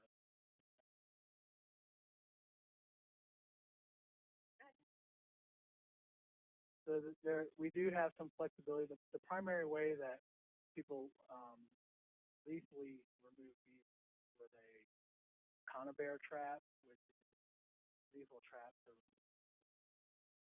try to streamline because it's flooding a roadway. We try to streamline the permitting process and put a little bit of flexibility impact and property permits.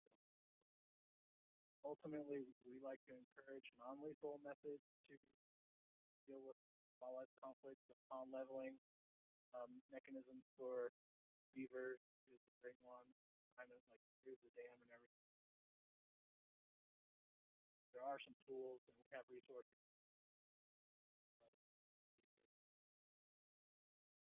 There are some non-lethal.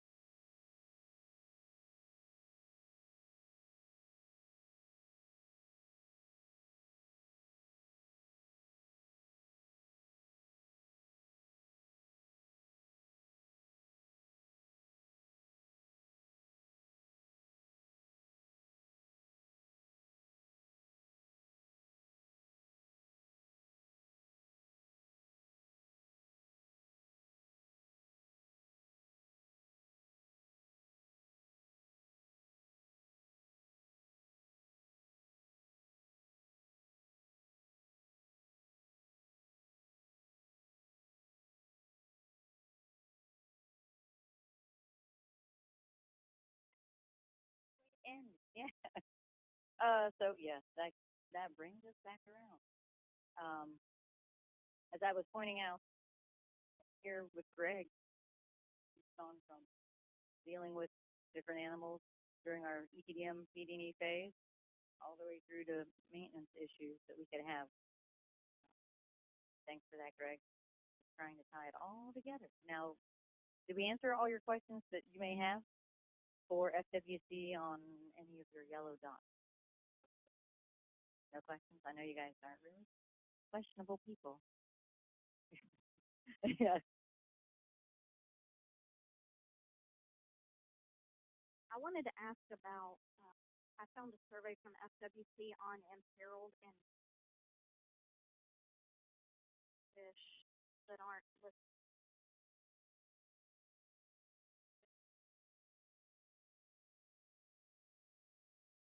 They're not on the list, which we don't have that anymore. Special concern anymore. So if they're not on the list, you don't have to worry about it. Unless it's federal, then that's a whole other story. It's not a. It has to be on our written list. Be a state concern, but then it could be threatened or endangered at the federal level. But otherwise, you may want to contact us to make sure you have the identification correct. The surveys may need to be done to ensure that. Anyone else? No other questions? Comments? We'll wrap it up, and doing so, point out there's that guide information that Brian mentioned earlier, that people's emails, which you probably have those in your PDF packets anyway. And in the future, well, I mean, right now, we would welcome any feedback about this training or about other trainings you might like to see. It could be species specific, could be like a 1 hour webinar, any of your thoughts or ideas. Sue and I are willing to, look at, listen to, and you can email Sue any of that. Any questions you may have that come up later, you can get in touch with me.